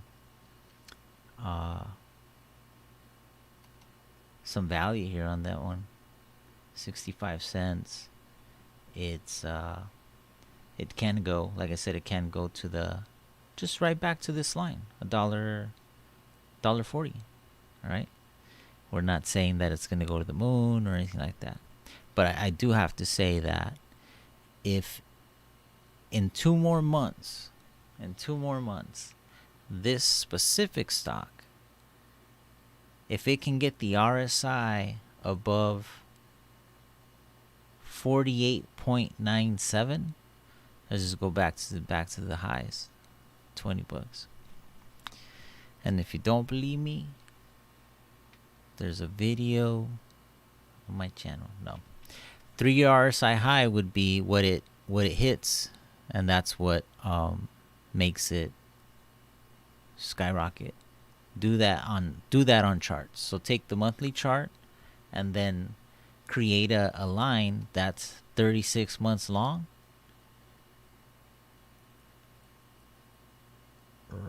Right there for me, 36 months. And then find the high. Watch, let's do it on somebody. Who is it? I mean, let's do it on Revlon. Maybe No, Revlon was something else. Let's do it on... Let's do it on Meta.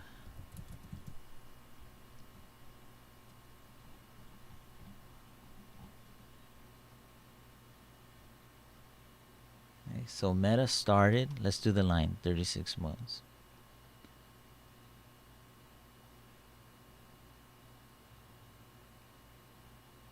Okay, so when Meta started, it put the RSI really high, right? So that thing just took off.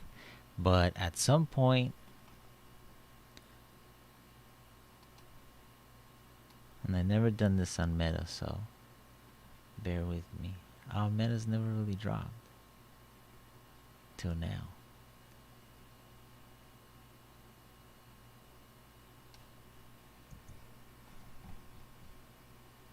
Actually, I made a mistake. I was on the top one. I was on the bottom one.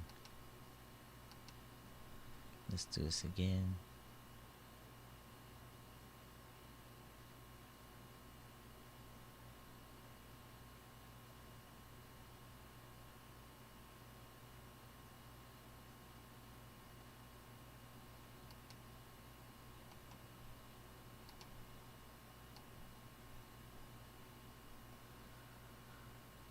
Okay, so when the RSI dropped here, so right around here, the RSI started dropping, right? So we started creating new lows for the RSI. And then when the RSI got... Yeah, gosh, it's hard to...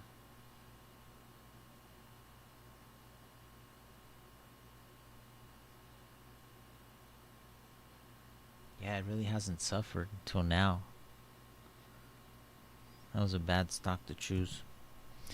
Let's try something else. Tesla.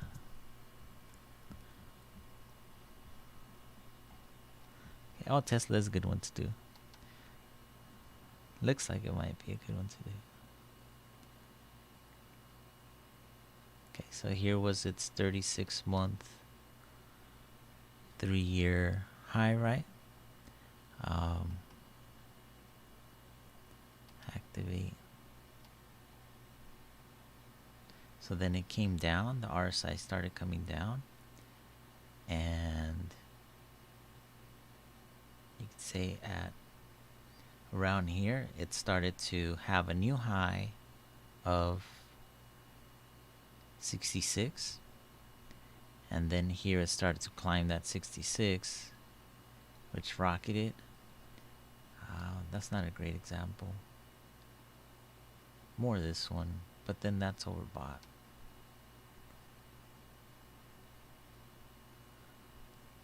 I don't have a good example.